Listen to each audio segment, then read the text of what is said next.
ಕೂತ್ಕೊಳ್ಳಿ. ಬೆನ್ನನ್ನ ಸ್ವಲ್ಪ ಸ್ಟ್ರೈಟ್ ಆಗಿ ಇಟ್ಕೊಂಡು ಪರಮಾತ್ಮನಿಗೋಸ್ಕರ ಈ 1.5 ಗಂಟೆಯನ್ನ ನಾವು ಮೀಸಲಿಡ್ತಾ ಇದ್ದೀವಿ ಅನ್ನೋ ಭಾವದಲ್ಲಿ ಶ್ರದ್ಧಾ ಭಕ್ತಿಯಿಂದ ಕೂತ್ಕೊಂಡು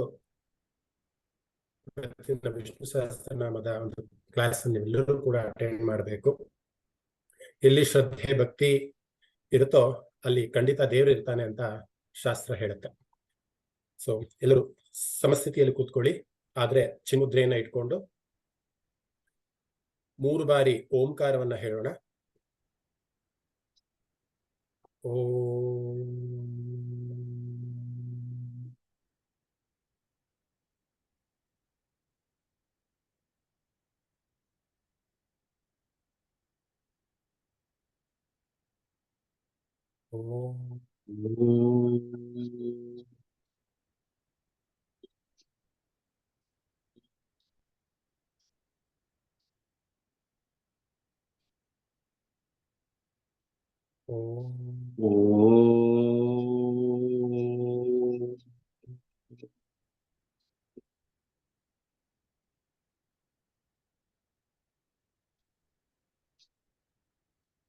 ಮೊದಲಿಗೆ ಗಣೇಶನ ಪ್ರಾರ್ಥನೆಯನ್ನು ಮಾಡಿ ನಾವು ಯಾವುದೇ ರೀತಿಯ ವಿಘ್ನವನ್ನು ಬರದೇ ಇರೋ ತರ ಗಣೇಶನ ಬೇಡ್ಕೊಳ್ಳೋಣ.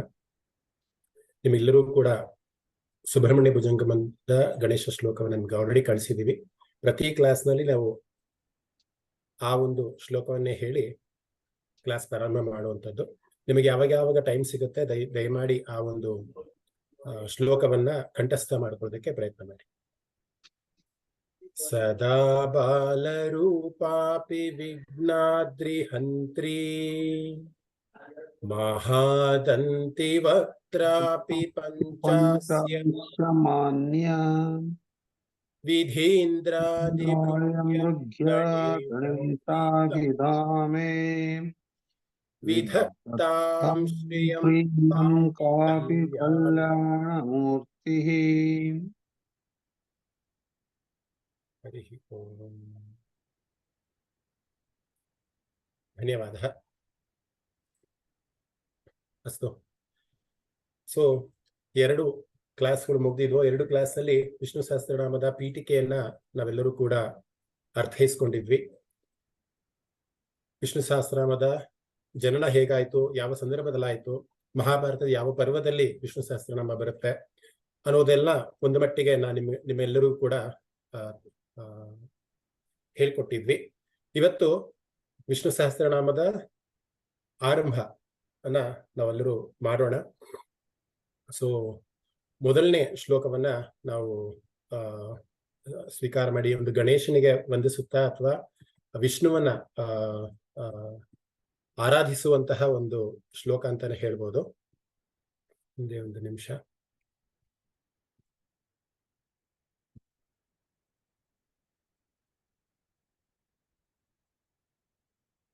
ಓಕೆ, ಯಾರು ಶ್ಲೋಕವನ್ನ ಹೇಳೋದಕ್ಕೆ ಇಷ್ಟಪಡ್ತೀರ ದಯವಿಟ್ಟು ಅವರು ಹ್ಯಾಂಡ್ ರೈಸ್ ಮಾಡಿದ್ರೆ ನಾನು ಅವ್ರ ಹತ್ರ ಶ್ಲೋಕಗಳನ್ನ ಹೇಳಿಸೋದಕ್ಕೆ ಪ್ರಯತ್ನ ಮಾಡ್ತೀನಿ. ಯಾಕಂದ್ರೆ ಸುಮಾರು ಜನ ಇರೋದ್ರಿಂದ ಎಲ್ಲರಿಗೂ ಅವಕಾಶಗಳನ್ನ ಕೊಡೋದಕ್ಕೆ ಸ್ವಲ್ಪ ಮಟ್ಟಿಗೆ ಕಷ್ಟ ಆಗತ್ತೆ ಅಂತಾನೆ ಹೇಳ್ಬೋದು.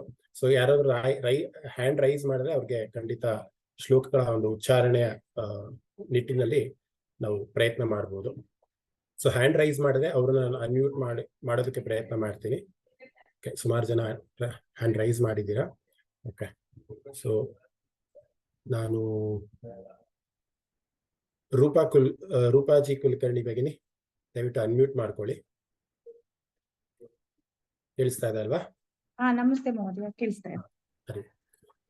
ಸೊ ವಿಷ್ಣು ಸಹಸ್ರನಾಮದ ಒಂದು ಪ್ರಾರಂಭವಾಗಿ ನಾವು ಅದು ಗಣೇಶನ್ನ ಸ್ತುತಿಸೋದೋ ಅಥವಾ ವಿಷ್ಣುವನ್ನ ಸ್ತುತಿಸೋದೋ, ಬಿಕಾಸ್ ಎಲ್ಲಾ ರೂಪಗಳು ಒಂದೇ ಆಗಿರೋದ್ರಿಂದ ಅದು ಗಣೇಶನ ಅಂತ ಆದ್ರೂ ನಾವು ಪರಿಗಣಿಸಬಹುದು ಅಥವಾ ವಿಷ್ಣು ಅಂತನಾದ್ರೂ ಪರಿಗಣಿಸಬಹುದು.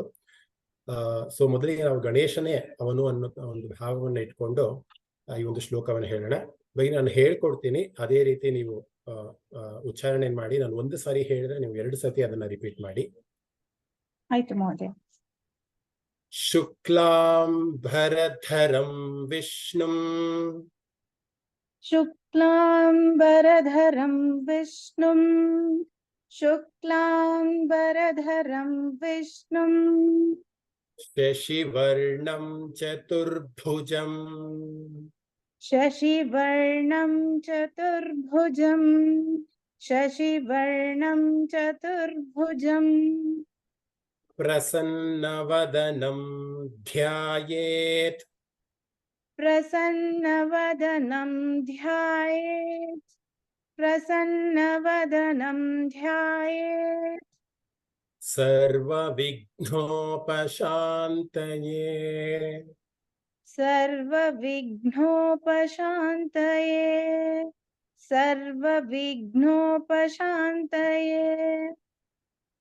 ಒಂದು ಬಾರಿ ಸಂಪೂರ್ಣವಾಗಿ ಹೇಳೋದಕ್ಕೆ ಪ್ರಯತ್ನ ಮಾಡಿದ್ದೀನಿ. ಹೇಳ್ಬೋದಾ ಮಹೋದಯ? ಹೇಳಿ.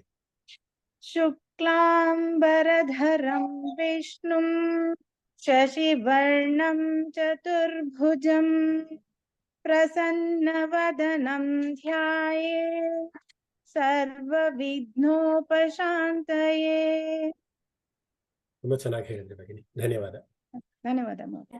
ನಾನು ಲಾಸ್ಟ್ ಕ್ಲಾಸ್ ಅಲ್ಲಿ ನಿಮಗೆ ಹೇಳಿದಾಗೆ ಅಲ್ಪ ಪ್ರಾಣಿಗಳು ಹಾಗೂ ಮಹಾಪ್ರಾಣಿಗಳ ಬಗ್ಗೆ ನಾವೆಲ್ಲರೂ ಕೂಡ ಗಮನ ಇಟ್ಲೇಬೇಕು. ಯಾಕಂದ್ರೆ ಸಂಸ್ಕೃತ ಒಂದು ಭಾಷೆ.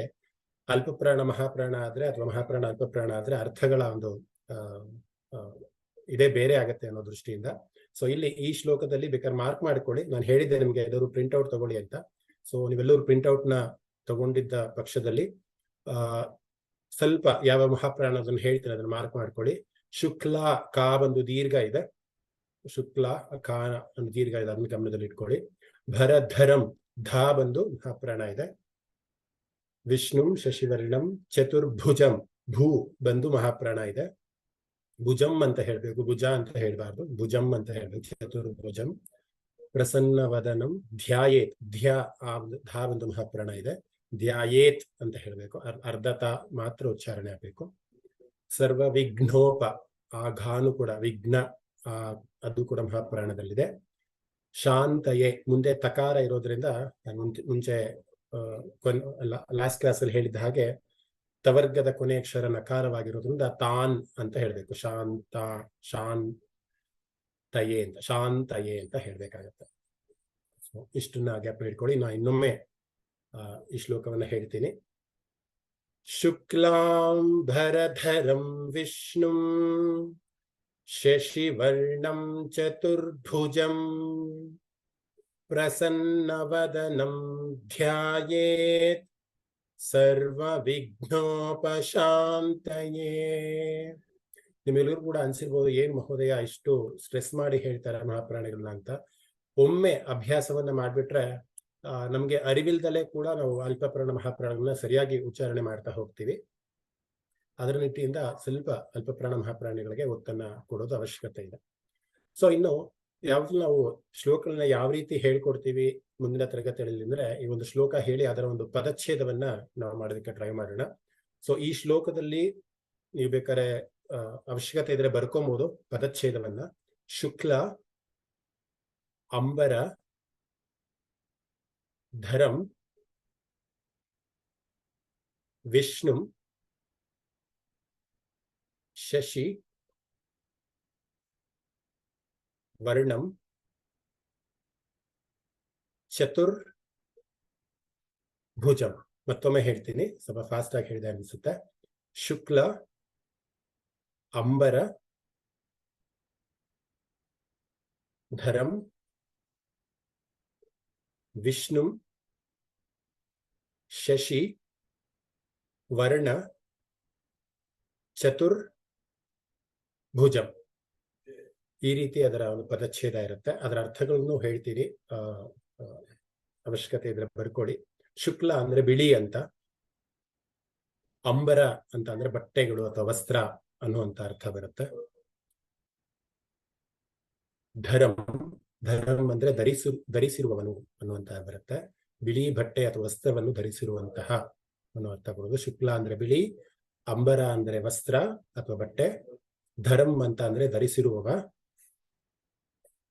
ವಿಷ್ಣು ಅಂತ ಅಂದ್ರೆ ಎಲ್ಲೆಡೆ ವ್ಯಾಪಿಸಿರುವಂತಹ ಅಂತ ಅರ್ಥ ಬರುತ್ತೆ. ವಿಷ್ಣು ಅದನ್ನ ನಾವು ಎರಡು ವಿಭಾಗಗಳಾಗಿ ಮಾಡಬಹುದು. ವಿಶ್ವ ಮತ್ತೆ ಅಣು ಅಂತ. ವಿಶ್ವ ಅಂತ ಅಂದ್ರೆ ಇಡೀ ಒಂದು ಕಾಸ್ಮೋಸ್ ಅಂತ ಏನಿತ್ತು ಹೇಳ್ತೀವಲ್ಲ ನಾವು, ಬ್ರಹ್ಮಾಂಡ. ವಿಶ್ವ ಅಂದ್ರೆ ಇಡೀ ಬ್ರಹ್ಮಾಂಡ ಅಂತ. ಅಣು, ಅಣು ಅಂತ ಅಂದ್ರೆ ಆಟಮ್ಸ್ ಅಲ್ವಾ. ಸೊ ಪ್ರತಿಯೊಂದು ಕಡೆ ಅಂದ್ರೆ ವಿಶ್ವ ಇಡೀ ಬ್ರಹ್ಮಾಂಡದ ಪ್ರತಿಯೊಂದು ಅಣುವಿನಲ್ಲೂ ಇರುವಂತಹ ಏನಿದ್ದಾರೆ ಅವನಿಗೆ ವಿಷ್ಣು ಅಂತ ಕರೀತಾರೆ. ವಿಷ್ಣು, ವಿಶ್ವ, ಅಣು, ವಿಷ್ಣು ಅನ್ನುವಂಥದ್ದು. ವಿಷ್ಣು ಎಂಬ ಪದದಲ್ಲಿ ಎರಡು ವಿಭಾಗ ಇದೆ, ಬ್ರಹ್ಮಾಂಡ ಮತ್ತೆ ಅಣು ಅನ್ನುವಂಥದ್ದು. ಇಡೀ ಬ್ರಹ್ಮಾಂಡದ ಅಣುವಿನಲ್ಲೂ ವ್ಯಾಪಿಸಿರುವಂತಹ ಆ ಒಂದು ಶಕ್ತಿ ಏನಿದೆ, ಎನರ್ಜಿ ಏನಿದೆ, ಅದಕ್ಕೆ ನಾವು ವಿಷ್ಣು ಅಂತ ಕರಿತೀವಿ. ಇದು ನಾವು ವಿಷ್ಣು ಸಹಸ್ರನಾಮದ ಮುಂದಿನ ಶ್ಲೋಕಗಳು ಕೂಡ ಬರುತ್ತೆ, ವಿಷ್ಣು ಜಿಷ್ಣು ಮಹಾವಿಷ್ಣು ಅಂತ. ಸೊ ಹಾಗೆ ವಿಷ್ಣು. ಶಶಿ, ಶಶಿ ಅಂದ್ರೆ ಚಂದ್ರ. ವರ್ಣಂ, ವರ್ಣಂ ಅಂದ್ರೆ ಬಣ್ಣ ಅನ್ನುವಂಥದ್ದು. ಬಿಳಿ ವರ್ಣ, ಕಪ್ಪು ವರ್ಣ, ಕೃಷ್ಣ ವರ್ಣ ಅಂತ ಹೇಳ್ತೀವಲ್ಲ, ವರ್ಣಂ ಅಂದ್ರೆ ಬಣ್ಣ. ಚತುರ್ ಅಂದ್ರೆ 4. ಭುಜಂ ಅಂದ್ರೆ ತೋಳುಗಳು. ಪ್ರಸನ್ನ ಅಂದ್ರೆ ಶಾಂತ ಚಿತ್ತ ಅಥವಾ ಪ್ರಸನ್ನನಾಗಿರುವಂತಹ ಅನ್ನುವಂತಹ ಅರ್ಥ ಕೊಡುತ್ತೆ.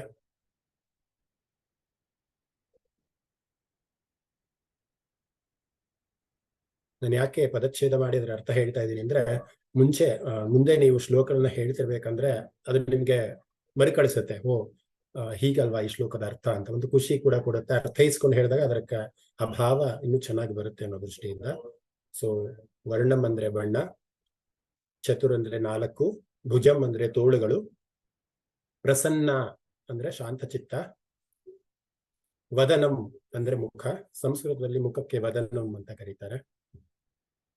ಧ್ಯಾಯೇತ್ ಅಂದ್ರೆ ಧ್ಯಾನಿಸ್ತೀನಿ, ಧ್ಯಾನ ಮಾಡುತ್ತೇನೆ ಅನ್ನುವಂತ ಅರ್ಥ ಕೊಡುತ್ತೆ. ಸರ್ವ ಅಂದ್ರೆ ಎಲ್ಲಾ. ವಿಘ್ನ ಅಂದ್ರೆ ಅಡಚಣೆಗಳು ಅಥವಾ ವಿಘ್ನಗಳು.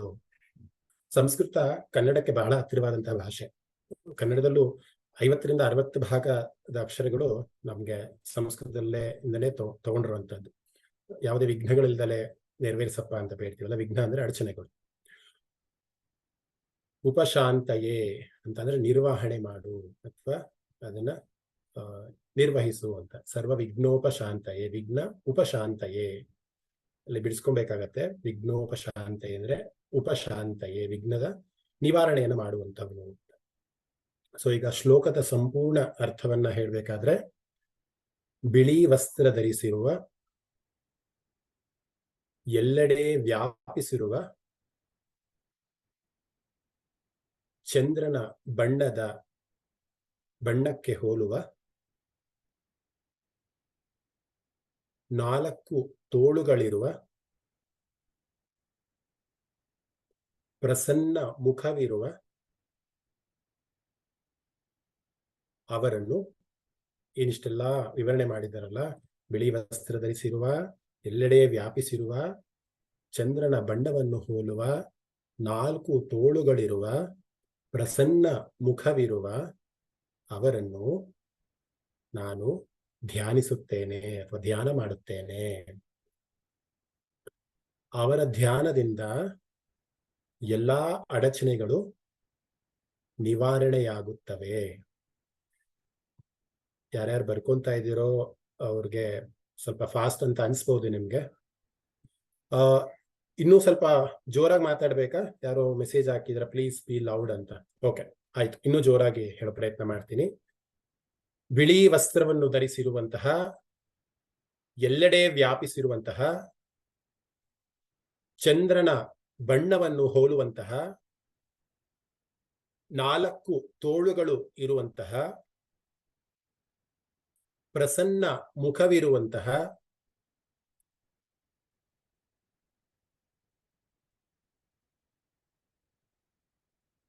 ಅವರನ್ನು ಧ್ಯಾನ ಮಾಡುತ್ತೇನೆ. ಅವರ ಧ್ಯಾನದಿಂದ ಎಲ್ಲ ಅಡಚಣೆಗಳು ನಿವಾರಣೆಯಾಗಲಿ ಅನ್ನುವುದು ಈ ಶ್ಲೋಕದ ಅರ್ಥ ಆಗಿದೆ.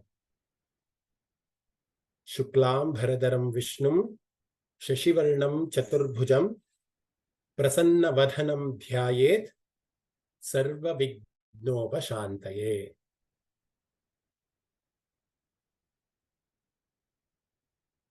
ಯಾರಿಗಾದ್ರೂ ಏನಾದ್ರೂ ಪ್ರಶ್ನೆ ಇದೆಯಾ? ಈ ಒಂದು ಶ್ಲೋಕದಲ್ಲಿ ನಾನು ಎಲ್ಲರಿಗೂ ಕೂಡ ಅನ್ಮ್ಯೂಟ್ ಮಾಡೋಕೆ ಅವಕಾಶ ಕೊಟ್ಟಿದ್ದೀನಿ. ಯಾರಿಗಾದ್ರೂ ಏನಾದ್ರು ಪ್ರಶ್ನೆ ಇದ್ರೆ ಖಂಡಿತ ಕೇಳ್ಬೋದು. ನಾನು ಪದಚ್ಛೇದವನ್ನ ಹೇಳಿದ್ದೀನಿ, ಆ ಪದಚ್ಛೇದದ ಅರ್ಥವನ್ನು ಕೂಡ ಹೇಳಿದ್ದೀನಿ. ಯಾರಿಗಾದ್ರೂ ಏನಾದ್ರು ಸಂದೇಹ ಇದ್ರೆ ದಯವಿಟ್ಟು ಕೇಳಿ. ಕ್ಲಿಯರ್ ಆಗಿದ್ಯಾ ಈ ಶ್ಲೋಕ? ಅರ್ಥ ಅರ್ಥ ಅರ್ಥ ಗೊತ್ತಾಯ್ತಲ್ಲ? ಇಷ್ಟು ದಿನ ಪ್ರಾಬ್ಲಮ್ ನೀವು ಸುಮ್ಮನೆ ಹಾಗೆ ಪಠಿಸ್ತಾ ಇದ್ರಿ ಅಂತ. ಈ ಶ್ಲೋಕದ ಅರ್ಥವನ್ನು ನಿಮ್ಗೆ ಗ್ರಹಣೆ ಮಾಡೋದಕ್ಕೆ ಆಯ್ತಲ್ವಾ? ಬಿಳಿಯ ಬಟ್ಟೆ ಎಲ್ಲಿ ಬಿಳಿಯ, ಬರುತ್ತೆ? ಹೌದು, ಬಿಳಿಯ ವಸ್ತ್ರ, ಅದಕ್ಕೆ ಸಂಸ್ಕೃತದ ಎಲ್ಲಿ ಶುಕ್ಲಾಂ ಅಂಬರ. ಅಂಬರ ಅಂದ್ರೆ ಬಟ್ಟೆ ಅಂತ ಅರ್ಥ ಬರುತ್ತೆ, ಅಥವಾ ವಸ್ತ್ರ ಅಂತ ಬರುತ್ತೆ. ಬಿಳಿಯ ಅಂಬರ ಅಂದ್ರೆ ಬಿಳಿಯ ಬಟ್ಟೆಯನ್ನು ಹೊತ್ತಂತಹ ಅಂತ, ಧರಿಸಿರುವಂತಹ ಅನ್ನುವಂತ ಅರ್ಥ ಬರುತ್ತೆ. ಅಂಬರ ಅಂದ್ರೆ ಬಟ್ಟೆ. ಓಕೆ, ಅಷ್ಟೇ. ಅಂದ್ರೆ ಆಕಾಶ ಅಂತ ಹೇಳ್ತಾರೆ ಅದು ಅಲ್ವಾ? ಅದು ಕೂಡ ಅರ್ಥ ಬರುತ್ತೆ. ಅದು ಕನ್ನಡದಲ್ಲಿ ಅಂಬರ ಅಂತ ಹೇಳ್ತಾರೆ, ಸಂಸ್ಕೃತದಲ್ಲೂ ಕೂಡ ಅದರ ಇದಿದೆ. ಬಟ್ ಇಲ್ಲಿ ಈ ಶ್ಲೋಕದಲ್ಲಿ ಸ್ಪೆಸಿಫಿಕ್ ಆಗಿ ಬಿಳಿಯ ಅಂಬರ ಅಂದ್ರೆ ಬಟ್ಟೆ ಅಥವಾ ವಸ್ತ್ರ ಅನ್ನುವಂತಹ ಒಂದು ಅರ್ಥ ಬರುತ್ತೆ. ಬಿಳಿಯ ವಸ್ತ್ರವನ್ನು ಧರಿಸಿರುವಂತಹ ಅಂತ ಅರ್ಥ ಬರುತ್ತೆ. ಇಲ್ಲಿ ಸರ್ವ ವಿಘ್ನೋಪ ಶಾಂತೈ ಅಂತ ಇಲ್ಲಿ ಗಣೇಶನು ಕೂಡ ಮೊದಲಿಗೆ ಧ್ಯಾನಿಸಬೇಕು ಅನ್ನುವಂತಹ ಒಂದು. ಓಕೆ, ಒಂದ್ ಕೆಲಸ ಮಾಡಿ, ದಯವಿಟ್ಟು ಎಲ್ಲರೂ ಯಾರಿಗೆ ಪ್ರಶ್ನೆ ಇದೆ ಅವರು ಹ್ಯಾಂಡ್ ರೈಸ್ ಮಾಡಿ, ಸೋ ದಟ್ ನಾನು ಅವ್ರಿಗೆ ನಮಸ್ತೆ ಮಹೋದಯ ಅವರೇ, ನಿಜವಾಗ್ಲೂ ಇದನ್ನ ನಾವು ಎಷ್ಟೋ ವರ್ಷಗಳಿಂದ ಹೇಳ್ಕೊಂಡೇ ಬಂದಿದ್ದೀವಿ, ಪ್ರತಿನಿತ್ಯವೂ ಹೇಳ್ಕೊಳ್ತೀವಿ. ಆದ್ರೆ ಇದರ ಅರ್ಥ ಇಷ್ಟೊಂದು ಚೆನ್ನಾಗಿದೆ, ಈ ಅರ್ಥ ನಮಗ್ ಗೊತ್ತೇ ಇರ್ಲಿಲ್ಲ. ತುಂಬಾ ಧನ್ಯವಾದಗಳು. ಧನ್ಯವಾದ. ಸೊ ನಮ್ಮ ಉದ್ದೇಶ ಕೂಡ ಅದೇ ಆಗಿದೆ. ಪ್ರತಿಯೊಂದು ಶ್ಲೋಕವನ್ನು ನೀವು ಅರ್ಥೈಸ್ಕೊಂಡು ಹೇಳಿದಾಗ ಅದಕ್ಕೆ ಇನ್ನೂ ಜಾಸ್ತಿ ಶಕ್ತಿ ಸಿಗತ್ತೆ, ಅಥವಾ ಜಾಸ್ತಿ ಗ್ರಹಣ ಇರುತ್ತೆ ಅನ್ನೋದು ನಮ್ಮ ಉದ್ದೇಶ. ಮುಂದಿನ ಶ್ಲೋಕಕ್ಕೆ ಹೋಗೋಣ. ಈ ಶ್ಲೋಕ ಎಲ್ಲರಿಗೂ ಅರ್ಥ ಆಗಿದೆ ಅನ್ಸುತ್ತೆ. ಶ್ವೇತವಸ್ತ್ರವನ್ನು ಧರಿಸುವಂತಹ, ಸರ್ವವ್ಯಾಪಿಯಾಗಿರುವಂತಹ, ಚಂದ್ರನಂತೆ ಕಾಂತಿಯುಳ್ಳುವಂತಹ ಚತುರ್ಭುಜನೆ, ಪ್ರಸನ್ನವಾಗಿರುವ ಮುಖವುಳ್ಳವನೇ ಅಂತ ಭಗವಂತರೇ, ನನಗೆ ಸಕಲ ವಿಘ್ನಗಳನ್ನು ನನ್ನ ಕಾಪಾಡು ಅಂತ ನಾವು ಗಣೇಶನನ್ನ ಅಥವಾ ವಿಷ್ಣುವನ್ನ ನಾವು ಬೇಡ್ಕೊಂಡಿದ್ದಾಗಿದೆ. ನೋಡಿ, ವ್ಯಾಸರು ಎಷ್ಟು ಚೆನ್ನಾಗಿ ಅದನ್ನ ಚಿತ್ರಿಸಿದ್ದಾರೆ ಅಂತಂದ್ರೆ, ದಯವಿಟ್ಟು ಎಲ್ಲರೂ ಮ್ಯೂಟ್ ಮಾಡ್ಕೊಳ್ಳಿ, ಎಕೋ ಬರ್ತಿದೆ. ಎಷ್ಟು ಚೆನ್ನಾಗಿ ಅವರು ಬರ್ದಿದ್ದಾರೆ ಅಂದ್ರೆ, ಫಸ್ಟ್ ಗಣೇಶನಿಗೆ ವಂದಿಸ್ತಾರೆ. ತದನಂತರದಲ್ಲಿ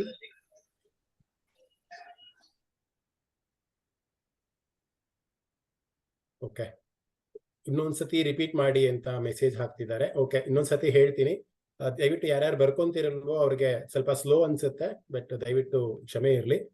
ಮತ್ತೊಮ್ಮೆ ಇದರ ಅರ್ಥವನ್ನ ಒಂದ್ಸತಿ ಹೇಳ್ತೀನಿ. ಪದಚ್ಛೇದದ ಅರ್ಥ ಎಲ್ಲರಿಗೂ ಗೊತ್ತಾಗಿದೆ ಅನ್ಸುತ್ತೆ. ಅದರ ಶ್ಲೋಕದ ಅರ್ಥವನ್ನ ಇನ್ನೊಂದ್ಸತಿ ಹೇಳ್ತೀನಿ. ಬಿಳಿ ವಸ್ತ್ರ ಧರಿಸಿರುವ, ಎಲ್ಲೆಡೆ ವ್ಯಾಪಿಸಿರುವ, ಚಂದ್ರನ ಬಣ್ಣವನ್ನು ಹೋಲುವ. ಚಂದ್ರನ ಬಣ್ಣ ಯಾವಾಗಲೂ ಕೂಡ ಬಿಳಿ ಅಲ್ವಾ, ಶಶಿ ಅಂತ ಕೂಡ ಕರಿತೀವಿ ನಾವು. ಚಂದ್ರನ ಬಣ್ಣವನ್ನು ಹೋಲುವ, 4 ತೋಳುಗಳು ಇರುವಂತಹ, ಪ್ರಸನ್ನ ಮುಖವಿರುವಂತಹ ಅವರನ್ನು, ಅಂದ್ರೆ ಇಷ್ಟೆಲ್ಲ ಹೇಳಿದ್ವಲ್ಲ, 4 ತೋಳುಗಳಿದೆ, ಚಂದ್ರನ ಬಣ್ಣ ಇದೆ, ಎಲ್ಲೆಡೆ ವ್ಯಾಪಿಸಿದಾನೆ, ಮತ್ತೆ ಬಿಳಿ ವಸ್ತ್ರ, ಇವೆಲ್ಲವೂ ಇದೆಯಲ್ಲ, ಅವರನ್ನ ಧ್ಯಾನ ಮಾಡುತ್ತೇನೆ. ಅವರ ಧ್ಯಾನದಿಂದ ಎಲ್ಲಾ ಅಡಚಣೆಗಳು ನಿವಾರಣೆ ಆಗಲಿ ಅನ್ನುವಂಥ ಒಂದು ಪ್ರಾರ್ಥನೆಯನ್ನ ನಾವು ಮಾಡುವಂಥದ್ದು. ಎಲ್ಲರೂ ಬರ್ಕೊಂಡ್ರಿ ಅಂತ ಅನ್ಸುತ್ತೆ. ಮುಂದಿನ ಶ್ಲೋಕಕ್ಕೆ ಹೋಗೋಣ. ಇದು ಸಾಮಾನ್ಯವಾಗಿ ತುಂಬಾ ಸಿಂಪಲ್ ಇದೆ ಅರ್ಥ ಮಾಡ್ಕೊಳ್ಳೋದಕ್ಕೆ, ಅದಕ್ಕೋಸ್ಕರ ಸ್ವಲ್ಪ ಫಾಸ್ಟ್ ಆಗಿ ಹೋಗ್ತಾ ಇರುವಂತದ್ದು. ಮುಂದಿನ ಶ್ಲೋಕ ಯಾರು ರಿಪೀಟ್ ಮಾಡ್ತೀರಾ? ಹ್ಯಾಂಡ್ ರೈಸ್ ಮಾಡಿ ಅವರಿಗೆ ಅವಕಾಶವನ್ನು ಕೊಡೋಣ. ಓಕೆ, ಶೈಲಜಾ ಅವರು ಹ್ಯಾಂಡ್ ರೈಸ್ ಮಾಡಿದ್ದಾರೆ. ಭಗಿನಿ ದಯವಿಟ್ಟು ಅನ್ಮ್ಯೂಟ್ ಮಾಡ್ಕೊಳ್ಳಿ. ಹರಿ ಓಂ. ಮಾಡಿದ್ದೀನಿ. ಹರಿ ಓಂ. ವ್ಯಾಸಂ ವಸಿಷ್ಠ ನಪ್ತಾರಂ. ವ್ಯಾಸಂ ವಸಿಷ್ಠ ನಪ್ತಾರಂ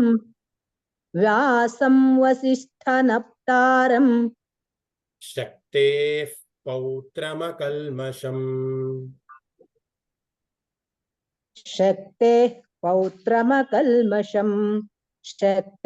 ಪೌತ್ರಮಕಲ್ಮಷಂ ಪರಾಶರಾತ್ಮಜಂ ವಂದೇ. ಪರಾಶರಾತ್ಮಜಂ ವಂದೇ ಪರಾಶರಾತ್ಮಜಂ ವಂದೇ ಶುಕತಾತಂ ತಪೋನಿಧಿಂ ಶುಕತಾತಂ ತಪೋನಿಧಿಂ ಶುಕತಾತಂ ತಪೋನಿಧಿಂ ಒಂದು ಸತಿ ಸಂಪೂರ್ಣ ಶ್ಲೋಕವನ್ನ ಹೇಳೋದಕ್ಕೆ ಪ್ರಯತ್ನ ಮಾಡಿ. ವ್ಯಾಸಂ ವಸಿಷ್ಠನಪ್ತಾರಂ ಶಕ್ತೇಃ ಪೌತ್ರಮಕಲ್ಮಷಂ ಪರಾಶರಾತ್ಮಜಂ ವಂದೇ ಶುಕತಾತಂ ತಪೋನಿಧಿಂ. ಚೆನ್ನಾಗಿ ಹೇಳಿದ್ರಿ ಭಗಿನಿ, ಧನ್ಯವಾದ. Thank you. ಮತ್ತೆ ಅಲ್ಪಪುರಾಣ ಮಹಾಪುರಾಣಗಳನ್ನ ಒಂದ್ಸತಿ ಕಲರ್ ಮಾಡ್ಕೊಳ್ಳಿ ಅಥವಾ ನೋಟ್ ಮಾಡ್ಕೊಳ್ಳಿ. ವಸಿಷ್ಠ ಅಲ್ಲಿ ಶಾಖೆ ಧಾವತ್ತಿದೆ, ಸೊ ಅದನ್ನ ಒತ್ತಿ ಹೇಳ್ಬೇಕಾಗತ್ತೆ, ವಸಿಷ್ಠ ಅಂತ. ನಪ್ತಾರಂ ಅಲ್ಲಿ ಏನೂ ಇಲ್ಲ. ಸೊ ಕಲ್ಮಷಂ ಅಲ್ಲಿ ಅನುಸ್ವಾರ ಇದೆ, ಕಲ್ಮಷಃ ಅಂತ ಹೇಳ್ಬಾರ್ದು, ಕಲ್ಮಷಂ ಅಂತ ಹೇಳ್ಬೇಕು. ಮತ್ತೆ ತಪೋನಿಧಿಂ, ತಪೋನಿಧಿ ಧೀ ಬಂದು ಮಹಾಪುರಾಣ ಇದೆ, ಮಿಕ್ಕಿದೆಲ್ಲವೂ ಕೂಡ ಅಲ್ಪಪುರಾಣದಲ್ಲೇ ಈ ಶ್ಲೋಕ ಇರುತ್ತೆ. ವಸಿಷ್ಠ ಅನ್ನೋದೊಂದು ಮಾರ್ಕ್ ಮಾಡ್ಕೊಳ್ಳಿ, ಕಲ್ಮಷಂ ಅನ್ನೋದಲ್ಲಿ ಅನುಸ್ವಾರ ಇದೆ, ಅದನ್ನ ಮಾರ್ಕ್ ಮಾಡ್ಕೊಳ್ಳಿ. ತಪೋನಿಧಿಂ ಒಂದ್ಸತಿ ಮತ್ತೆ ನಾನು ಹೇಳ್ತೀನಿ, ದಯವಿಟ್ಟು ಎಲ್ಲ ಗಮನ ಇಟ್ಟು ಕೇಳಿಸ್ಕೊಳ್ಳಿ. ಮುಂದೆ ನೀವು ಯಾವುದೇ ಪಾರಾಯಣ ಮಾಡ್ಬೇಕಂದ್ರೂ ಕೂಡ ಇದೇ ಒಂದು ಅಲ್ಪಪುರಾಣ ಮಹಾಪುರಾಣಗಳನ್ನ ಗಮನದಲ್ಲಿ ಇಟ್ಕೊಂಡೆ ಮಾಡಬೇಕು, ಅವಾಗ ಮಾತ್ರ ಅದು ಸಮರ್ಪಣೆ ಆಗತ್ತೆ. ಓಕೆ. ವ್ಯಾಸಂ ವಸಿಷ್ಠನಪ್ತಾರಂ ಶಕ್ತೇಃ ಪೌತ್ರಮಕಲ್ಮಷಂ. ನಾನು ಲಾಸ್ಟ್ ಕ್ಲಾಸಲ್ಲಿ ಹೇಳಿದ್ದೆ, ವಿಸರ್ಗದ ಮುಂದೆ ಪಕಾರ ಇದ್ದಾಗ ನಾವು ಫಕಾರವನ್ನ ಯೂಸ್ ಮಾಡ್ತೀವಿ ಅಂತ. ಇಲ್ಲಿ ಶಕ್ತೇಫ್ ಅಂತ ಹೇಳ್ಬೇಕು, ಯಾಕಂದ್ರೆ ಇಲ್ಲಿ ವಿಸರ್ಗದ ಮುಂದೆ ಪಾ ಇರೋದ್ರಿಂದ ಶಕ್ತೇಫ್ ಪೌತ್ರಮಕಲ್ಮಷಂ ಪರಾಶರಾತ್ಮಜಂ ವಂದೇ ಶುಕತಾತಂ ತಪೋನಿಧಿಂ. ಧೀನು ಕೂಡ ಒತ್ತಿ ಹೇಳ್ಬೇಕು, ನಾಭಿಯಿಂದ ಬರಬೇಕು. ಸೊ ಇದರ ಒಂದು ಪದಚ್ಛೇದವನ್ನ ನೋಡೋಣ ಯಾವ ರೀತಿ ಇದೆ ಅಂತ. ಎಲ್ಲರೂ ಬರ್ಕೊಳ್ಳೋದಕ್ಕೆ ಇಷ್ಟಪಡ್ತೀರಾ ಅಥವಾ ಕೇಳೋದಕ್ಕೆ ಇಷ್ಟಪಡ್ತೀರಾ ಗೊತ್ತಿಲ್ಲ ನನಗೆ. ಆಕ್ಚುಲಿ ನನ್ನ ಉದ್ದೇಶ ಕೇಳಿಸ್ಕೊಂಡ್ರೆ ಇವತ್ತು ನಾಳೆ ಈ ವಾರ ನೆನಪಿರುತ್ತೆ, ಮುಂದಿನ ವಾರದಲ್ಲಿ ಅಥವಾ ಮುಂದಿನ ತಿಂಗಳಲ್ಲಿ ಅದು ಮತ್ತೆ ಮರೆತೋಗುತ್ತೆ. ಅದಕ್ಕೋಸ್ಕರ ನಾನು ಗ್ರೂಪಲ್ಲಿ ಮೆಸೇಜ್ ಹಾಕಿದ್ದೆ ನಿಮ್ಮೆಲ್ಲರೂ ಕೂಡ, ಒಂದು ಬುಕ್ಕನ್ನ ಇಟ್ಕೊಳ್ಳಿ, ಈ ಥರದ್ದೆಲ್ಲ ಬರ್ಕೊಳ್ಳಿ. ಅವಾಗ ಒಂದು ಪುನರಾವಲೋಕನೆ ಆದಾಗ, ಒಂದ್ಸತಿ 2 ಸತಿ ಪುನರಾವಲೋಕನೆ ಆದಾಗ ನಿಮ್ಮ ಚಿತ್ತದಲ್ಲಿ ಅದು ಇರುತ್ತೆ ಅನ್ನೋ ಒಂದು ದೃಷ್ಟಿಯಿಂದ. ಓಕೆ. ಸೊ ವ್ಯಾಸಂ ಪದಚ್ಛೇದ ಬಂದು ಈ ರೀತಿ ಇದೆ. ವ್ಯಾಸಂ ವಸಿಷ್ಠ ನಪ್ತಾರಂ, ಅದರ ಅರ್ಥವನ್ನ ಆಮೇಲೆ ಹೇಳ್ತೀನಿ. ನೀವು ಒಂದು ಕೆಲಸ ಮಾಡಿ, ಒಂದೊಂದು ಲೈನಲ್ಲಿ ನಾನು ಹೇಳೋದನ್ನ ಬರ್ಕೊಂತ ಹೋಗಿ. ಒಂದು ಲೈನಲ್ಲಿ ವ್ಯಾಸಂ, ಸೆಕೆಂಡ್ ಲೈನಲ್ಲಿ ವಸಿಷ್ಠ ನಪ್ತಾರಂ ಶಕ್ತೇಹೇ ಪೌತ್ರಂ ಅಕಲ್ಮಷಂ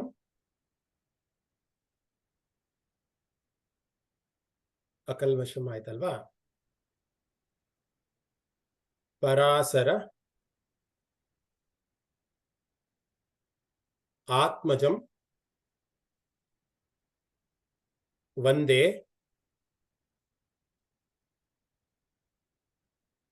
ಶುಕತಾತಂ.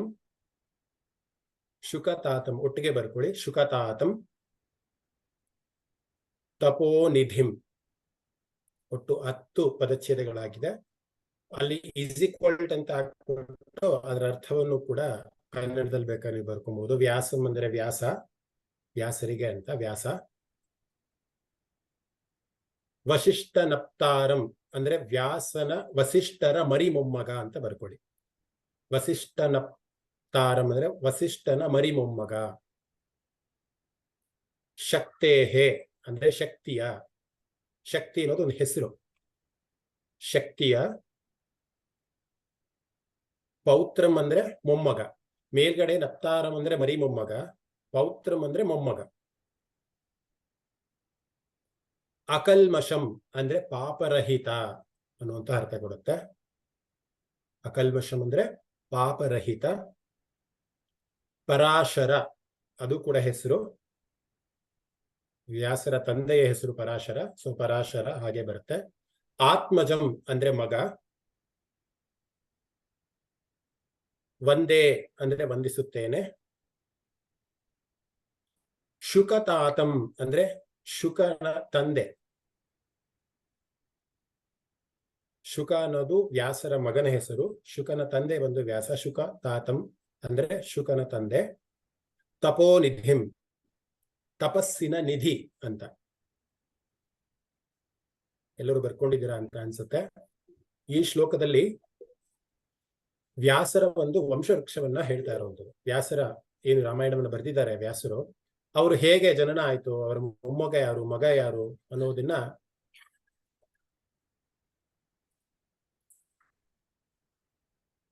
ಅನ್ನೋದನ್ನ ಹೇಳುವಂಥದ್ದು. ಸೊ ಪದಚ್ಛೇದವನ್ನು ಬರ್ಕೊಂಡಿದ್ದೀರಾ ಅನ್ಸುತ್ತೆ. ಒಂದ್ಸತಿ ಇದರ ಅರ್ಥವನ್ನು ಕೂಡ ಹೇಳ್ತೀನಿ, ಬರ್ಕೊಳ್ಳೋಕೆ ಟ್ರೈ ಮಾಡಿ.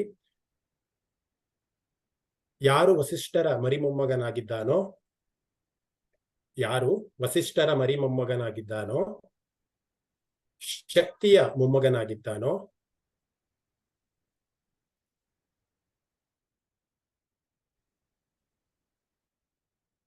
ಪರಾಶರರ ಮಗನಾಗಿದ್ದಾನೋ, ಶುಕನ ತಂದೆಯಾಗಿದ್ದಾನೋ ಅಂತಹ ವ್ಯಾಸರಿಗೆ, ತಪೋನಿಧಿಗೆ ನಾನು ವಂದಿಸುತ್ತೇನೆ. ಮತ್ತೊಮ್ಮೆ ಹೇಳ್ತೀನಿ, ಯಾರು ವಸಿಷ್ಠರ ಮರಿಮೊಮ್ಮಗನಾಗಿದ್ದಾನೋ, ಶಕ್ತಿಯ ಮೊಮ್ಮಗನಾಗಿದ್ದಾನೋ, ಪರಾಶರರ ಮಗನಾಗಿದ್ದಾನೋ, ಶುಕರ ತಂದೆಯಾಗಿದ್ದಾನೋ,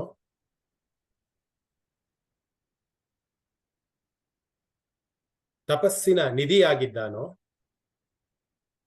ಅವರಿಗೆ ನಾನು ವಂದಿಸುತ್ತೇನೆ ಅನ್ನುವಂತ ಅರ್ಥ ಬರುತ್ತೆ.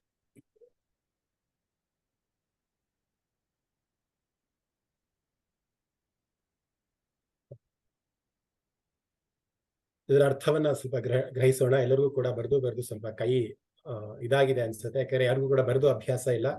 ನನಗೂ ಕೂಡ ಟೈಪ್ ಮಾಡಿ ಅಭ್ಯಾಸ, ಬರೆದು ಅಭ್ಯಾಸ ಇರೋದಿಲ್ಲ ಯಾರಿಗೂ ಕೂಡ. ಆ ಒಂದು ದೃಷ್ಟಿಯಿಂದ ಬಂದವರಂತೆ ಬರಕಾಗಲ್ವಂತೆ.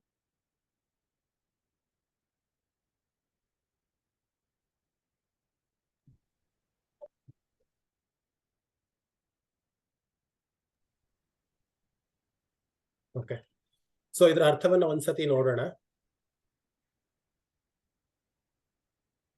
ಮೊದಲು ಗಣೇಶನಿಗೆ ವಂದಿಸಿದ ಮೇಲೆ ವ್ಯಾಸರಿಗೂ ಕೂಡ ವಂದಿಸ್ಬೇಕಲ್ವಾ. ಸೊ ವ್ಯಾಸರ ಜನನದ ಬಗ್ಗೆ ಅಥವಾ ವ್ಯಾಸರ ಒಂದು ವಂಶವೃಕ್ಷದ ಬಗ್ಗೆ ಹೇಳ್ತಾ ಇರುವಂತದ್ದು. ಯಾರು ವ್ಯಾಸರು? ವ್ಯಾಸರು ವಶಿಷ್ಠರ ಮರಿಮೊಮ್ಮಗ. ವಶಿಷ್ಠರ ಮಗ ಬಂದು, ನೀವು ಡಯಾಗ್ರಾಮ್ ಎಲ್ಲ ಬರ್ಕೊಬಹುದು, ವಶಿಷ್ಠರ ಮಗ ಬಂದು ಶಕ್ತಿ ಮಹರ್ಷಿ ಅಂತ. ಅವರ ಮಗ ಬಂದು ಪರಾಶರ ಮಗ ಬಂದು ವೇದವ್ಯಾಸರು, ಅವ್ರಿಗೆ ಕೃಷ್ಣ ದ್ವೈಪಾಯನ ಅಂತಾನು ಕೂಡ ಕರೀತಾರೆ. ವ್ಯಾಸರ ಮಗ ಬಂದು ಶುಕದೇವ ಅಂತಾನು ಕೂಡ ಕರೀತಾರೆ. ಸೊ ಒಂದು ಚಿಕ್ಕದಾಗಿ ವ್ಯಾಸರ ಬಗ್ಗೆ ಒಂದು ಕತೆ, ಹೇಗೆ ವ್ಯಾಸರ ಜನನ ಹೇಗಾಯ್ತು ಅನ್ನೋದನ್ನ ಸ್ವಲ್ಪ ತಿಳ್ಕೊಳ್ಳೋಣ.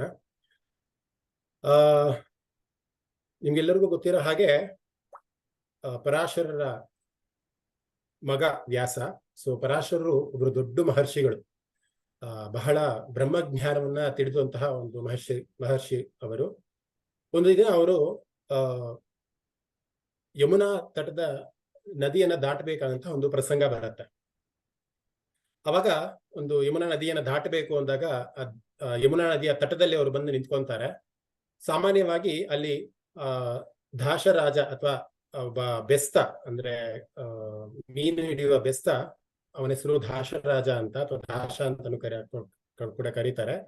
ಅವರು ಮತ್ತೆ ಅವರ ಮಗಳು ಸತ್ಯವತಿ ಅಂತ ಆ ದೋಣಿಯನ್ನ ಸಾಗಿಸುವಂತಹ ಒಂದು ಕಾರ್ಯವನ್ನು ಮಾಡ್ತಾ ಇರ್ತಾರೆ. ಯೂಶಲಿ ಅದು ತುಂಬಾ ದೊಡ್ಡ ದೋಣಿ, 50 ಜನಗಳನ್ನ ಹೊತ್ತು ಹೊಯ್ಯುವಂತಹ ಒಂದು ದೋಣಿ ಆಗಿರುತ್ತದು. ಆದ್ರೆ ಇದು ಮಧ್ಯಾಹ್ನದ ಸಮಯದಲ್ಲಿ ದಾಶರು ಬಂದು ಅವರ ಒಂದು ಕುಟೀರದಲ್ಲಿ, ಅಂದ್ರೆ ಗುಡಿಸಿನಲ್ಲಿ ಊಟಕ್ಕೆ ಅಂತ ಹೋಗಿರ್ತಾರೆ. ಅವಾಗ ಪರಾಶರರು ಬರ್ತಾರೆ, ನಾನು ನದಿಯನ್ನ ದಾಟಬೇಕು ಅಂತ ಬಾಗ್ಲನ್ನ ತಟ್ತಾರೆ. ಅವಾಗ ಅವಳ ಮಗಳು ಸತ್ಯವತಿ ಬಾಗ್ಲನ್ನ ತೆಗೆದ್ಬಿಟ್ಟು ಹೇಳ್ತಾಳೆ, 50 ಜನ ಆದ್ರೆ ಮಾತ್ರ ಈ ದೋಣಿ ಮುಂದಕ್ಕೆ ಹೋಗುತ್ತೆ, ಒಬ್ಬೊಬ್ಬರಿಗೆ ನಾವು ಈ ದೋಣಿಯನ್ನ ಸಾಗಿಸೋದಕ್ಕಾಗೋದಿಲ್ಲ ಅಂತ. ಅದಕ್ಕೆ ಪರಾಶರರು ಹೇಳ್ತಾರೆ, ಅವರು ದೊಡ್ಡ ಜ್ಞಾನಿಗಳು ಅಥವಾ ತಪಸ್ಸುಳ್ಳು ಅಂತವ್ರು, ನಾನು ಒಬ್ಬನ್ನ ತೂಗುವಂತಹ ಶಕ್ತಿ ನನ್ನಲ್ಲಿದೆ, ನಿಜ, ಖಂಡಿತ. ಆದ್ರೆ ನನ್ನ ಕಮಂಡಲ ಏನಿದೆಯಲ್ಲ, ಅದು ಇನ್ನೂ 49 ಜನರ ತೂಕವನ್ನ ಹೊರುವಂತಹ ಶಕ್ತಿ ನನ್ನ ಕಮಂಡಲಕ್ಕಿದೆ. ಸೊ ನಾನು 50 ಜನದ ತೂಕವನ್ನ ನಾನೇ ಹೊರುವಂತನಾಗಿದ್ದೀನಿ. ದಯಮಾಡಿ ನನಗೆ ಈ ಒಂದು ಹಡಗನ್ನ ಓಡಿಸಿ ನನ್ನ ದಡವನ್ನ ದಾಟಿಸು, ಯಮುನಾ ನದಿಯ ದಡವನ್ನ ದಾಟಿಸು ಅಂತ ಕೇಳ್ಕೊಂತಾರೆ. ಮಗಳು ಕೂಡ ಹೋಗಿ ಅವರ ತಂದೆಯನ್ನ ಕೇಳ್ತಾರೆ. ಯಾರೋ ಒಬ್ರು ಋಷಿ ಮುನಿಗಳು ದೊಡ್ಡದಾಗಿ ಗಡ್ಡವನ್ನ ಬಿಟ್ಟುಕೊಂಡು ಕಮಂಡಲನ್ನ ಬಿಟ್ಟುಕೊಂಡು ಬಂದಿದ್ದಾರೆ, ದಡವನ್ನ ಸೇರಿಸಬೇಕು ಅಂತ, ಉಗ್ರ ರೂಪದಲ್ಲಿ ಇದ್ದಾರೆ ಅಂತ. ಆಕ್ಚುಲಿ ಅವರು ಪರಾಶರರು ಒಂದು ರುದ್ರರ ಒಂದು ಅಂಶ ಅಂತಾನು ಕೂಡ ಹೇಳ್ತಾರೆ. ಸೊ ಆ ರೀತಿನಲ್ಲಿ ಬಂದ್ಬಿಟ್ಟು ಕೇಳಿದಾಗ ದಾಶರಾಜ ಹೇಳ್ತಾನೆ, ಆಯ್ತಮ್ಮ ನೀನೇ ಹೋಗ್ಬಿಟ್ಟು ಬಾ, ಅವರ ಶಾಪಕ್ಕೆ ನಾವು ಗುರಿ ಆಗೋದ್ ಬೇಡ, ಹೋಗಿ ಬಿಟ್ಟು ಬಾ ಅಂತ ದಾಶರಾಜರು ಕಳಿಸ್ತಾರೆ. ಇಬ್ಬರು ಕೂಡ ಆ ಒಂದು ದೋಣಿಯನ್ನ ಹೇರ್ತಾರೆ. ಪರಾಶರರಿಗೆ ಸತ್ಯವತಿಯನ್ನ ನೋಡಿ ಒಂದು ಭಾವ ಬರುತ್ತೆ. ತುಂಬಾ ಬಲಿಷ್ಠಳಾಗಿರ್ತಾಳೆ ಅವಳು. ಬೆಸ್ತ ಕನ್ಯೆ ಆಗಿರೋದ್ರಿಂದ ತುಂಬಾ ಬಲಿಷ್ಠವಾಗಿರ್ತಾಳೆ. ಈ ಜಗತ್ತಿಗೆ ಒಂದು ಸರ್ವಶಕ್ತಿಯಾದಂತಹ ಒಂದು ಮಗನನ್ನ ಅಥವಾ ಒಂದು ಅಂಶವನ್ನ ದಯಪಾಲಿಸ್ಬೇಕಂದ್ರೆ ಆ ಮಗನನ್ನ ಹೆರುವಂತಹ ಶಕ್ತಿ ಈ ಬಲಿಷ್ಠವಾದಂತಹ ಈ ಸತ್ಯವತಿಗೆ ಇದೆ ಅಂತ ಅವ್ರಿಗೆ ಗೋಚರ ಆಗತ್ತೆ. ಈ ಒಂದು ದಡದಿಂದ ಮುಂದಿನ ದಡಕ್ಕೆ ಹೋಗುವ ಒಂದು ಇದರಲ್ಲಿ ಅವರು ಕೇಳೇ ಬಿಡ್ತಾರೆ, ನೀವು ನನ್ನನ್ನ ಮದುವೆ ಆಗ್ತೀಯಾ ಅಂತ ಕೇಳ್ತಾರೆ. ಆದ್ರೆ ಅದಕ್ಕೆ ಅವ್ರು ಸತ್ಯವತಿ ಹೇಳ್ತಾರೆ, ಒಂದು ಮತ್ಸ್ಯಕನ್ಯೆ. ಆಕ್ಚುಲಿ ಅವರಲ್ಲಿ ಮೀನಿನ ವಾಸನೆ ಬರ್ತಾ ಇರತ್ತೆ, ಅಂದ್ರೆ ಮತ್ಸ್ಯಗಂಧಿ ಅಂತಾನು ಕೂಡ ಕರೀತಾರೆ. ಮೀನಿನ ವಾಸನೆ ಅವ್ರಿಗೆ ಬರ್ತಾ ಇರತ್ತೆ. ನನ್ನಂತಹ ಅಂದ್ರೆ ಇಂತಹ ವಾಸನೆ ಬರುವಂತಹ ಕನ್ಯೆಯನ್ನ ನೀವು ಮದುವೆ ಹಾಕಿ ಇಷ್ಟಪಡ್ತೀವಿ, ನೀವು ತುಂಬಾ ತಪೋನಿಷ್ಠರು, ಮಹಾ ಋಷಿಗಳು, ನೀವು ಇಂತಹ ಮತ್ಸ್ಯಕನ್ಯೆಯನ್ನ ಅಥವಾ ಮತ್ಸ್ಯಗಂಧಿಯನ್ನ ನೀವು ಮದುವೆ ಹಾಕಿ ಇಷ್ಟಪಡ್ತೀರಾ ಅಂತ ಕೇಳಿದಾಗ ಅವರು ಒಂದು ವರವನ್ನ ಕೊಡ್ತಾರೆ. ನೀನು ಇನ್ಮೇಲೆ ಮತ್ಸ್ಯಗಂಧಿ ಅಲ್ಲ, ಯೋಜನಗಂಧಿ ಅಂತ. ಯೋಜನಗಂಧಿ ಅಂತ ಅಂದ್ರೆ 2 ಯೋಜನೆಗಳ ನಡುವೆ, ಅಂದ್ರೆ ಆಲ್ಮೋಸ್ಟ್ ಯೋಜನ ಅಂದ್ರೆ ನಾವು ಈಗಿನ ಒಂದು ಇದರಲ್ಲಿ ಕಿಲೋಮೀಟರ್ ಅಂತಾನು ಕೂಡ ಹೇಳ್ಬೋದು. ಅಷ್ಟು ಯೋಜನೆಗಳ ದೂರದಕ್ಕೂ ಕೂಡ ನಿನ್ನ ಒಂದು ಸುವಾಸನೆ ಎಲ್ರಿಗೂ ಕಾಣೋ ಹಾಕ್ಬೇಕು ಅನ್ನೋ, ಅಂದ್ರೆ ದ್ರವ್ಯದ ಒಂದು ಸುವಾಸನೆಯನ್ನ ನಿನಗೆ ನಾನು ಕೊಡ್ತೀನಿ ಅಂತ ಅವರ ತಪೋಬಲದಿಂದ ಅವರಿಗೆ ಮತ್ಸ್ಯ ಗಂಧಿ ಆಗಿರುವಂತಹ ಯೋಜನಗಂಧಿ ಅಂತ ಒಂದು ಹೆಸರು ಕೂಡ ಅವಳಿಗೆ ಬರುತ್ತೆ.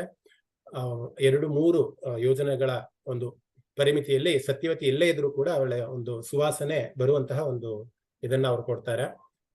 ದಡವನ್ನ ತಲುಪಿದ ಮೇಲೆ ಯೂಶಲಿ ಋಷಿಗಳಿಗೆ ಯಾವುದೇ ರೀತಿಯ ಗಾಂಧಾರ ವಿವಾಹ ಆಗಿರ್ಬೋದು ಅಥವಾ ತಂದೆ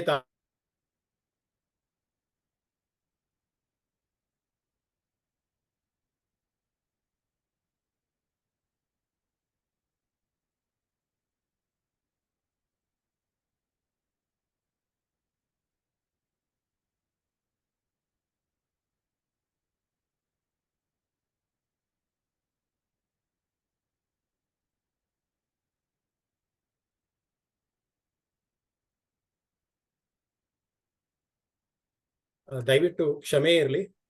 ಮನೆಯಲ್ಲಿ ಸ್ವಲ್ಪ ವಿದ್ಯುತ್ ಸಮಸ್ಯೆ ಇದೆ, ಬೆಳಿಗ್ಗೆಯಿಂದ ಕರೆಂಟ್ ಇಲ್ಲ. ಸೊ ಅದರಿಂದ ಸ್ವಲ್ಪ ನೆಟ್ವರ್ಕ್ ಇಶ್ಯೂ ತುಂಬಾ ಆಗ್ತಾ ಇದೆ ಅಂತ ಭಾವಿಸ್ತೀನಿ. ಸೊ ಕಥೆಯನ್ನ ಹೇಳ್ತಾ ಇದ್ದೆ. ಸೊ ಅಲ್ಲಿ ಅವರ ಒಂದು ತಪದ ಒಂದು ಶಕ್ತಿಯಿಂದ ವಸಿಷ್ಠರನ್ನ ಮತ್ತೆ ಸತ್ಯವತಿಯ ತಂದೆ ತಾಯಿಯನ್ನ ಕರೆಸ್ಕೊಂತಾರೆ. ಶಾಸ್ತ್ರೋಕ್ತರವಾಗಿ ಅಲ್ಲೇ ಯಮುನಾ ನದಿಯ ತೀರದಲ್ಲಿ ಆ ದ್ವೀಪದಲ್ಲಿ ಅವರಿಗೆ ಮದುವೆ ಆಗತ್ತೆ. ಸತ್ಯವತಿಗೆ ಮತ್ತೆ ದಾಶರಥಿಗೆ ಮದುವೆ ಆಗತ್ತೆ. ಅದಕ್ಕೋಸ್ಕರ ಅವರ ಒಂದು ಹೆಸರು ಕೂಡ, ಅಂದ್ರೆ ಆ ದ್ವೀಪದಲ್ಲಿ ಅವರು ಹುಟ್ಟಿರೋದ್ರಿಂದ ಅವರ ಹೆಸರು ಕೂಡ ಕೃಷ್ಣ ದ್ವೈಪಾಯನ ಅನ್ನುವಂತಹ ಒಂದು ಹೆಸರು ಕೂಡ ವ್ಯಾಸರಿಗಿದೆ. ಅವರ ಬಣ್ಣ ಕಪ್ಪು ಆಗಿರೋದ್ರಿಂದ, ಅಂದ್ರೆ ವ್ಯಾಸರು ಕಪ್ಪಿದ್ರಂತೆ, ಅದಕ್ಕೆ ಅವರಿಗೆ ಕೃಷ್ಣ ದ್ವೈಪಾಯನ ಅಂತ ಕೂಡ ಹೆಸರಿದೆ. ಅವರು ವೇದಗಳನ್ನ ವಿಂಗಡಿಸಿರೋದಕ್ಕೆ ಸಾಮರ್ಥ್ಯ ಇರೋದ್ರಿಂದ ಅವರಿಗೆ ವೇದವ್ಯಾಸರು ಅಂತ ಕೂಡ ಕರೀತಾರೆ. ಮತ್ತೆ ಕಥೆಯ ಮುಂದುವರಿಸಬೇಕಂದ್ರೆ ಒಂದು ವ್ಯಾಸರ ಒಂದು ಜನನವಾಗುತ್ತೆ. ಕಡೆಗೆ ಅವರು ಪರಾಶರರು ಮತ್ತೆ ತಪಸ್ಸಿಗೆ ಹೋಗುವಂತಹ ಒಂದು ಕೆಲಸ ಆಗ್ಬೇಕಾಗಿದ್ರಿಂದ ಅವರು 2 ವರವನ್ನ ಕೊಡ್ತಾರೆ ಸತ್ಯವತಿಗೆ. ಒಂದು ವರ ಬಂದು, ನೀನು ಸದಾ ಕನ್ಯೆಯಾಗಿ ಇರಲಿ, ಅಂದ್ರೆ ವ್ಯಾಸರನ್ನ ಹೆತ್ತಿದ್ರು ಕೂಡ ನೀನು ಕನ್ಯೆಯಾಗಿ ಇರಲಿ ಅನ್ನುವಂಥ ಒಂದು ವರವನ್ನ ಅವರು ಕೊಡ್ತಾರೆ. ಹಾಗೂ ನೀನು ಒಬ್ಬ ಮಹಾರಾಜನನ್ನ ಮದುವೆ ಆಗ್ಲಿ ಮುಂದಕ್ಕೆ ಅಂತಾನು ಕೂಡ ಒಂದು ವರನ ಕೊಡ್ತಾರೆ. ನಮ್ಗೆಲ್ಲರಿಗೂ ಕೂಡ ಮಹಾಭಾರತದ ಕಥೆ ಗೊತ್ತಿದೆ. ಮುಂದೆ ಸತ್ಯವತಿ ಅನ್ನೋಳು ಶಾಂತನು ಅನ್ನುವ ಮಹಾರಾಜನ್ನ ಮದುವೆ ಆಗ್ತಾರೆ. ಭೀಷ್ಮನ ತಂದೆ ಶಾಂತನು ಅವರು ಸತ್ಯವತಿನ ಮದುವೆ ಆಗ್ತಾರೆ. ಆ ಕಥೆ ನಿಮ್ಗೆಲ್ಲರಿಗೂ ಕೂಡ ಗೊತ್ತಿದೆ. ಮುಂದಿನ ತರಗತಿಗಳಲ್ಲಿ ಮಹಾಭಾರತದ ಇಂತಹ ಒಂದು ಕಥೆಗಳನ್ನ ಇನ್ನೂ ಹೇಳುವಂತ ಪ್ರಯತ್ನ ನಾವೆಲ್ಲರೂ ಕೂಡ ಮಾಡ್ತೀವಿ.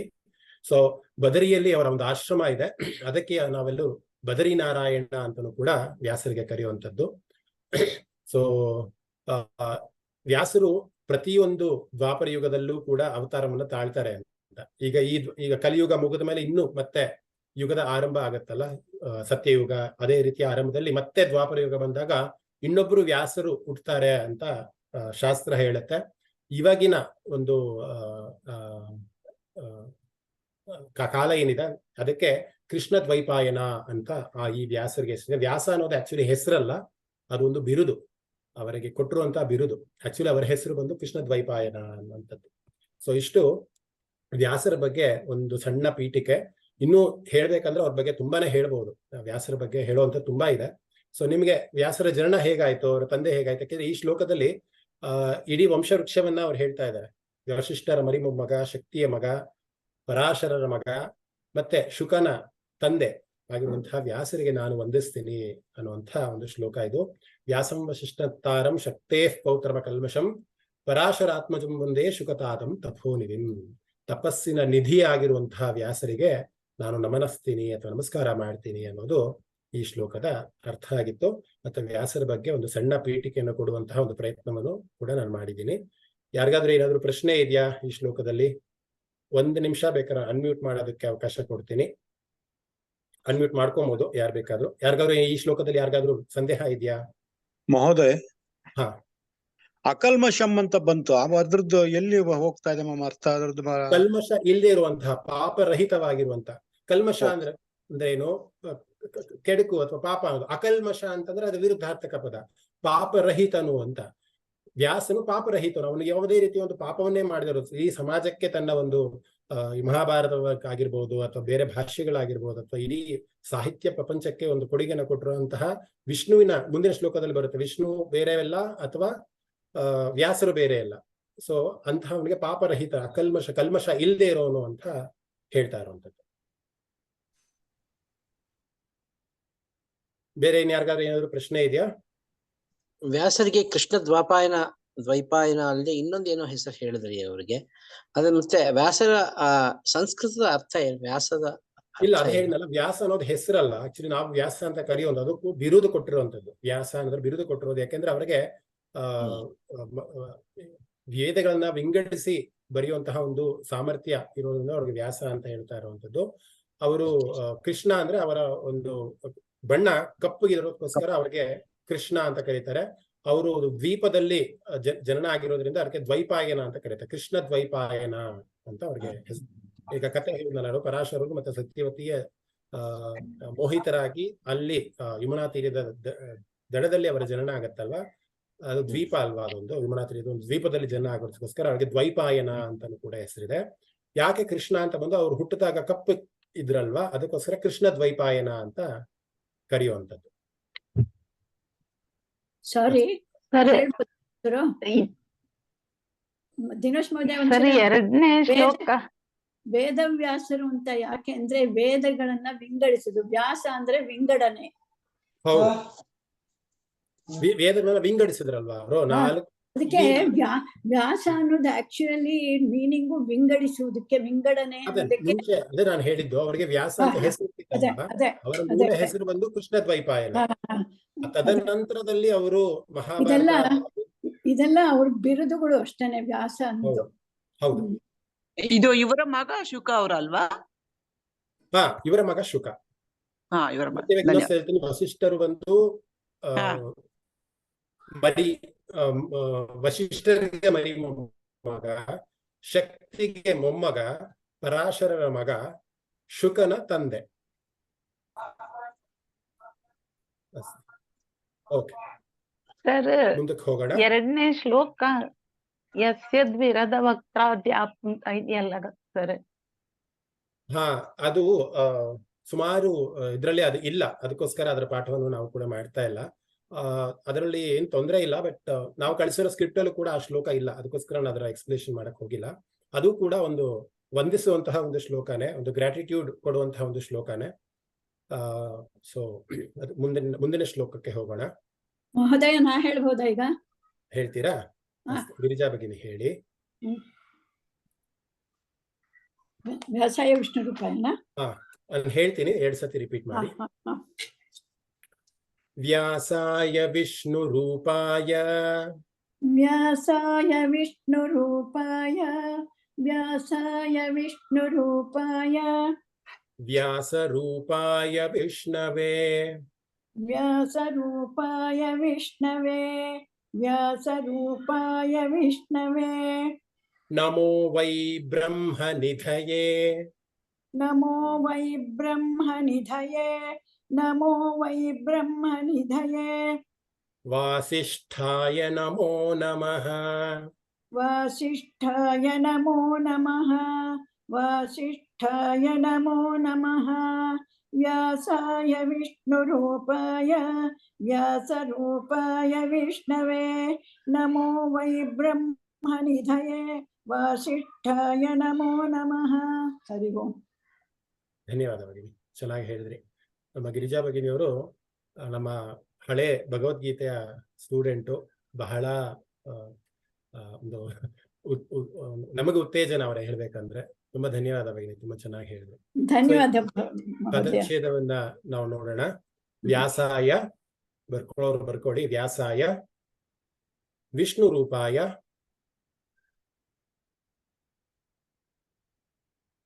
ವ್ಯಾಸ ರೂಪಾಯ ವಿಷ್ಣವೇ. ಮತ್ತೊಮ್ಮೆ ಹೇಳ್ತೀನಿ, ವ್ಯಾಸಾಯ ವಿಷ್ಣು ರೂಪಾಯ ವ್ಯಾಸ ರೂಪಾಯ ವಿಷ್ಣವೇ. ನಮೋ ಸಪರೇಟ್ ಆಗಿ ವೈ ಅಂತ ಬರ್ಕೊಳ್ಳಿ. ನಮೋ ವೈ ಅಥವಾ ನಮೋ ಅಂತ ಬರ್ಕೊಂಡು ಇಲ್ಲಿ 2 ಛೇದ ಇದೆ, ವೈ. ಆಮೇಲೆ ಹೇಳ್ತೀನಿ ಅದ್ರ ಬಗ್ಗೆ. ಬ್ರಹ್ಮನಿದಯೇ ಬ್ರಹ್ಮನಿದಯೇ ವಾಸಿಷ್ಠಾಯ ನಮೋ ನಮಃ. 2 ಒಟ್ಟಿಗೆ ಬರ್ಕೊಳ್ಳಿ, ನಮೋ ನಮಃ ಅಂತ. ಬಹಳ ಸುಲಭವಾದಂತಹ ಅರ್ಥ ಏನು ಬೇಕೇ ಆಗಿಲ್ಲ ಇದಕ್ಕೆ ಅನ್ಸುತ್ತೆ, ಆ ರೀತಿಯ ಒಂದು ಶ್ಲೋಕ. ವ್ಯಾಸಾಯ ಅಂದ್ರೆ ವ್ಯಾಸನಿಗೆ ಅಂತ ಸಂಸ್ಕೃತದಲ್ಲಿ ಚತುರ್ಥಿ ವಿಭಕ್ತಿ ಬರುವಂತಹ ಒಂದು ಪದ. ವ್ಯಾಸಾಯ ವ್ಯಾಸರಿಗೆ ಅನ್ನುವಂತಹ ಅರ್ಥ. ವಿಷ್ಣು ರೂಪಾಯ ವಿಷ್ಣುವಿನ ಒಂದು ರೂಪವನ್ನ ಇರುವಂತಹ ಅಂತ. ವಿಷ್ಣು ರೂಪಾಯ ವಿಷ್ಣುವಿನ ಒಂದು ರೂಪ ಅನ್ನುವಂತಹ ಅರ್ಥ ಬರುತ್ತೆ. ವ್ಯಾಸ ರೂಪಾಯ ಅಂದ್ರೆ ವ್ಯಾಸರು ಬೇರೆ ಅಲ್ಲ, ವಿಷ್ಣು ಬೇರೆ ಅಲ್ಲ. ಅದಕ್ಕೋಸ್ಕರ ವಿಷ್ಣು ರೂಪಾಯ ವ್ಯಾಸ ರೂಪ. ವ್ಯಾಸ ರೂಪಾಯ ಅಂದ್ರೆ ವ್ಯಾಸರೇ ಆಗಿರುವಂತಹ ಅಂತ. ವಿಷ್ಣವೇ ವಿಷ್ಣವೇ ಅಂದ್ರೆ ಮಹಾವಿಷ್ಣು ಅಂತ. ನಾನು ಆಲ್ರೆಡಿ ವಿಷ್ಣು ಅರ್ಥವನ್ನ ಹಿಂದಿನ ಶ್ಲೋಕದಲ್ಲಿ ಹೇಳಿದ್ದೀನಿ. ನಮೋ ವೈ ಅಂತ ಅಂದ್ರೆ, ನಮೋ ಅಂತಂದ್ರೆ ನಿಮ್ಗೆಲ್ಲರಿಗೂ ಗೊತ್ತಾರಾಗೆ ನಮಸ್ಕಾರ. ಇಲ್ಲಿ ವೈ ಅಂತ ಅಂದ್ರೆ ಮತ್ತೆ ನಮಸ್ತೀನಿ, ಮತ್ತೆ ಮತ್ತೆ ನಮಸ್ತೀನಿ ಅಂತ. ವೈ ಅಂತ ಅಂದ್ರೆ ಮತ್ತೆ ಮತ್ತೆ ಅಂತ ಬರ್ಕೊಳ್ಳಿ. ವೈ ಅಂತ ಅಂದ್ರೆ ಮತ್ತೆ ಮತ್ತೆ. ಬ್ರಹ್ಮನಿದಯೇ ಬ್ರಹ್ಮನ ನಿಧಿಯನ್ನ ಇರುವಂತಹ ಅಂತ. ಏನು ಬ್ರಹ್ಮನ ನಿಧಿ ಅಂದ್ರೆ ಬ್ರಹ್ಮನ ಜ್ಞಾನದ ಒಂದು ನಿಧಿಯನ್ನ ಇರುವಂತಹ ಅಂತ. ಬ್ರಹ್ಮನಿದೆ ಅಂದ್ರೆ ಬ್ರಹ್ಮಜ್ಞಾನದ ನಿಧಿಯನ್ನು ಇರುವಂತಹ ಅನ್ನೋ ಅರ್ಥ ಬರುತ್ತೆ. ವಾಸಿಷ್ಠಾಯ ಅಂದ್ರೆ ನಮ್ಮ ಮುಂದಿನ ಶ್ಲೋಕದಲ್ಲಿ ಆಗ್ಲೇ ಇದೆ, ವಸಿಷ್ಠರ ಸಂತಾನ ಆಗಿರುವಂತಹ ಅಂತ. ವಸಿಷ್ಠರ ಒಂದು ಸಂತಾನ ಆಗಿರೋದಲ್ವಾ. ವಸಿಷ್ಠರು ಬಂದು ಮರಿ ಮೊಮ್ಮಗ ಆಗಬೇಕು ಅಂದ್ರೆ ವಸಿಷ್ಠನ ಒಂದು ಸಂತಾನದಲ್ಲಿ ಹುಟ್ಟಿರುವಂತಹ ಋಷಿ ವ್ಯಾಸರು. ಇದರ ಸಂಪೂರ್ಣ ಅರ್ಥವನ್ನ ಬರಿಬೇಕಾದ್ರೆ ಈ ರೀತಿ ಬರುತ್ತೆ. ವಿಷ್ಣುವಿನ ಸ್ವರೂಪನಾದಂತಹ ವಿಷ್ಣುವಿನ ಸ್ವರೂಪನಾದಂತಹ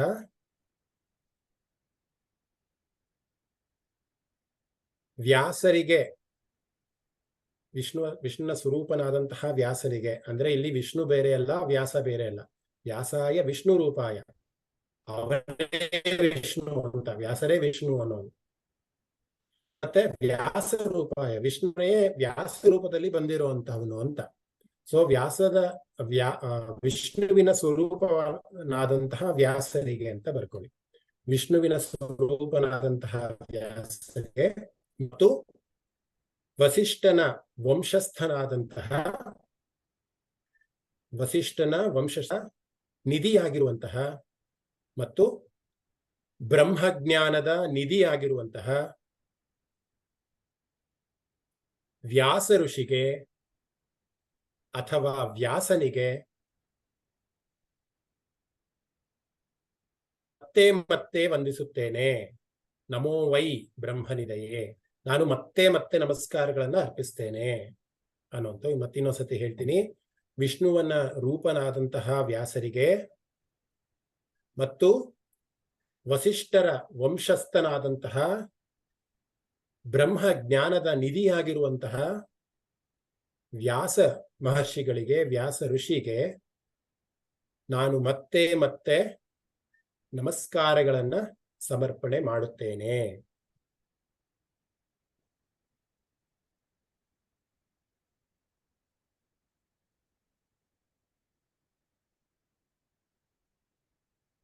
ವ್ಯಾಸರು ವಿಷ್ಣು ತತ್ವದಿಂದ ಹುಟ್ಟಿರುವಂತಹವರು, ಅಂದ್ರೆ ವಿಷ್ಣುವಿನ ಒಂದು ಅಂಶದಿಂದ ಹುಟ್ಟಿರುವಂತಹವರು ಅನ್ನುವಂಥಕ್ಕೆ ಅವ್ರಿಗೆ ವ್ಯಾಸಾಯ ವಿಷ್ಣು ರೂಪಾಯ ಅಂತ ಹೇಳ್ತಾರೆ. ವ್ಯಾಸರು ವಿಷ್ಣುವಿನ ಒಂದು ಅಂಶನೇ, ವ್ಯಾಸರು ಬೇರೆ ಅಲ್ಲ ಅಥವಾ ವಿಷ್ಣು ಬೇರೆ ಅಲ್ಲ ಅನ್ನುವಂಥ ಒಂದು ಅರ್ಥವನ್ನು ಕೊಡುತ್ತೆ. ವಸಿಷ್ಠ ಮಹರ್ಷಿಯ ಒಂದು ವಂಶದಿಂದ ಇವರು ಜನಿಸಿದಂತ ಅವ್ರಿಗೆ ವಸಿಷ್ಠರಿಗೆ ಇಲ್ಲಿ ಹೇಳ್ತಾ ಇರೋದು. ವಸಿಷ್ಠರು ಕೂಡ ನಾವು ನಮಸ್ಕಾರ ಇಲ್ಲಿ 3 ಸತಿ ಬರುತ್ತೆ. ನಮಃ ನಮಃ ನಮಃ ಅಂತ, ನಮೋ ವೈ ನಮೋ ನಮಃ ಅಂತ 3 ಸತಿ ನಮಸ್ಕಾರವನ್ನ ಮಾಡ್ತಿದ್ದಾರೆ. ಒಂದು ವಿಷ್ಣುವಿಗೆ, ಇನ್ನೊಂದು ವ್ಯಾಸರಿಗೆ, ಇನ್ನೊಂದು ವಸಿಷ್ಠರಿಗೆ 3 ಬಾರಿ ನಮನಗಳನ್ನ ನಾವು ಸಲ್ಲಿಸುವಂಥದ್ದು. ಅವರ ಕುಟುಂಬಕ್ಕೆ ಒಂದು ನಮನವನ್ನ ಸಲ್ಲಿಸುವಂಥದ್ದು. ಮತ್ತೆ ಮತ್ತೆ ನಮಸ್ಕಾರಗಳ ಸತಿ ಕೃತಜ್ಞತಾ ಮನೋಭಾವವನ್ನ ಸಲ್ಲಿಸುವಂತಹ ಒಂದು ಶ್ಲೋಕ ಆಗಿದೆ. ಯಾರಿಗಾದ್ರೂ ಏನಾದ್ರೂ ಅನುಮಾನ ಇದೆಯಾ ಇದಕ್ಕೆ? ಎಲ್ಲರೂ ಬರ್ಕೊಂಡ್ರಿ ಅಂತ ಭಾವಿಸ್ತೀನಿ. ತುಂಬಾ ಸಿಂಪಲ್ ಆಗಿರುವಂತಹ ಶ್ಲೋಕ, ಯಾವುದೇ ಒಂದು ವ್ಯಾಖ್ಯಾನ ಬೇಕಾಗಿಲ್ಲ ಇದಕ್ಕೆ ಅಂತ ಅನ್ಸುತ್ತೆ. ವ್ಯಾಸರೇ ವಿಷ್ಣು, ವಿಷ್ಣುವೇ ವ್ಯಾಸ, ವಸಿಷ್ಠರ ಒಂದು ವಂಶದಲ್ಲಿ ಜನಿಸಿರುವಂತಹ ವ್ಯಾಸರಿಗೆ ಮತ್ತೆ ನಾನು ನಮಿಸ್ತೀನಿ. ಯಾಕೆ ವಿಷ್ಣು ಸಹಸ್ರನಾಮದಲ್ಲಿ ಇಷ್ಟೊಂದು ವ್ಯಾಸರ ಬಗ್ಗೆ ಹೇಳ್ತಿದ್ದಾರೆ ಅಂದ್ರೆ, ಇಡೀ ಮಹಾಭಾರತದ ಶ್ಲೋಕಗಳನ್ನ ಏನು ಬರೆದಿದ್ದಾರೆ ಅವರು, ಅದು ಒಂದು ಕೊಡುಗೆ. ಮೊದಲೇ ಲಾಸ್ಟ್ ಕ್ಲಾಸ್ ಅಲ್ಲಿ ಹೇಮ ಬಗ್ಗೆನೂ ಕೂಡ ಹೇಳ್ತಾ ಇದ್ರು. ಇಷ್ಟು ಎಲ್ಲಾ ಒಂದು ಮಹಾಭಾರತ ಬೇರೆ ಏನೇನೋ ಎಲ್ಲವೂ ಕೂಡ ಒಂದು ಕಡೆ ತೂಗಿ ಮಹಾಭಾರತವನ್ನ ಒಂದು ಕಡೆ ತೂಗಿದ್ರೆ ಅದು ಮಹಾಭಾರತನೇ ಅದರ ತೂಕ ಹೆಚ್ಚು ಅಂತ ಹೇಳುವಂಥದ್ದು. ಶಾಸ್ತ್ರಗಳನ್ನ, ಇಡೀ ಶಾಸ್ತ್ರಗಳನ್ನ ಒಂದ್ ಕಡೆ ಹಾಕಿ ಒಂದ್ ಕಡೆ ಮಹಾಭಾರತವನ್ನ ಹಾಕಿದ್ರೆ ಮಹಾಭಾರತಕ್ಕೆ ಹೆಚ್ಚು ವೇಟೇಜ್ ಇರುವಂತದ್ದು ಅನ್ನೋದು. ಅದಷ್ಟು ಶಕ್ತಿ ಇರುವಂತಹ ಅಥವಾ ಅಷ್ಟು ಸತ್ವ ಇರುವಂತಹ, ಅಷ್ಟು ತತ್ವಜ್ಞಾನವಿರುವಂತಹ ಒಂದು ಗ್ರಂಥ ಅಂದ್ರೆ ಅದು ಮಹಾಭಾರತ. ಯಾಕೆ ವ್ಯಾಸರು ಕಥೆಯ ರೂಪದಲ್ಲಿ ಇದನ್ನ ನಮ್ಗೆಲ್ಲ ಕೊಟ್ಟಿದ್ದಾರೆ ಅಂದ್ರೆ, ನಾವೆಲ್ಲ ವೇದಗಳನ್ನ ಅರ್ಥ ಮಾಡ್ಕೊಳ್ಳೋಕೆ ತುಂಬಾ ಕಷ್ಟ ಆಗತ್ತೆ ನಮ್ಗೆ ಅಲ್ವಾ. ಅದು ಸಂಸ್ಕೃತದಲ್ಲಿ ಇದೆ ಅನ್ನೋದು ಒಂದು ಕಾರಣ, ಆದ್ರೆ ಅದು ಛಂದೋಬದ್ಧವಾಗಿರುತ್ತೆ. ಬೇರೆ ಬೇರೆ ಏನೇನೋ ಒಂದು ಕಾರಣಗಳಿಂದ ಅದನ್ನ ನಮ್ಗೆ ಗ್ರಹಣ ಮಾಡ್ಕೊಳ್ಳೋದಕ್ಕೆ ನಮ್ಗೆ ಖಂಡಿತ ಆಗೋದಿಲ್ಲ. ಅದಕ್ಕೋಸ್ಕರ ವ್ಯಾಸರು ಏನ್ ಮಾಡಿದ್ರು, ಮಹಾಭಾರತವನ್ನ ಕಥೆಯ ರೂಪದಲ್ಲಿ ನೋಡಿ. ಆ ಕಥೆಯ ರೂಪದಲ್ಲಿ ಕೊಟ್ಟಿರೋ ಎಲ್ಲಾ ಭಾವನೆಗಳಿದೆ ಅಲ್ಲಿ. ಕ್ರೋಧ ಇದೆ, ಕೋಪ ಇದೆ, ಅಥವಾ ಒಂದು ವಿರಸ ಇದೆ, ಸರಸ ಇದೆ, ಪ್ರತಿಯೊಂದು ಮಹಾಭಾರತದಲ್ಲಿದೆ. ಆಕ್ಚುಲಿ ನಾವೇನು ಮಹಾಭಾರತವನ್ನ ನೋಡ್ತೀವಿ, ಕೌರವರು, ಪಾಂಡವರು, ಮತ್ತೆ ಅವರ ಯುದ್ಧ ಏನ್ ನಡೆಯುತ್ತೆ, ಅಥವಾ ದ್ರೌಪದಿ ವಸ್ತ್ರಾಪರಣ ಏನ್ ನಡೆಯುತ್ತೆ, ಇಡೀ ಮಹಾಭಾರತ ಯುದ್ಧ ಏನ್ ನಡೆಯುತ್ತೆ, ಅದು ಬರೀ 20 ಭಾಗದ ಮಹಾಭಾರತ ಮಾತ್ರ. ನನ್ನನ್ನು ಕೇಳಿದ್ರೆ ಮಹಾಭಾರತ ಕುರುಕ್ಷೇತ್ರದ ಯುದ್ಧದ ನಂತರದಲ್ಲಿ ಇರುವಂತಹ ಕಥೆಗಳು ಇನ್ನೂ ಸುಮಾರಿದಾವೆ. ಅದನ್ನ ನಾವು ಇಡೀ ವಿಷ್ಣು ಸಹಸ್ರನಾಮದ ಕ್ಲಾಸ್ಗಳಲ್ಲಿ ಒಂದೊಂದು ಕಥೆಯನ್ನು ನಿಮ್ಗೆಲ್ಲರೂ ಹೇಳುವಂತ ಪ್ರಯತ್ನನ ಕೂಡ ಮಾಡ್ತೀನಿ. ಮತ್ತೆ ಮಹಾಭಾರತ ಮುಂಚೆ ಅಂದ್ರೆ ಕೌರವರು ಪಾಂಡವರು ಹುಟ್ಟೋದಕ್ಕಿಂತ ಮುಂಚೆನೂ ಕೂಡ ಸುಮಾರು ಕಥೆಗಳಿದೆ, ಉಪಕಥೆಗಳಿದೆ. ಅದನ್ನ ಯಾರಿಗೂ ಕೂಡ ಗೊತ್ತಿರೋದಿಲ್ಲ. ಯಯಾತಿ ಅಂತ ಒಂದು ಬರುತ್ತೆ. ಆಕ್ಚುಲಿ ಇಡೀ ವಂಶವೃಕ್ಷವನ್ನೇ ನಾವು ಹೇಳ್ಬೋದು. ಅದರ ಒಂದು ಸ್ಲೈಡ್ ಅನ್ನ ನಾನು ಮಾಡುವಂತ ಒಂದು ಪ್ರಯತ್ನದಲ್ಲಿ ಇದ್ದೀನಿ. ಇಡೀ ಕುರು ವಂಶದ ಒಂದು ವಂಶವೃಕ್ಷವನ್ನ ಒಂದು ಸ್ಲೈಡ್ ಅಲ್ಲಿ ಮಾಡಿ ನಿಮ್ಗೆಲ್ಲರೂ ಕೊಡಬೇಕು ಅನ್ನುವಂಥದ್ದು. ಸೊ ಚಂದ್ರವಂಶದಿಂದ ಜನಿತವಾದಂತಹ ಕುರುವಂಶದ ಇಡೀ ಕಥೆಯನ್ನು ನಾವು ತಿಳ್ಕೊಳ್ಳುವಂತಹ ಪ್ರಯತ್ನವನ್ನ ಮುಂದಿನ ಕ್ಲಾಸ್ಗಳಲ್ಲಿ ನಾವು ಖಂಡಿತ ಮಾಡೋಣ. ಸೊ ಇವತ್ತಿನ ಮಟ್ಟಿಗೆ ವ್ಯಾಸರಿಗೆ ವಂದಿಸಿದ್ದಾಯ್ತು, ಗಣೇಶರಿಗೆ ವಂದಿಸಿದ್ದಾಯ್ತು. ಇನ್ನು ಮುಂದಕ್ಕೆ ಹೋಗೋಣ. 4ನೇ ಶ್ಲೋಕ ಯಾರು ರಿಪೀಟ್ ಮಾಡ್ತೀರಾ? ಓಕೆ, ವಾಣಿ ಕೃಷ್ಣ ಅವರು ಅಲ್ಲಿಂದ ವಿಡಿಯೋದಲ್ಲೂ ಕೂಡ ಹ್ಯಾಂಡ್ ರೈಸ್ ಮಾಡ್ತಿದ್ದಾರೆ. ಭಗಿನಿ 1 ನಿಮಿಷ ನಾನು ನಿಮ್ಗೆ ಇದು ಮಾಡ್ತೀನಿ. ವಾಣಿ ಕೃಷ್ಣ ಅವರು ಓಕೆ, ಅನ್ಮ್ಯೂಟ್ ಮಾಡ್ಕೊಳ್ಳಿ.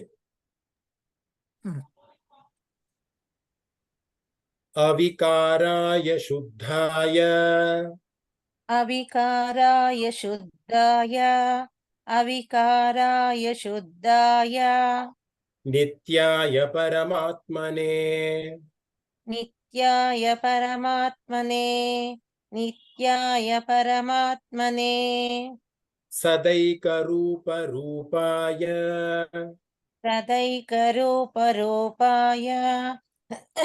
ಸದೈಕರೂಪರೂಪಾಯ ವಿಷ್ಣವೇ ಸರ್ವಜಿಷ್ಣವೇ ವಿಷ್ಣವೇ ಸರ್ವಜಿಷ್ಣವೇ ವಿಷ್ಣವೇ ಸರ್ವಜಿಷ್ಣವೇ ಹೇಳ ಒಂದ್ಸತಿ ಸಂಪೂರ್ಣ ಶ್ಲೋಕವನ್ನು ಹೇಳೋ ಪ್ರಯತ್ನ ಮಾಡಿ. ಅವಿಕಾರಾಯ ಶುದ್ಧಾಯ ನಿತ್ಯಾಯ ಪರಮಾತ್ಮನೇ ಸದೈಕರೂಪರೂಪಾಯ ವಿಷ್ಣವೇ ಸರ್ವಜಿಷ್ಣವೇ. ಚೆನ್ನಾಗಿದೆ ಭಗಿನಿ, ಧನ್ಯವಾದ. ಸೊ ಒಂದ್ಸತಿ ಇದರ ಒಂದು ಅಲ್ಪ ಪ್ರಾಣ ಮಹಾಪ್ರಾಣದ ಕಡೆಗೆ ಗಮನ ಕೊಡೋಣ. ಇಲ್ಲಿ ಶುದ್ಧಾಯ ಧಾಕ್ಕೆ ಧಾವತ್ತಿದೆ, ಸೊ ಅದನ್ನ ಸ್ಟ್ರೆಸ್ ಮಾಡಿ ಹೇಳುವಂಥದ್ದು ಶುದ್ಧಾಯ. ಓಕೆ, ಅದೊಂದು ಮಾರ್ಕ್ ಮಾಡ್ಕೊಳ್ಳಿ. ಅದು ಬಿಟ್ರೆ ಮಿಕ್ಕಿದೆಲ್ಲವೂ ಕೂಡ ಅಲ್ಪ ಪ್ರಾಣದಲ್ಲೇ ಇದೆ, ಯಾವುದೋ ಮಹಾಪ್ರಾಣದಲ್ಲಿಲ್ಲ. ಸೊ ಬಹಳ ಸಿಂಪಲ್ ಆಗಿದೆ. ಅವಿಕಾರಾಯ ಶುದ್ಧಾಯ ನಿತ್ಯಾಯ ಪರಮಾತ್ಮನೇ ಸದೈಕ ರೂಪ ರೂಪಾಯ ವಿಷ್ಣವೇ ಸರ್ವಜಿಷ್ಣವೇ. ಗ್ರೂಪ್ ಅಲ್ಲಿ ಕ್ಲಾಸ್ ಆದ ನಂತರ ಇದನ್ನ ರೆಕಾರ್ಡ್ ಮಾಡಿ ನಿಮ್ಗೆ ಕಳಿಸಲಾಗತ್ತೆ. ಯಾರಿಗಾದ್ರೂ ಏನಾದ್ರೂ ಪ್ರೊನೌನ್ಸಿಯೇಷನ್ ಅಲ್ಲಿ ವಿಸರ್ಗ ಅನುಸ್ವಾರಗಳಲ್ಲಿ ಸಂದೇಹ ಇದ್ರೆ ಖಂಡಿತ ನೀವು ಅದನ್ನ ರೆಕಾರ್ಡ್ ನ ಕೇಳಿಸ್ಕೊಂಡು ಕೂಡ ಇದು ಮಾಡ್ಬೋದು. ಸುಮಾರು ಜನಕ್ಕೆ ಇವೆಲ್ಲ ಶ್ಲೋಕಗಳು ಬರುತ್ತೆ, ಅದ್ರ ಸಂದೇಹ ಇಲ್ಲ. ಸ್ವಲ್ಪ ಜನ ಹೊಸಬ್ರು ಇರ್ತೀರಾ ಅಲ್ವಾ, ಯಾರು ಈ ಶ್ಲೋಕವನ್ನೇ ಕಲ್ತಿಲ್ಲ ಅನ್ನುವಂಥವ್ರು ಇದ್ರೆ ಖಂಡಿತ ಅದರ ಒಂದು ಯೂಸ್ ಅನ್ನ ಮಾಡ್ಕೊಬಹುದು. ಇದರ ಪದಚ್ಛೇದ ಒಂದ್ಸತಿ ನೋಡೋಣ, ಬರ್ಕೊಳ್ಳಿ. ಅವಿಕಾರಾಯ ಶುದ್ಧಾಯ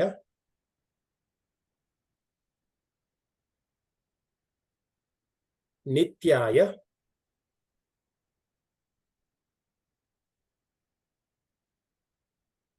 ಪರಮಾತ್ಮನೇ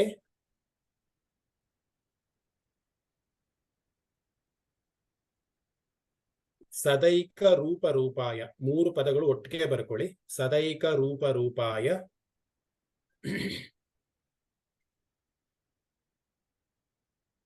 ವಿಷ್ಣವೇ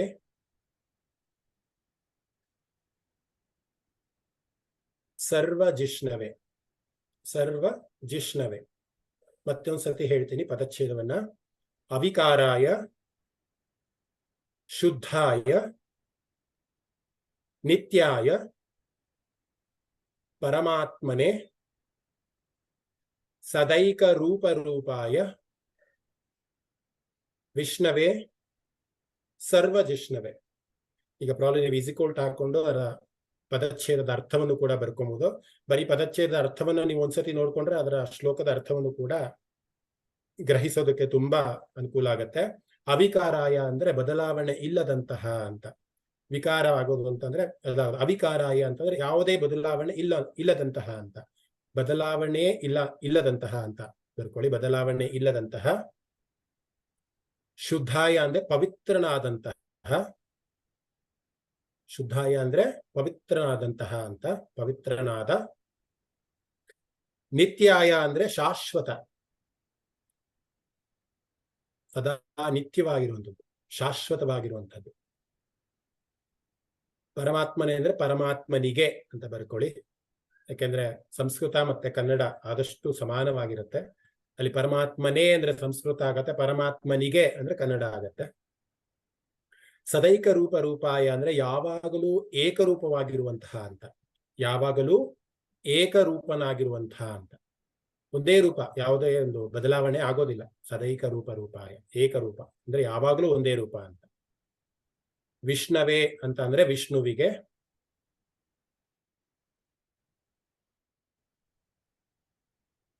ಸರ್ವಜಿಷ್ಣವೇ ಅಂದ್ರೆ ಎಲ್ಲೆಡೆ ವಿಜೇತರಾದಂತಹ ಅಂತ.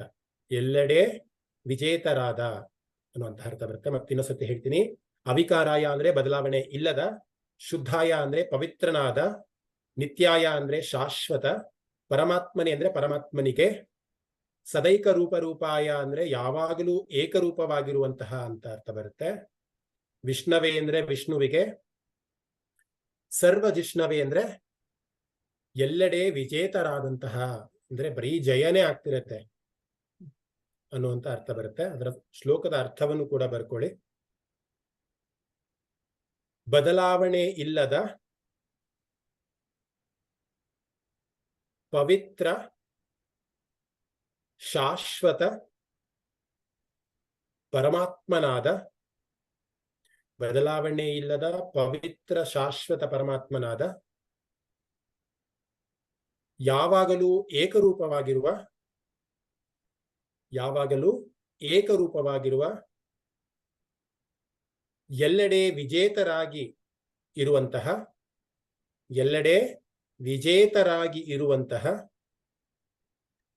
ವಿಷ್ಣುವಿಗೆ ನಮಸ್ಕಾರ.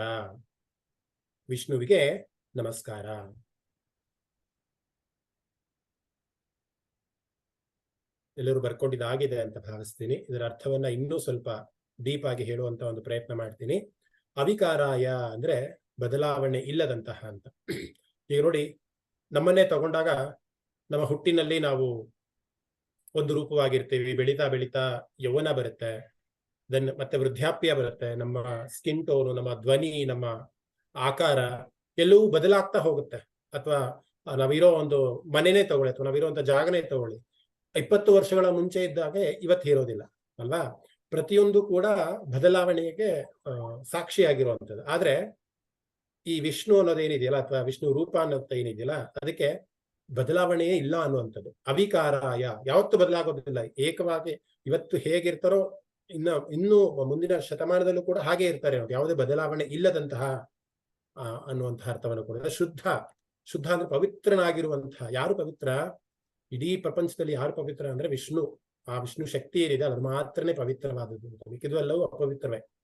ಸೊ ಶುದ್ಧವಾಗಿರುವಂತಹ, ನಿಶ್ಚಲವಾಗಿರುವಂತಹ, ಒಂದು ಪ್ರೀತಿ ಅನುಕಂಪ ಉಳ್ಳುವಂತಹ ವಿಷ್ಣುವಿಗೆ, ಪವಿತ್ರನಾದಂಥವನಿಗೆ, ಶಾಶ್ವತ, ಅವನಿಗೆ ಹುಟ್ಟು ಇಲ್ಲ, ಸಾವು ಇಲ್ಲ, ಯಾವುದೇ ಒಂದು ಇದೇ ಇಲ್ಲ, ಶಾಶ್ವತನಾಗಿರ್ತಾನೆ. ಇವತ್ತು ನಾವು ಇರ್ತೀವಿ, ಈ ದೇಹವನ್ನು ಬಿಟ್ಟು ಆತ್ಮ ಇನ್ನೊಂದಕ್ಕೆ ಸೇರ್ಕೊಳ್ಳುತ್ತೆ, ಬದಲಾವಣೆ ಆಗ್ತಿರುತ್ತೆ, ಪುನರಪಿ ಜನಂ ಪುನರಪಿ ಮರಣಂ ನಡೀತಾನೆ ಇರುತ್ತೆ ಸೈಕಲ್. ಆದ್ರೆ ಆ ಶಕ್ತಿ ಏನಿದೆಯಲ್ಲ, ಯೂನಿವರ್ಸಲ್ ಒಂದು ಶಕ್ತಿ, ಅದನ್ನು ವಿಷ್ಣು ಅಂತಾದ್ರೂ ಕರಿಬಹುದು, ದೇವಿ ಅಂತಾದ್ರೂ ಕರಿಬಹುದು, ಲಲಿತೆ ಅಂತಾದ್ರೂ ಕರಿಬಹುದು, ಯಾವ ರೂಪದಲ್ಲಾದ್ರೂ ನಾವು ಅದನ್ನ ಕರಿಬಹುದು. ಅದೊಂದು ಶಕ್ತಿ, ಆ ಒಂದು ಎನರ್ಜಿ, ಅದಕ್ಕೆ ಯಾವುದೇ ಚೇಂಜ್ ಇಲ್ಲ. ಅದು ತುಂಬಾ ಪವಿತ್ರವಾದದ್ದು ಮತ್ತೆ ಶಾಶ್ವತವಾದದ್ದು ಅಂತ. ಅಂತಹ ಪರಮಾತ್ಮನಿಗೆ, ಪರ ಆತ್ಮ ಅಂದ್ರೆ ಎಲ್ಲರ ಆತ್ಮದಲ್ಲಿ ಇರುವಂತವರಿಗೆ ಪರಮಾತ್ಮ ಅಂತ ಕರೀತಾರೆ. ಇವತ್ತು ನನ್ನ ದಿನೇಶ್ ಅಂತ ಕರೀತಾರೆ, ಇನ್ನೊಬ್ರನ್ನ ಯಾರೋ ವಿಜಯಲಕ್ಷ್ಮಿ ಅಂತ ಕರೀತಾರೆ, ಇನ್ನೊಬ್ರು ಯಾರೋ ಪೂರ್ಣಿಮಾ ಅಂತ ಕರೀತಾರೆ.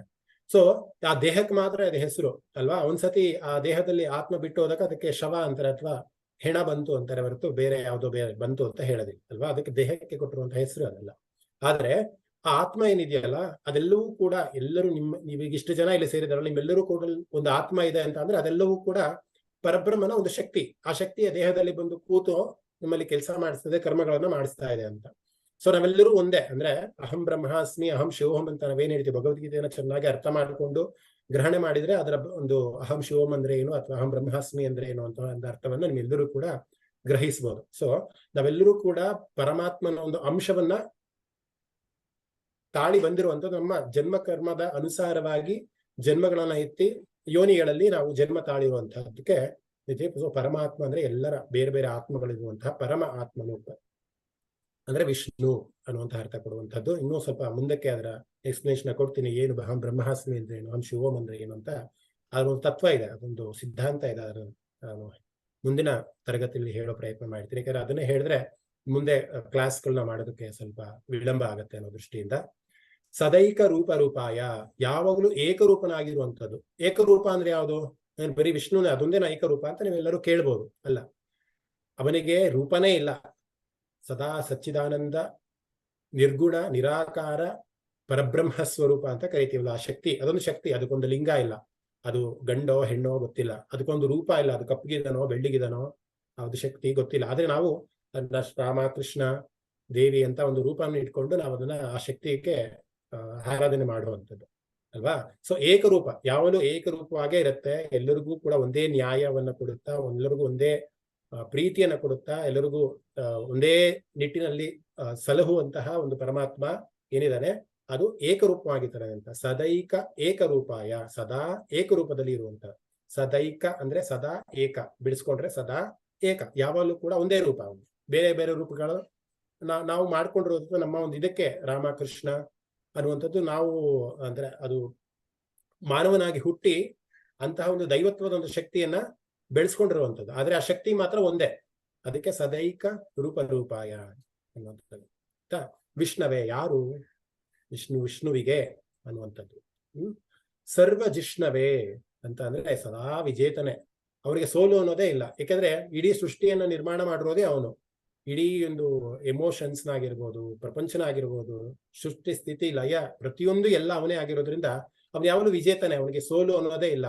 ಸರ್ವ ಜಿಷ್ಣವ, ಎಲ್ಲ ಸರ್ವ ಅಂದ್ರೆ ಎಲ್ಲಾ ಕಡೆ ಬರೀ ವಿಜೇತ, ಬರೀ ಜಯನೇ ಇದೆ ಅವನಿಗೆ ಅಲ್ವಾ, ಬಿಟ್ಟು ಸೋಲು ಅನ್ನೋದೇ ಇಲ್ಲ. ಅಂತಹ ವಿಷ್ಣುವಿಗೆ ನಾನು ನಮಸ್ಕಾರ ಮಾಡ್ತೀನಿ ಅನ್ನುವಂಥದ್ದು.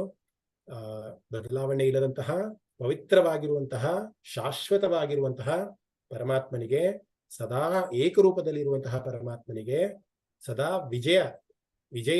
ವಿಜಯದ ಒಂದು ಅಂಶವನ್ನ ಇರುವಂತಹ ವಿಷ್ಣುವಿಗೆ ನಾನು ನಮಸ್ಕಾರ ಮಾಡ್ತೀನಿ. ನೋಡಿ, ಇಷ್ಟು ಶ್ಲೋಕ 4 ಶ್ಲೋಕದಲ್ಲೂ ಕೂಡ ಬರೀ ವಂದಿಸೋದೇ ಆಯ್ತು ಅಂದ್ರೆ ನಾವು ಕೃತಜ್ಞತೆನ ಕೊಡ್ಬೇಕಲ್ವಾ. ಗಣೇಶನಿಗೆ ಕೃತಜ್ಞತೆ ಕೊಟ್ವಿ, ವ್ಯಾಸರು ಬರೆದಿರುವಂತಹ ಮಹಾಭಾರತದ ಒಂದು ಕರ್ತೃಗೆ ನಾವು ಒಂದು ಕೃತಜ್ಞತೆಯನ್ನ ಕೊಟ್ವಿ. ಮತ್ತೆ ವಿಷ್ಣುವಿನ ಒಂದು ಸಹಸ್ರನಾಮವನ್ನ ನಾವು ಹೇಳಕ್ ಹೋಗ್ತಾ ಇದೀವಿ ಅಂದ್ರೆ ಫಸ್ಟ್ ಅವನಿಗೆ ನಾವು ಹೇಳ್ಬೇಕಲ್ವಾ ಥ್ಯಾಂಕ್ಸ್ ಅನ್ನೋದನ್ನ. ಅದಕ್ಕೆ ನಾವು ಈಗ ವಿಷ್ಣುವೇ ಸರ್ವ ವಿಷ್ಣುವೇ, ನಿಮಗೆ ಸೋಲೆ ಇಲ್ಲದಂತಹ ಸರದಾರ ನೀನು ಅನ್ನುವಂತ ಒಂದು ನಿಟ್ಟಿನಲ್ಲಿ ಅವನಿಗೂ ಕೂಡ ಒಂದು ಥ್ಯಾಂಕ್ಸ್ ಹೇಳಿದ್ದಾಯ್ತು ಅಲ್ವಾ. ನೆಕ್ಸ್ಟ್ ಮುಂದಿನ ಶ್ಲೋಕದಲ್ಲಿ ನಾವು ವಿಷ್ಣುವಿನ ಒಂದು ಇದು ಸ್ಟಾರ್ಟ್ ಆಗುತ್ತೆ, ವೈಶಂಪಾಯನ ವಾಚನ ಅವೆಲ್ಲ ಬರುತ್ತೆ. ಸೊ ಇಲ್ಲಿ ಎಲ್ಲ ಕೃತಜ್ಞತಾ ಮನೋಭಾವನ ಸೂಚಿಸುವಂತಹ ಶ್ಲೋಕಗಳು ಇವಾಗಿರ್ತವೆ. ಏನಾದ್ರೂ ಸಂದೇಹ ಇದೆಯಾ ಈ ಶ್ಲೋಕದಲ್ಲಿ? ಅನ್ಮ್ಯೂಟ್ ಮಾಡೋದಕ್ಕೆ ಅವಕಾಶವನ್ನ ಕೊಡ್ತೀರಿ, 1 ನಿಮಿಷ. ಓಕೆ, ಇವಾಗ ಅನ್ಮ್ಯೂಟ್ ಮಾಡ್ಕೊಬಹುದು. ಏನಾದ್ರೂ ಡೌಟ್ ಇದ್ರೆ ಕೇಳಿ. ಖಂಡಿತ ಯಾವ ಡೌಟು ಇಲ್ಲ. ಒಂದೇ ಒಂದು ಕೃತಜ್ಞತಾ ಭಾವ ಇದೆ ಅಷ್ಟೇ. ತುಂಬಾ ಚೆನ್ನಾಗಿದೆ ನಿಜವಾಗ್ಲು. ಒಬ್ಬೊಬ್ಬರಿಗೆ ಅನ್ಸಿರ್ಬೋದು ಮಹೋದಯ ತುಂಬಾ ಪದಚ್ಛೇದ ಮಾಡಿ ಅದರ ಅರ್ಥವನ್ನ ಕೊಟ್ಟು ಹೋಗ್ತಾರೆ, ಇದು ಅವಶ್ಯಕತೆ ಇಲ್ಲ ಅಂತ. ದಯವಿಟ್ಟು ಕ್ಷಮೆ ಇರ್ಲಿ ಇಂಥವರಿಗೆ. ಇಲ್ಲ ಖಂಡಿತ ಇದೆ. ಇದೆಲ್ಲ ನಾವು ಅರ್ಥ ಮಾಡ್ಕೋಬೇಕು, ಅವಾಗ್ಲೇ ನಮಗೆ ಇದನ್ನ ಹೇಳ್ಬೇಕಾದ್ರೆ ಒಂದು ಭಾವನೆ ಬರುತ್ತೆ. ಖಂಡಿತ ಬೇಕು. ಅದಕ್ಕೋಸ್ಕರ ಆ ನಿಟ್ಟಿನಲ್ಲಿ ಸ್ವಲ್ಪ ಡೀಟೇಲ್ ಆಗಿ ಹೋಗ್ತಾ ಇರುವಂತದ್ದು. ಸೊ ಯಾರಿಗಾದ್ರೂ ಬರ್ಕೊಂತಿಲ್ಲ ಅನ್ನೋರಿಗೆ ಸ್ವಲ್ಪ ಅದು ವಿಳಂಬ ಅಂತ ಅನ್ಸ್ಬಹುದು, ದಯವಿಟ್ಟು ಕ್ಷಮೆ ಇರ್ಲಿ. ಯಾರು ಬರ್ಕೊಂತಿಲ್ವೋ ದಯಮಾಡಿ ಕೇಳಿಸ್ಕೊಳ್ಳಿ, ಅದನ್ನ ಅರ್ಥೈಸ್ಕೊಳ್ಳಿ. ಬರ್ಕೊಂಡ್ರೆ ಇನ್ನೂ ಉತ್ತಮ. ಹೇಳಿ. ಸಮ್ಯಕ್ ಅಸ್ತಿ ಸರ್, ಸಮ್ಯಕ್ ಅಸ್ತಿ. ಸಮ್ಯಕ್ ಅಸ್ತಿವಾ? ಧನ್ಯವಾದ ಮಹೋದಯ, ಧನ್ಯವಾದ. ಮಹೋದಯ, ನಂದು ಒಂದು ಹೇಳಿ. ಸಂದೇಹ ಇದೆ. ಏನಿಲ್ಲ, ನನ್ಗೆ ಸಂಸ್ಕೃತ ನಂಗೇನ್ ಬರಲ್ಲ, ಆದ್ರೂ ಕೂಡ ನಾನು ಇದನ್ನ ಹೇಳ್ಕೊಟ್ರಲ್ಲ ಶ್ಲೋಕಗಳು, ಅದರಲ್ಲಿ ವ್ಯಾಸಾಯ ವಿಷ್ಣು ರೂಪಾಯ ಆದ್ಮೇಲೆ ಒಂದು ಆಘಾತ ಕೊಟ್ಟು ಹೇಳಿದ್ರೆ ಚೆನ್ನಾಗಿರುತ್ತೆ ಅಂತ ಅನಿಸ್ತು ನಂಗೆ. ವ್ಯಾಸಾಯ ವಿಷ್ಣು ರೂಪಾಯ ವ್ಯಾಸ ರೂಪಾಯ ವಿಷ್ಣವೇ ಆತರ ಹೇಳಿದ್ರೆ ಚೆನ್ನಾಗಿರುತ್ತೆ ಅನಿಸ್ತು. ಆಮೇಲೆ ಮೊದಲನೇ ಪದ ಹೇಳಿದಾಗ ಅದನ್ನ ದೀರ್ಘ ಇಲ್ದೇ ಇರೋ ಅಕ್ಷರನ ದೀರ್ಘವಾಗಿ ಹೇಳಿದ್ರೆ ಅಷ್ಟು ಸರಿಗಿಲ್ಲ ಅಂತ ಅನಿಸ್ತು ನಂಗೆ. ವ್ಯಾಸಾಯ ವಿಷ್ಣು ರೂಪಾಯ ಆತರ ಹೇಳೋ ಬದಲು ವ್ಯಾಸಾಯ ವಿಷ್ಣು ರೂಪಾಯ ವ್ಯಾಸ ರೂಪಾಯ ವಿಷ್ಣವೇ. ಅದೇ ರೀತಿ ಅವಿಕಾರಾಯ ಶುದ್ಧಾಯ ಅನ್ನೋ ಬದಲು ಅವಿಕಾರಾಯ ಶುದ್ಧಾಯ ನಿತ್ಯಾಯ ಪರಮಾತ್ಮನೆ ಹಾಗೆ ಹೇಳ್ಬೋದು ಅನ್ನಿಸ್ತು. ನಂದು ಸರಿ ಇದೆಯೋ? ಖಂಡಿತ ನಿಮ್ಮ ಅಬ್ಸರ್ವೇಶನ್ ಖಂಡಿತ ಒಳ್ಳೇದು. ಅದೇನಾಗತ್ತೆ, ಒಂದು ಟ್ಯೂನ್ ಅಂತ ನಾವು ಮಾಡ್ಕೊಂಡಿರ್ತೀವಲ್ಲ, ಭಗವದ್ಗೀತೆಯಲ್ಲೂ ಕೂಡ ಅದೇ ರೀತಿ ಆಗತ್ತೆ. ಎಲ್ಲೆಲ್ಲಿ ಒಂದು ಪಾದ ಆದ್ಮೇಲೆ ಅದನ್ನ ನಾವು ಸಸ್ಟೈನ್ ಮಾಡ್ತಾ ಹೋಗ್ತೀವಿ. ರೂಪಾಯ ಅಲ್ಲಿಗೆ ನಿಲ್ಸಲ್ಲ, ರೂಪಾಯ ಅಂತ ಹೊಡೆದಾಗ ದೀರ್ಘ ತರ ಕೇಳಿಸುತ್ತೆ. ಅದು ಆಕ್ಚುಲಿ ದೀರ್ಘ ಅಲ್ಲ, ಒಂದು ಪಾದದ ಮುಕ್ತಾಯ. 4 ಪಾದಗಳಿದೆ, 4 ಪಾದದ ಒಂದು ಮುಕ್ತಾಯ ಆಗತ್ತೆ. ಎಲ್ಲರೂ ಕೂಡ ಒಂದು ಶೈಲಜಾ ಬಗ್ಗೆ ಹೇಳುವಂತ ಒಂದು ಪರಿಗಣನೆಗೆ ನಾವೆಲ್ಲರೂ ಕೂಡ ತಗೊಬಹುದು. ಇಲ್ಲಿ ವ್ಯಾಸಾಯ ವಿಷ್ಣು ರೂಪಾಯ 1 ಪಾದ, ವ್ಯಾಸ ರೂಪಾಯ ವಿಷ್ಣವೇ 2ನೇ ಪಾದ, ನಮೋ ವೈ ಬ್ರಹ್ಮನಿದೆಯೇ 3ನೇ ಪಾದ, ವಾಸಿಷ್ಠಾಯ ನಮೋ ನಮಃ 4ನೇ ಪಾದ. ಸೊ ನಾವು ಟ್ಯೂನನ್ನ ಇಟ್ಕೊಂಡು ಹೇಳ್ಬೇಕಂದ್ರೆ ಈಗ ವ್ಯಾಸಾಯ ವಿಷ್ಣು ರೂಪಾಯ ಇಲ್ಲಿಗೆ ನಿಲ್ಸ್ಬೇಕು. ನಾವ್ ಏನ್ ಮಾಡ್ತೀವಿ ಅಂದ್ರೆ ನಾರ್ಮಲ್ ಆಗಿ ಅಲ್ಲಿಗೆ ಒಂದು ಆಘಾತ ಕೊಟ್ಟು ಹೇಳಿದ್ರೆ ಚೆನ್ನಾಗಿರುತ್ತೆ ಅಂದ್ರೆ ತುಂಬಾ ಜನಕ್ಕೆ ಗೊತ್ತಿಲ್ಲ. ಆಘಾತ ಅಂದ್ರೆ ಒಂದು ಸ್ಪೇಸ್ ಅಥವಾ ಬಿಟ್ಟು ಹೇಳುವಂಥದ್ದು, ಅದಕ್ಕೆ ಆಘಾತ ಅಂತ ಕರೀತಾರೆ. ಸೊ ವ್ಯಾಸಾಯ ವಿಷ್ಣು ರೂಪಾಯ ಅಷ್ಟೇ ಇರ್ಬೇಕು. ಬಟ್ ನಾವು ವಿಷ್ಣು ರೂಪಾಯ ಅಂತ ಸಸ್ಟೈನ್ ಮಾಡಿದಾಗ ಏನಾಗುತ್ತೆ, ಅದು ದೀರ್ಘ ಆಗುತ್ತೆ ಅಂತ ಶೈಲಜಾ ಅವರ ಒಂದು ಅಲ್ಲ, ಅಭಿಪ್ರಾಯ. ವಾ ಮೇಲೆ ಇವಾಗ ಆಗೋತ ಅಂದ್ರೆ ವ್ಯಾಸಾಯ ವಿಷ್ಣು ರೂಪಾಯ ವ್ಯಾಸ ರೂಪಾಯ ವಿಷ್ಣವೇ, ಅದು ವಾನ ಒತ್ತಿ ಹೇಳಿದ್ರೆ ಅದು ಆಘಾತ ಕೇಳಕ್ಕೂ ಚೆನ್ನಾಗಿರುತ್ತೆ ಅಂತ ನನಗೆ ಅನಿಸ್ತು. 4 ಪಾದ ಬರಲ್ವಲ್ಲ ಭಗಿನಿ ಅದು? 4 ಪಾದ ಬರ್ಬೇಕು ಅಂತಿಲ್ಲ, ಕೂಡ್ಸೆ ಹೇಳ್ಬೇಕದು. ನಾವು ಕಲಿಯುವಾಗ ಇಲ್ಲ. ಮಾತ್ರ ಒಂದೊಂದ್ ಪಾದ ಹೇಳ್ಕೋಬೇಕಷ್ಟೇನೆ. ಒಂದ್ ನಿಮಿಷ. 4 ಪಾದಗಳು ಪ್ರತಿ ಶ್ಲೋಕದ ಅನುಷ್ಠುಪ್ ಛಂದಸ್ ಅಂದಾಗ 4 ಪಾದಗಳು ಇದ್ದೇ ಇರುತ್ತೆ. ಆದ್ರೆ ಪಾದಗಳನ್ನೇ ಸಪರೇಟ್ ಮಾಡಿ ಹೇಳ್ಬೇಕು ಅಂತ ಯಾವುದೇ ನಿಯಮ ಇಲ್ಲ. ಈಗ ವ್ಯಾಸಾಯ ವಿಷ್ಣು ರೂಪಾಯ ವ್ಯಾಸ ರೂಪಾಯ ವಿಷ್ಣುವೆ ಅಂತನೂ ಕೂಡ ಹೇಳ್ಬೋದು, ಗ್ಯಾಪ್ ಕೊಡದಲ್ಲೇ ಇದ್ದಾಗ. ಅಲ್ಲಿ ಒಂದು ಪಾದಕ್ಕೆ ಇನ್ನೊಂದು 2ನೇ ಪಾದ ಸೇರಿಸಿ ಹೇಳ್ಬೇಕಂದಾಗ ಇಲ್ಲಿ ವಿಸರ್ಗ ಇದ್ರೆ ಅಥವಾ ಅನುಸ್ವಾರಗಳಿದ್ರೆ ಅದಕ್ಕೊಂದು ಸ್ವಲ್ಪ ನಿಯಮಗಳಿದೆ. ಅದ್ರ ಬಗ್ಗೆ ತುಂಬಾ ತಲೆ ಕೆಡಿಸ್ಕೊಳ್ಳೋದು. ಯಾಕಂದ್ರೆ ಇವತ್ತು ಸ್ವಲ್ಪ ಜನ ಏನಿದ್ದೀರಿ, ತುಂಬಾ ಹೊಸಬ್ರಿದ್ದೀರಿ, ಸಂಸ್ಕೃತಕ್ಕೂ ತುಂಬಾ ಹೊಸಬ್ರಿದ್ದೀರಿ, ಹಾಗೆ ವಿಷ್ಣು ಸಹಸ್ರನಾಮಕ್ಕೂ ತುಂಬಾ ಹೊಸಬ್ರಿದ್ದೀರಿ. ಒಂದು ಸ್ವಲ್ಪ ಸಿಂಪಲ್ ಆಗಿ ಮಾಡ್ಕೊಂಡು ಹೋಗೋಣ. ಇವಾಗಿನ ಪರಿಗಣನೆಗೆ ಏನ್ ತಗೊಬೇಕಂದ್ರೆ ಶೈಲಜಾ ಬಗ್ಗೆನೇ ಹೇಳುವಂತದ್ದು, ಒಂದು ಪಾದ ಅಂದ್ರೆ ವ್ಯಾಸಾಯ ವಿಷ್ಣು ರೂಪಾಯ, ಅಲ್ಲಿಗೆ ದೀರ್ಘವನ್ನ ಕೊಡೋದಲ್ಲ, ಬರೀ ನಾವು ವ್ಯಾಸಾಯ ವಿಷ್ಣು ರೂಪಾಯ ಇಲ್ಲಿಗೆ ನಿಲ್ಸ್ಕೊಳ್ಳೋಣ. ವ್ಯಾಸ ರೂಪಾಯ ವಿಷ್ಣವೇ ನಮೋ ವೈ ಬ್ರಹ್ಮ ನಿಧಯೇ, ಇಲ್ಲಿ ದೀರ್ಘ ಇದೆ, ನಿಧಯೇಗೆ ದೀರ್ಘ ಇದೆ, ಇದನ್ನ ನಾವು ಸಸ್ಟೈನ್ ಮಾಡ್ಬೇಕಾಗತ್ತೆ. ನಮೋ ವೈ ಬ್ರಹ್ಮ ನಿಧಯೇ ವಾಸಿಷ್ಠಾಯ ನಮೋ ನಮಃ ಅನ್ನೋ ತರ ಇಷ್ಟನ್ನ ನೆನ್ಪಿಟ್ಕೊಂಡ್ರೆ ಸಾಕು.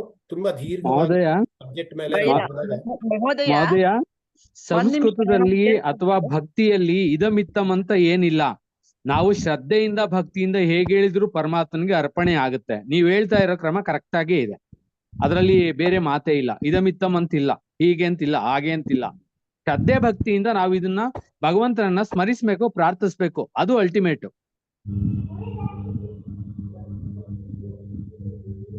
ಮಹೋದಯ,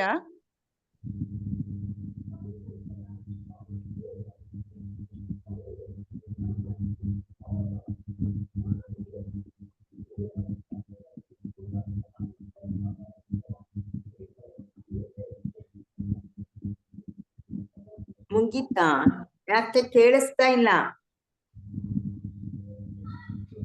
ಇದೆ ಮೋಸ್ಟ್ಲಿ ಮಹೋದಯ ನೆಟ್ವರ್ಕ್ ಏನೋ ಇಶ್ಯೂ ಇದೆ ಅಂತಿದ್ರಲ್ಲ, ಅದೇನಾದ್ರು ಸಮಸ್ಯೆ ಇದೆ. ಕರೆಂಟ್ ಇಲ್ಲಮ್ಮ.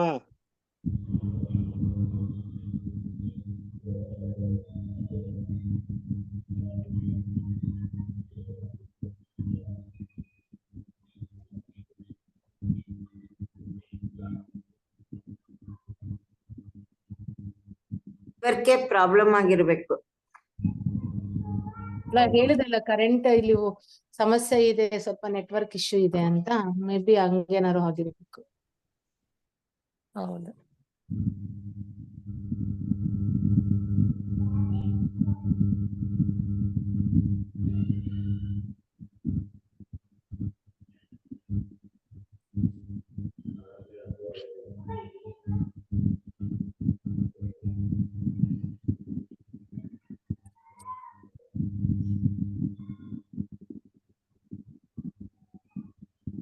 ಹರಿ ಓಂ. ಕರೆಂಟ್ ಹೋಗಿ ಬಂತು, ದಯವಿಟ್ಟು ಕ್ಷಮೆ ಇರ್ಲಿ ಎಲ್ಲರಿಗೂ ಕೂಡ. ಮಹೋದಯ, ಒಂದು ಕೇಳಲಿಕ್ಕಿತ್ತು. ಶುಕ್ಲಾಂಬರದರೊಂದು ನನಗೆ ಯಾವಾಗ್ಲೂ ಒಂದು ಡೌಟ್ ಇತ್ತು, ಇದು ಗಣಪತಿಗ ಇದು ವಿಷ್ಣುಗ ಅಂತ. ಇವತ್ತು ನೀವು ಹೇಳಿದ್ದು ಒಂಥರ ಖುಷಿ ಆಯ್ತು, ಚೆನ್ನಾಗಿ ಅರ್ಥ ಆಯ್ತು. ಅಂದ್ರೆ ಅದನ್ನ ಗಣಪತಿಗೂ ಹೇಳ್ಬೋದು, ವಿಷ್ಣುಗೂ ಹೇಳ್ಬೋದಲ್ವಾ? ಹೌದು, ಗಣಪತಿನಿಗೂ ಕೂಡ ಶ್ವೇತ ವಸ್ತ್ರವನ್ನು ಇಟ್ಕೊಂಡಿರ್ತಾನೆ, ಅವನಿಗೂ ಕೂಡ ಒಂದ್ಸತಿ ಚತುರ್ಭುಜನಾಗಿ ಕಾಣಿಸ್ಕೊಂತಾನೆ. ಸೊ ಆ ನಿಟ್ಟಿನಲ್ಲಿ ಗಣಪತಿಗೂ ಕೂಡ ವಂದಿಸ್ದಂಗೆ ಆಗುತ್ತೆ, ವಿಷ್ಣು ಕೂಡ ವಂದಿಸ್ತಾನೆ. ಎಲ್ಲ ಒಂದು ಓದಿದ್ದು ಅಲ್ಲ, ಒಂದ್ ಕೆಲಸ ಮಾಡೋಣ, ಪ್ರಶ್ನೆಗಳನ್ನ ಕೊನೆಯಲ್ಲಿ ಇಟ್ಕೊಳ್ಳೋಣ.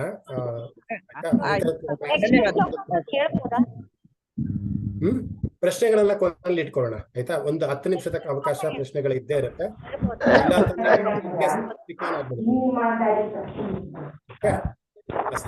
ಮುಂದಿನ ಶ್ಲೋಕಕ್ಕೆ ಹೋಗೋಣ. ಎಲ್ಲರೂ ಕೂಡ ದಯವಿಟ್ಟು ಓಕೆ. ಸೊ ಮುಂದಿನ ಶ್ಲೋಕಕ್ಕೆ ಹೋಗೋಣ. ಯಾರು ಹೇಳೋದಕ್ಕೆ ಇಷ್ಟಪಡ್ತೀರಾ? ರೈಸ್ ಹ್ಯಾಂಡ್ ಸುಮಾರು ಜನ ರೈಸ್ ಹ್ಯಾಂಡ್ ಮಾಡಿದ್ದೀರಾ. ಅದರಲ್ಲಿ ದಿವ್ಯಾ ಕಾಮತ್ ಅವರು ಅನ್ಮ್ಯೂಟ್ ಮಾಡ್ಕೊಳ್ಳಿ. ದಯವಿಟ್ಟು ಕ್ಷಮೆ ಇರಲಿ, ಎಲ್ಲರಿಗೂ ಕೂಡ ಅವಕಾಶಗಳು ಕೊಡಬೇಕು ಅನ್ನೋದು ನನ್ನ ಉದ್ದೇಶನೂ ಕೂಡ. ಮುಂದಿನ ಕ್ಲಾಸ್ಗಳಲ್ಲಿ ನಿಮ್ಮ ಹೆಸರುಗಳನ್ನ ಖಂಡಿತ ಪರಿಗಣನೆಗೆ ತಗೊಂತೀನಿ. ಓಕೆ, ಶೈಲಜಾ ಆಯ್ತಲ್ವಾ? ಸಾರಿ, ಯಾರನ್ನ ಅನ್ಮ್ಯೂಟ್ ಮಾಡ್ಕೊಳ್ಳೋ ಹೇಳಿದೆ ನಾನು ನಿಮ್ಗೆ? ದಿವ್ಯಾ ಕಾಮತ್. ಅಷ್ಟೇ. ನಾನು ಒಂದ್ಸತಿ ಹೇಳ್ತೀನಿ, ದಯವಿಟ್ಟು 2 ಸತಿ ಹೇಳಿ ಭಗಿನಿ.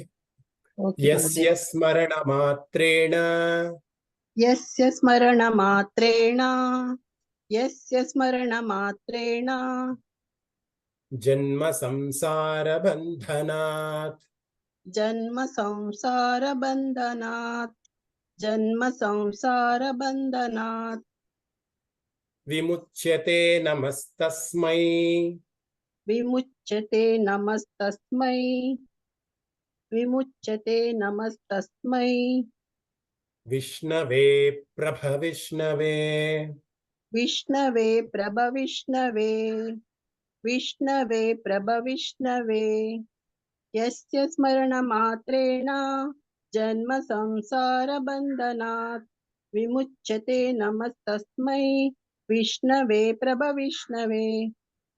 ಧನ್ಯವಾದಗಳು ಮಹೋದಯ. ಧನ್ಯವಾದ. ಮಾರ್ಕ್ ಮಾಡ್ಕೊಳ್ಳಿ ಮಹಾಪ್ರಾಣಗಳನ್ನ. ಬಂಧನಾತ್, ಧಾ ಬಂದು ಮಹಾಪ್ರಾಣ ಇದೆ, ನಾವು ಬಂಧನಾಥ್ ಅಂತ ಹೇಳ್ಬಾರ್ದು, ಬಂಧನಾಥ್ ಅಂತ ಹೇಳ್ಬೇಕಾಗತ್ತೆ. ಮತ್ತೆ ಅಲ್ಲಿ ಲಾಸ್ಟ್ ಲಿತ್ತ ಅರ್ಧ ತಾವನ್ನ ಉಚ್ಚಾರಣೆ ಮಾಡ್ಬೇಕು. ಬಂಧನಾಥ ಅಂತ ಹೇಳ್ಬಾರ್ದು, ಬಂಧನಾಥ್ ಅಂತ ಮಾತ್ರ ಹೇಳ್ಬೇಕು.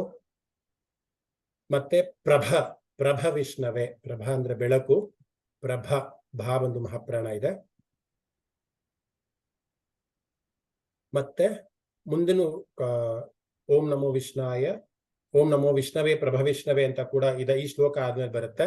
ಮತ್ತೆ ವಂದಿಸ್ತೀನಿ ಅನ್ನೋಂಥ ಒಂದು ರೀತಿಯಲ್ಲಿ ಅದು ಕೂಡ ಆ ಪ್ರಭಾ ಕೂಡ ಮಹಾಪ್ರಾಣ ಇರುತ್ತೆ. ಸೊ ಬಂಧನಾತ್ ಧಾ ಮಹಾಪ್ರಾಣ, ಪ್ರಭಾ ಇದು ಭಾ ಮಹಾಪ್ರಾಣ, 2 ಮಹಾಪ್ರಾಣಗಳಿದೆ. ಸೊ ಇದರ ಪದಚ್ಛೇದವನ್ನ ನೋಡೋಣ.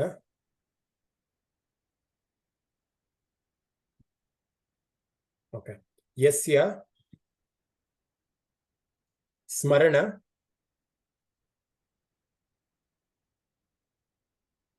ಜನ್ಮಂ ಸಂಸಾರ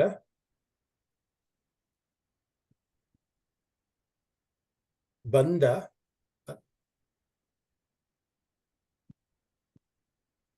ಆಯ್ತಲ್ವಾ? ವಿಮುಚ್ಯತೆ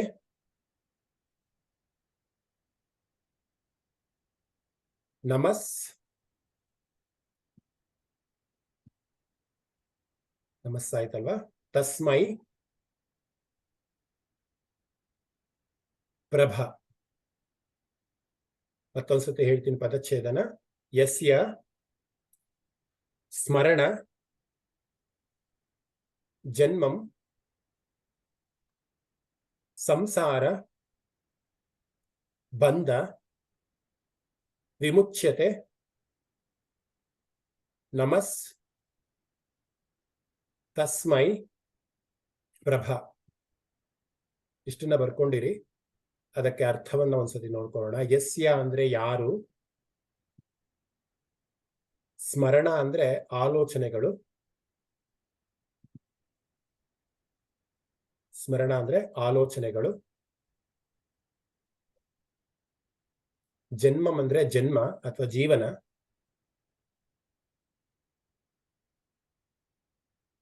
ಸಂಸಾರ ಅಂದ್ರೆ ಅದು ಕನ್ನಡದ ಸಂಸಾರನೇ ಕೂಡ ಆಗತ್ತೆ, ಲೌಕಿಕವಾದಂತಹ ಒಂದು ಜೀವನ ಅಂತ ಅನ್ನುತ್ತೆ. ಸಂಸಾರ ಅಂತಾನೆ ಬರ್ಕೊಳ್ಳಿ, ತೊಂದರೆ ಇಲ್ಲ. ಲೌಕಿಕವಾದಂತಹ ಒಂದು ಅಸ್ತಿತ್ವಕ್ಕೆ ಸಂಸಾರ ಅಂತ ಹೇಳ್ತೀವಿ. ಬಂಧ ಅಂದ್ರೆ ಬಂಧನ, ವಿಮುಚ್ಯತೆ ಅಂದ್ರೆ ವಿಮುಕ್ತರಾಗುವಂಥದ್ದು ಅಥವಾ ಮುಕ್ತರಾಗುವಂಥದ್ದು ಅಂತ ಬರ್ಕೊಳ್ಳಿ. ನಮಸ್ ಅಂದ್ರೆ ನಮಸ್ಕಾರ, ತಸ್ಮೈ ಅಂದ್ರೆ ಕೂಡ, ಪ್ರಭಾ ಅಂದ್ರೆ ಕಾಂತಿ.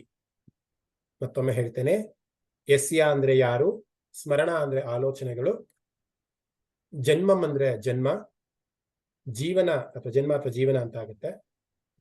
ಸಂಸಾರ ಅಂದ್ರೆ ಲೌಕಿಕದ ಒಂದು ಅಸ್ತಿತ್ವ ಇರುವಂತಹ ಸಂಸಾರ, ಬಂಧ ಅಂದ್ರೆ ಬಂಧನ, ವಿಮುಚ್ಯತೆ ಅಂದ್ರೆ ಮುಕ್ತರಾಗುವಂತಹ, ನಮಸ್ ಅಂದ್ರೆ ನಮಸ್ಕಾರ, ತಸ್ಮೈ ಅಂದ್ರೆ ಕೂಡ ಅಂತ ಬರ್ತದೆ. ಈಗ ಅವ್ರನ್ನು ಸೇರಿಸಿ ಅಂಡ್ ಅಂತ ನಾವೇನ್ ಹೇಳ್ತೀವಲ್ಲ, ಅದಕ್ಕೆ ತಸ್ಮೈ. ಪ್ರಭಾ ಅಂದ್ರೆ ಕಾಂತಿ. ಏನು ಈ ಶ್ಲೋಕದ ಅರ್ಥ ಅಂತ ಒಂದ್ಸತಿ ನೋಡ್ಕೋದ್ರೆ, ಯಾರ ಹೆಸರಿನಿಂದ, ಅದು ಕೂಡ ಬರ್ಕೊಳ್ಳಿ, ಯಾರ ಹೆಸರಿನಿಂದ ಎಲ್ಲರೂ ಸಂಸಾರ ಬಂಧನದಿಂದ ವಿಮುಕ್ತರಾಗುತ್ತಾರೋ, ಯಾರ ಹೆಸರಿನಿಂದ ಎಲ್ಲರೂ ಸಂಸಾರ ಬಂಧನದಿಂದ ವಿಮುಕ್ತರಾಗುತ್ತಾರೋ,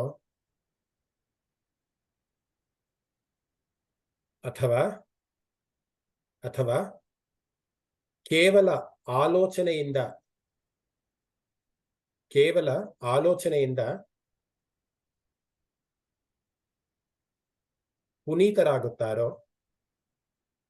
ಪುನೀತರಾಗುತ್ತಾರೋ ಅಂತಹ ವಿಷ್ಣುವಿಗೆ ನಾನು ನಮಸ್ಕರಿಸುತ್ತೇನೆ.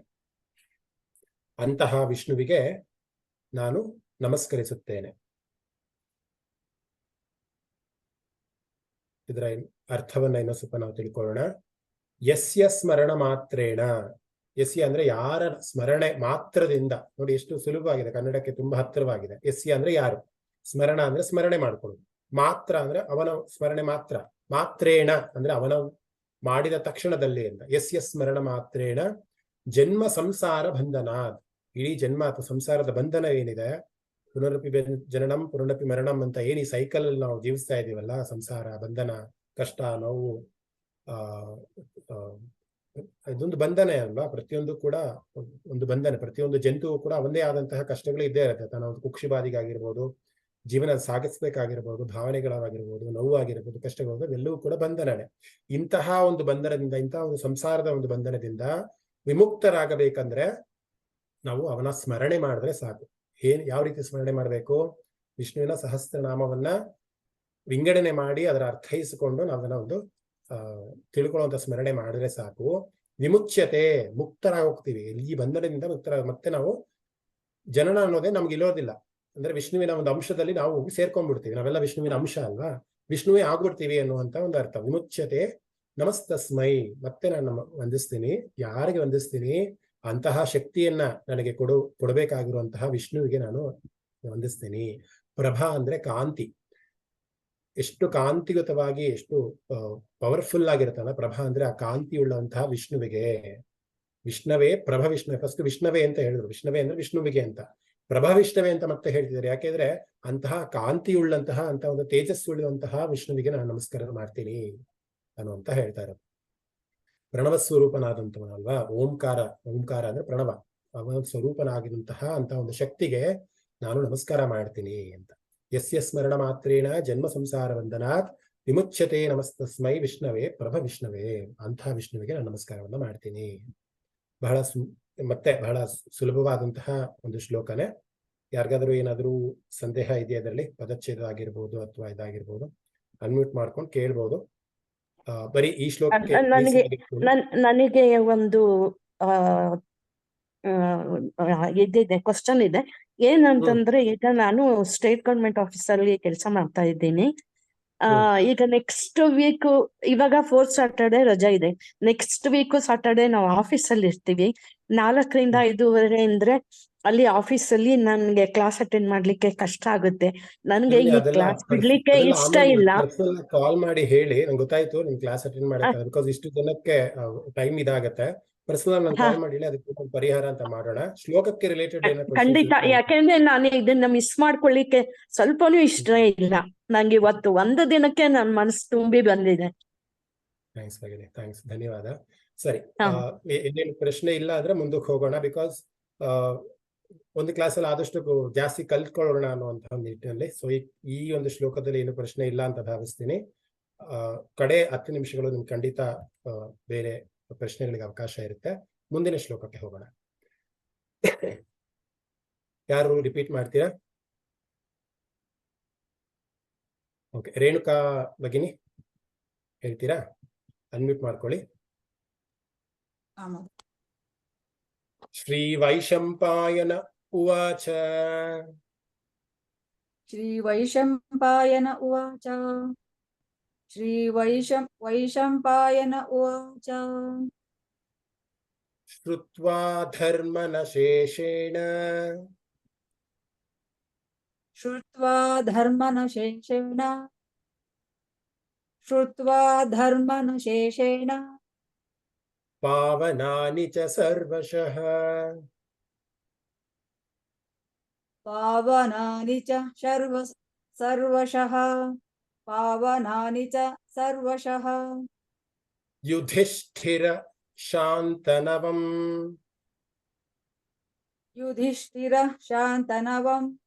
युधिष्ठिरः शान्तनवम् ಪುನರೇವಾಭ್ಯಭಾಷತ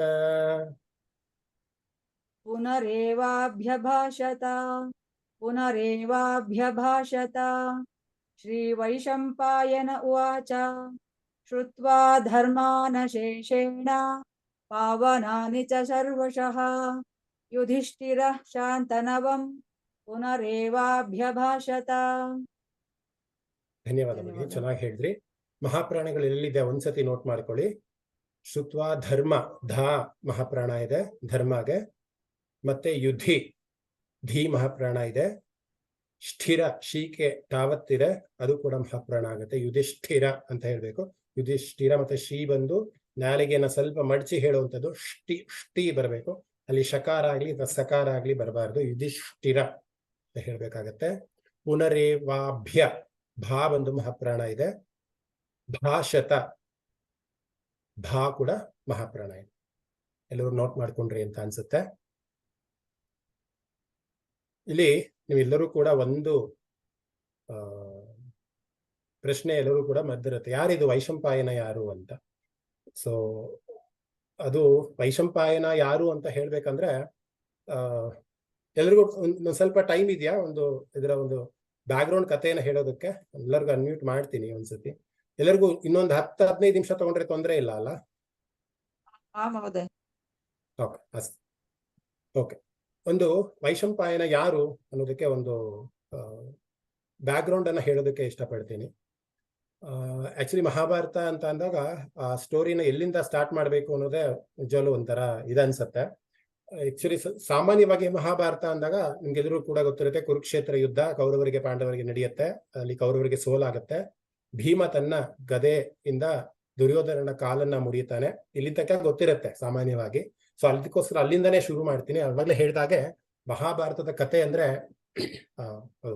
ಅದೊಂದು ನಿಲುಕಕ್ಕೆ ಮೀರಿದಂತಹ ಒಂದು ಸಾಗರ ಅಂತಾನೆ ಹೇಳ್ಬೋದು. ಸೊ ಅಲ್ಲಿಂದನೇ ತುಂಬಾ ಸರಳವಾಗಿ ಹೇಳ್ಕೊಂಡು ಬರ್ತೀನಿ ವೈಶಂಪಾಯನ ಯಾರು ಅಂತ ಹೇಳೋ ಒಂದು ನಿಟ್ಟಿನಲ್ಲಿ. ದುರ್ಯೋಧನಿಗೆ ಸೋಲಾಗತ್ತೆ, ಅವನ ತೊಡೆ ಮುರಿದಿರುತ್ತೆ. ಆ ಒಂದು ಪ್ರಸಂಗ ಅಲ್ಲಿ ಅಶ್ವತ್ಥಾಮ ಬದುಕಿರ್ತಾನೆ.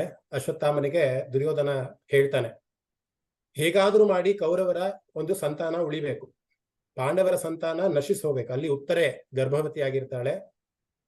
ಉತ್ತರೆಯಲ್ಲಿ ಪಾಂಡವರ ಒಂದು ಸಂತತಿ ಬೆಳೀತಾ ಇರುತ್ತೆ. ಸೊ ಉತ್ತರೆಯ ಒಂದು ಸಂತತಿ ಹೋದ್ರೆ ಅಲ್ಲಿ ಉಪಪಾಂಡವರೆಲ್ಲ ಆಲ್ರೆಡಿ ಸತ್ತೋಗಿರ್ತಾರೆ. ಉತ್ತರೆಯಲ್ಲಿ ಮಾತ್ರ ಒಂದು ಸಂತತಿ ಬೆಳೀತಾ ಇರುತ್ತೆ. ಅದನ್ನು ನೀನು ನಾಶ ಮಾಡಬೇಕು. ಅದನ್ನ ನಾಶ ಮಾಡಿ ಕೌರವರ ಒಂದು ಸಂತಾನವನ್ನ ನೀನು ವೃದ್ಧಿ ಮಾಡ್ಬೇಕು. ಹೇಗೆ ವೃದ್ಧಿ ಮಾಡೋದು? ಈಗ ದುರ್ಯೋಧನ ಎಲ್ಲಾ ಕೌರವರು ನಶಿಸಿ ಹೋಗಿದ್ರೆ, ಯಾರು ಕೌರವರು ಇಲ್ಲೇ ಇಲ್ಲ. ಆದ್ರೆ ಅದು ನಿನ್ನ ಕೈಲಾಗತ್ತೆ. ಹೇಗಾಗತ್ತೆ ಅಂದ್ರೆ ನಿಯೋಗ ಪದ್ಧತಿ ಅಂತ ಒಂದು ಪದ್ಧತಿ. ನಿಯೋಗ ಪದ್ಧತಿ ಅಂತ ಅಂದ್ರೆ ವಿಧವೆಯರಿಗೆ ಮತ್ತೆ ಸಂತಾನವನ್ನ ಒಂದು ಕರುಣಿಸಿ, ಈಗ ಯಾರು ವಿಧವೆ ಇರ್ತಾರಲ್ಲ ಅದಕ್ಕೆ ನಿಯೋಗ ಪದ್ಧತಿ ಅಂತಲೂ ಕೂಡ ಹೇಳ್ತಾರೆ. ಭಾನುಮತಿ, ದುರ್ಯೋಧನ ಹೆಂಡತಿ ಭಾನುಮತಿಯನ್ನ ಅಶ್ವತ್ಥಾಮ ಒಲಿಸಿ ಅವಳಿಗೆ ಸಂತಾನವನ್ನ ಕೊಟ್ಟು ಕೌರವರ ಒಂದು ಸಂತತಿಯನ್ನ ಮಾಡಬೇಕು ಅನ್ನೋದು ದುರ್ಯೋಧನ ಮನಸ್ಸಲ್ಲಿತ್ತು. ಅಶ್ವತ್ಥಾಮನಿಗೆ ಅಲ್ಲಿವರೆಗೂ ಯಾವುದೇ ರೀತಿಯ ಒಂದು ಆಲೋಚನೆ ಇರಲಿಲ್ಲ. ಅವನು ಬ್ರಹ್ಮಚಾರಿ, ದ್ರೋಣಾಚಾರ್ಯರ ಮಗ ಅಶ್ವತ್ಥಾಮ ಬ್ರಹ್ಮಚಾರಿ, ಬಹಳ ವಿದ್ಯೆಯನ್ನ ಕಲ್ತವನು. ಶಿವನ ತರ ಅವನು ತಪಸ್ ಮಾಡಿ ದಿವ್ಯ ಜ್ಯೋತಿಯನ್ನ ಪಡ್ಕೊಳ್ಳುವಂತಹ ಮಹಾ ತಪಸ್ವಿ ಅಥವಾ ಬ್ರಹ್ಮಚಾರಿ ಅಂತ ಹೇಳ್ಬೋದು. ಯಾವಾಗ ದುರ್ಯೋಧನ ಈ ಒಂದು ಆಫರ್ ಅಥವಾ ಕೊಡ್ತಾನೆ ಅಥವಾ ವಿಷಯವನ್ನ ಹೇಳ್ತಾನೆ, ನಿಯೋಗ ಪದ್ಧತಿಯಿಂದ ನೀನು ಭಾನುಮತಿಯನ್ನ ಮದುವೆಯಾಗಿ ಕೌರವರ ಸಂತಾನ ಮಾಡ್ಕೊಬೇಕು ಅಂತ, ಅವನಿಗೆ ಒಂದು ಆಸೆ ಹುಟ್ಟತ್ತೆ. ಹೇಗಾದ್ರೂ ಮಾಡಿ ಪಾಂಡವರ ಒಂದು ಸಂತತಿಯನ್ನ ನಾಶ ಮಾಡ್ಬೇಕು, ನಾಶ ಮಾಡಿ ನನ್ನ ಸ್ನೇಹಿತನಾಗಿರುವಂತಹ ದುರ್ಯೋಧನನ ಆಸೆಯನ್ನ ಈಡೇರಿಸ್ಬೇಕು ಅಂತ. ಅವಾಗ ಅವನು ಬ್ರಹ್ಮಾಸ್ತ್ರವನ್ನ ಬಿಡ್ತಾನೆ. ತುಂಬಾ ಡೀಟೇಲ್ ಆಗಿ ನಾನು ಹೇಳಕ್ ಹೋಗೋದಿಲ್ಲ. ಸ್ವಲ್ಪವಾಗಿ ಹೇಳಕ್ ಹೋಗ್ತೀನಿ. ಮುಂದಿನ ಕ್ಲಾಸ್ಗಳಲ್ಲಿ ಖಂಡಿತ ಅದರ ಬಗ್ಗೆ ಚರ್ಚೆ ಮಾಡೋಣ. ಬ್ರಹ್ಮಾಸ್ತ್ರವನ್ನ ಬಿಡ್ತಾನೆ, ಅಲ್ಲಿ ಕೃಷ್ಣನ ಒಂದು ಇದು ಆಗತ್ತೆ, ಬಿಡಬೇಡ, ಒಂದು ಮಹಾ ತಪ್ಪು ಮಾಡ್ತಿದೆ. ಬ್ರಹ್ಮಾಸ್ತ್ರ ಅನ್ನೋದು ಅಷ್ಟು ಸುಲಭವಾದಂತ ಮಾತಲ್ಲ. ಉತ್ತರೆಯ ಗರ್ಭಕ್ಕೆ ನೀನು ಅದನ್ನ ಬಿಡ್ತಾ ಇರೋದು ಬಹಳ ತಪ್ಪು. ನೀನು ಬ್ರಹ್ಮಚಾರಿಯಾದ ಒಂದು ಇದನ್ನ ಇಟ್ಕೊಂಡು ಈ ಕೆಲಸವನ್ನು ಮಾಡೋದು ನಿನಗೆ ತರವಲ್ಲ ಅಥವಾ ಸರಿಯಲ್ಲ ಅಂತ ಪರಿಪರಿಯಾಗಿ ಕೃಷ್ಣ ಎಚ್ಚರಿಸ್ತಾನೆ ಅಶ್ವತ್ಥಾಮನನ್ನ. ಆದ್ರೂ ಕೂಡ ಅವನು ಕಡೆಗೆ ಬ್ರಹ್ಮಾಸ್ತ್ರದ ಪ್ರಯೋಗನ ಮಾಡ್ತಾನೆ. ಅದು ಉತ್ತರೆಯ ಗರ್ಭಕ್ಕೆ ಹೋಗಿ ತಾಕತ್ತೆ. ಆದ್ರೆ ಕೃಷ್ಣನಿಗೆ ಗೊತ್ತಲ್ವಾ, ನೀನ್ ಏನ್ ಮಾಡ್ತೀಯೋ ಮಾಡು, ಪರವಾಗಿಲ್ಲ, ಆದ್ರೆ ನಾನು ರಕ್ಷಿಸೋದು ನನಗೆ ಬಿಟ್ಟಿದ್ದು ಅಂತ ಅಂದ್ಬಿಟ್ಟು ಕೃಷ್ಣ ಉತ್ತರೆಯ ಗರ್ಭದಲ್ಲಿ ಕವಚವಾಗಿ ನಿಂತ್ಕೊಂಡು ಆ ಬ್ರಹ್ಮಾಸ್ತ್ರದ ಒಂದು ಇದನ್ನ ಉತ್ತರೆಯ ಗರ್ಭಕ್ಕೆ ತಲುಕದ ಹಾಗೆ ನೋಡ್ಕೊಂತಾನೆ. ಆದ್ರೆ ಅದು ಕೃಷ್ಣ ಉತ್ತರೆಯ ಗರ್ಭದಲ್ಲಿ ಮಾತ್ರ ಆ ಒಂದು ರಕ್ಷಣೆ ಇರುತ್ತೆ. ಒಂದ್ಸತಿ ಗರ್ಭದಿಂದ ಆಚೆ ಬಂದಾಗ ಆ ಮಗು ಸತ್ತು ಹೋಗುತ್ತೆ. ಯಾಕೆಂದ್ರೆ ಅಲ್ಲಿನ ತನಕ ಮಾತ್ರ ಕೃಷ್ಣನ ಒಂದು ಇದಿರುತ್ತೆ. ಮತ್ತೆ ಕಡೆಗೆ ತನ್ನ ತಪಶಕ್ತಿಯಿಂದ, ಕೃಷ್ಣನ ತಪಶಕ್ತಿಯಿಂದ ಉತ್ತರೆಯ ಗರ್ಭದಲ್ಲಿ ಹುಟ್ಟಿರುವಂತಹ ಮಗುವಿಗೆ ಮತ್ತೆ ಶಕ್ತಿಯನ್ನ ಮತ್ತೆ ಜೀವವನ್ನ ಕೊಡುವಂತಹ ಒಂದು ಕೆಲಸ ಆಗತ್ತೆ. ಅಲ್ಲಿ ಪರೀಕ್ಷಿತ ಅಂತ ಅವನ ಹೆಸರು, ಉತ್ತರೆಯ ಮಗನ ಹೆಸರು ಪರೀಕ್ಷಿತ. ಪರೀಕ್ಷಿತ ಅಂತ ಯಾಕೆ ಹೆಸರು ಬಂತಂದ್ರೆ ಅವನು ಪರಿಷ್ಕರಣೆಯಾಗಿ ಹುಟ್ಟಿದವನು. ಪರಿಷ್ಕರಣೆ ಅಂದ್ರೆ ಅರ್ಥ ಮತ್ತೆ ಅಂದ್ರೆ ನಾವು ಹೇಳ್ತೀವಲ್ಲ, ಮತ್ತೆ ಪರಿಷ್ಕರಣೆ ಆಗಿ ಬಂದಿದ್ದು ಅಂತ ಹೇಳ್ತೀವಲ್ಲ. ಸೊ ಮತ್ತೆ ಅಂದ್ರೆ ಗರ್ಭದಿಂದ ಮತ್ತೆ ಪರಿಷ್ಕರಣೆಯಾಗಿ ಹುಟ್ಟಿದವನಿಗೆ ಅದಕ್ಕೆ ಪರೀಕ್ಷಿತ ಅಂತ ಅವನಿಗೆ ಹೆಸರು ಬಂತು. ಉತ್ತರೆಯ ಮಗ ಪರೀಕ್ಷಿತನ ಜನನ ಆಗತ್ತೆ. ಅಲ್ಲಿ ಪಾಂಡವರ ಒಂದು ಸಂತತಿ ಬೆಳೆಯುತ್ತೆ. ಸೊ ಪರೀಕ್ಷಿತ ರಾಜ್ಯಭಾರವನ್ನ ಮಾಡ್ತಿರ್ತಾನೆ. ಕೃಪಾಚಾರ್ಯರ ಒಂದು ಆಣತಿಯಂತೆ ಅವನ ಒಂದು ಗುರು ಇದರಲ್ಲಿ ಅವನು ಎಲ್ಲಾ ವಿದ್ಯೆಗಳನ್ನು ಕಲಿತಾ ಹೋಗ್ತಾನೆ. ಆಲ್ಮೋಸ್ಟ್ 30-32 ವರ್ಷಗಳು ಸತತವಾಗಿ ಹಸ್ತಿನಾಪುರಿಯ ಒಂದು ರಾಜ್ಯವನ್ನ ಅವನು ಆಳ್ತಾನೆ. ಬಹಳ ಶಿಸ್ತಿನಿಂದ ಅವನು ಮಾಡ್ಕೊಂಡು ಹೋಗ್ತಾನೆ. ಒಂದು ದಿನ ಏನಾಗತ್ತೆ, ಬೇಟೆಗೆ ಹೋಗ್ಬೇಕಾದಂತ ಒಂದು ಸಂದರ್ಭ ಬರುತ್ತೆ. ಯಾರಿಗೆ? ಪರೀಕ್ಷಿತ ಮಹಾರಾಜರಿಗೆ ಬೇಟೆಗೆ ಹೋಗುವಂತ ಒಂದು ಸಂದರ್ಭ ಬರುತ್ತೆ. ಅಲ್ಲಿ ಒಬ್ಬ ಋಷಿ, ಅವನ ಹೆಸರು ಶಮಿಕ ಅಂತ. ಶಮಿಕ ಋಷಿ ತಪಸ್ಸಿನಲ್ಲಿ ಮಗ್ನನಾಗಿರ್ತಾರೆ. ಇವನಿಗೆ ಬೇಟೆಯಲ್ಲಿ ತುಂಬಾ ಹಸಿವು, ಬಾಯಾರಿಕೆ, ನೀರಡಿಕೆಯಿಂದ ಅವನು ಹೋಗಿರ್ತಾನೆ. ನಾನು ಹಸ್ತಿನಾಪುರದ ರಾಜ, ನಾನು ಬಂದಿದ್ದೀನಿ, ಆದ್ರೂ ಕೂಡ ನನಗೆ ಸಿಗಬೇಕಾದಂತಹ ಮರ್ಯಾದೆ ಗೌರವಗಳು ನನಗೆ ಸಿಗ್ತಾ ಇಲ್ಲ ಅನ್ನುವಂತಹ ಒಂದು ಕೋಪದಲ್ಲಿ ಅಥವಾ ಅನ್ನುವಂತಹ ಒಂದು ತವಕದಲ್ಲಿ, ಯಾವನು ಹೇಳ್ತಾರಲ್ಲ ಕೋಪಕ್ಕೆ ಬುದ್ಧಿನ ಕೊಡಬಾರದು ಅಂತ, ಅಂತಹ ಒಂದು ಕೋಪದಲ್ಲಿ ಅವನು ಏನ್ ಮಾಡ್ತಾನೆ, ಶಮಿಕ ಋಷಿಗಳು ಎಚ್ಚರ ಆಗೋದೇ ಇಲ್ಲ, ಎಷ್ಟೇ ಎದುರಿಸಿದ್ರು ಕೂಡ, ಎಷ್ಟೇ ಧ್ಯಾನದಲ್ಲಿ ಮಗ್ನನಾಗಿರ್ತಾರೆ. ಅವನೇನ್ ಮಾಡ್ತಾನೆ, ಒಂದು ಸತ್ತ ಹಾವು, ಅಲ್ಲೇ ಒಂದು ಹಾವು ಸತ್ತು ಬಿದ್ದಿರತ್ತೆ, ಅಂತಹ ಒಂದು ಸತ್ತ ಹಾವನ್ನ ಅವನ ಕತ್ತಿಗೆ ಹಾಕ್ಬಿಡ್ತಾರೆ. ನನಗೆ ಅವಮಾನ ಆಗಿದೆ, ಇಲ್ಲಿ ಬಂದು ಈ ದೇಶದ ಹಸ್ತಿನಾಪುರದ ರಾಜ, ನಾನು ಇಲ್ಲಿ ಬಂದು ನಾನು ಎಚ್ಚರಿಸಿದ್ರು ಕೂಡ ನೀನು ಎಚ್ಚರಿಕೆ ಆಗಿಲ್ಲ ಅಂತ ಏನ್ ಮಾಡ್ತಾನೆ, ಆ ಒಂದು ಸತ್ತ ಹಾವನ್ನ ಅವನ ಕೊರಳಿಗೆ ಹಾಕ್ಬಿಟ್ಟು ಹಿಂದಿರುಗಿ ಬಿಡ್ತಾನೆ. ಕಡೆಗೆ ಶಮಿಕರಾಜನ ಮಗ ಮತ್ತೆ ಬರ್ತಾನೆ, ಬಂದು ನೋಡ್ತಾನೆ ತನ್ನ ತಂದೆಗೆ ಈ ತರ ಒಂದು ಅವಮಾನ ಆಗಿದೆ, ಯಾರೋ ಸತ್ತ ಹಾವನ್ನ ನನ್ನ ತಂದೆಯ ಕೊರಳಿಗೆ ಸುತ್ತ ಹೋಗಿದ್ದಾರೆ ಅಂತ ಅಂದ್ಬಿಟ್ಟು ಅವನಿಗೆ ಬಹಳ ಕೋಪ ಬರುತ್ತೆ. ಅವನ ಹೆಸರು ಶೃಂಗಿ ಅಂತ. ಶೃಂಗಿ ಬಂದು ಶಮಿಕರಾಜನ ಮಗ, ಇನ್ನು ಬಾಲಕ ಆಗಿರ್ತಾನೆ. ಇನ್ನು ಬಾಲಕ ಆಗಿ ಅವನು ತುಂಬಾ ಕೋಪಿಸ್ಕೊಂಡು ಪರೀಕ್ಷಿತನ ಮೇಲೆ ಶಾಪ ಕೊಡ್ತಾನೆ. ಇನ್ನು 7 ದಿನಗಳಲ್ಲಿ ನಿನ್ನ ಸಾವಾಗ್ಬೇಕು. ಹೇಗಾಗ್ಬೇಕು ನಿನ್ನ ಸಾವಂದ್ರೆ, ಅದು ಹಾವಿನಿಂದನೇ ಆಗ್ಬೇಕು. ಸೊ ಹಾವುಗಳ ರಾಜ ಯಾರು? ದಕ್ಷಕ. ದಕ್ಷಕನಿಂದ ಇನ್ನು 7 ದಿನಗಳಲ್ಲಿ ಅವನು ಸಾಯಲಿ, ಯಾರು? ಪರೀಕ್ಷಿತ ಸಾಯಲಿ ಅಂತ ಶಾಪವನ್ನು ಕೊಡ್ತಾನೆ.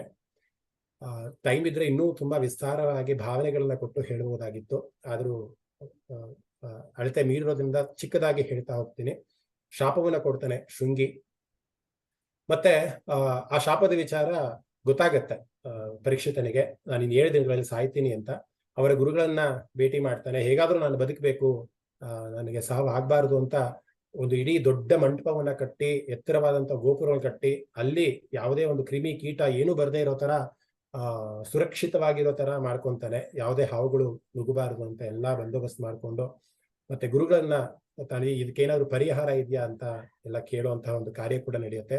ಅಲ್ಲಿ ಭಾಗವತದ ಪಾರಾಯಣ ಆಗ್ಬೇಕು ಅಂತ ಒಂದು ಗುರುಗಳ ಆದೇಶ ಆಗತ್ತೆ, ಬ್ರಾಹ್ಮಣರ ಒಂದು ಆದೇಶ. ಅಲ್ಲಿ ಒಂದು ಸಪ್ತಾಹ ನಡೆಯುತ್ತೆ. ಮೊದಲಿಗೆ ಭಾಗವತದ ಪಾರಾಯಣ ಅಲ್ಲಿ ಆಗತ್ತೆ. 7 ದಿನ ಸತತವಾಗಿ ಹಗಲು ರಾತ್ರಿ ಭಾಗವತದ ಪಾರಾಯಣ ನಡೀತಾನೆ ಇರುತ್ತೆ. ಈ ಒಂದು ಶಾಪದಿಂದ ಅವರು ಆಚೆ ಬರಬೇಕು ಅಂತ. ಕಡೆಗೆ ಅವ್ನಿಗೇನಾದ್ರು ಆಹಾರ ಬೇಕೇ ಬೇಕಲ್ವಾ, ಇಲ್ಲೇ ಎಂದೇ ಅಂತ ಇಲ್ಲೇ ಗೋಪ್ಯವಾಗಿದ್ರು ಕೂಡ ಆಹಾರ ಇಲ್ದಲೆ ಯಾರು ಕೂಡ ಇರೋದಕ್ಕೆ ಆಗೋದೇ ಇಲ್ಲ. ಅವನಿಗೆ ಹಣ್ಣುಗಳನ್ನ ಕೊಡುವಂತ ವ್ಯವಸ್ಥೆ ಆಗತ್ತೆ. ಅಲ್ಲಿ ದಕ್ಷಕ ಆ ಒಂದು ಬಾಳೆಹಣ್ಣಿನಲ್ಲಿ ಬಂದು ಸೇರ್ಕೊಂತಾನೆ. ಆ ಬಾಳೆಹಣ್ಣನ್ನ ತಿನ್ನೋದಕ್ಕೆ ಹೊರಟ ತಕ್ಷಣ ದಕ್ಷಕ ಆಚೆ ಬಂದು ಅವನ ಪರೀಕ್ಷಿತನ ಸಾವಾಗತ್ತೆ. ಒಂದು ಶಾಪ ಅನ್ನೋದು ನೆರವೇರ್ಲೇಬೇಕಾಗಿರುತ್ತೆ. ಆದ್ರೂ ಕೂಡ ದಕ್ಷಕನಿಗೆ ಎದೆ ಇಡ್ತಾ ಹೋಗಿ ಕತೆ ತುಂಬಾ ದಕ್ಷಕನಿಗೂ ಕೂಡ ಬಹಳ ಕೋಪ ಇರುತ್ತೆ. ಯಾಕೆ ಕೋಪ ಇರುತ್ತೆ ಅಂತಂದ್ರೆ, ಅವನು ಇಂದ್ರಪ್ರಸ್ಥವನ್ನ ಪಾಂಡವರು ನಿರ್ಮಾಣ ಮಾಡುವಂತ ಸಮಯದಲ್ಲಿ ಕಣಾದದ ಒಂದು ಜಾಗದ ಒಂದು ದಹನ ಆಗಿರುತ್ತೆ. ಬೆಂಕಿಯಲ್ಲಿ ಅವನ್ನ ದಹಿಸಿರ್ತಾರೆ. ಅಲ್ಲಿ ಇಡೀ ದಕ್ಷಕನ ವಂಶನೇ ಇರುತ್ತೆ.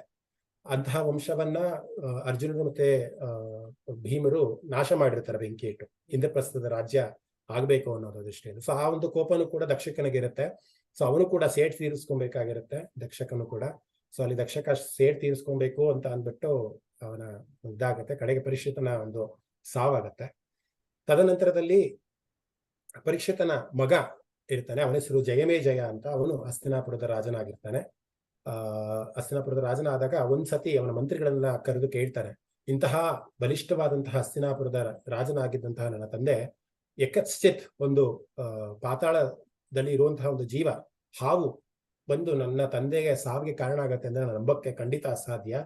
ಏನಾಗಿದೆ ದಯವಿಟ್ಟು ನೀವು ವಿಸ್ತಾರವಾಗಿ ಹೇಳಿ ಅಂತ ಕೇಳ್ಕೊಂಡಾಗ ಮಂತ್ರಿ ವರ್ಯರನ್ನ ಅವರು ಎಲ್ಲ ಕಥೆಗಳನ್ನ ಹೇಳ್ತಾರೆ.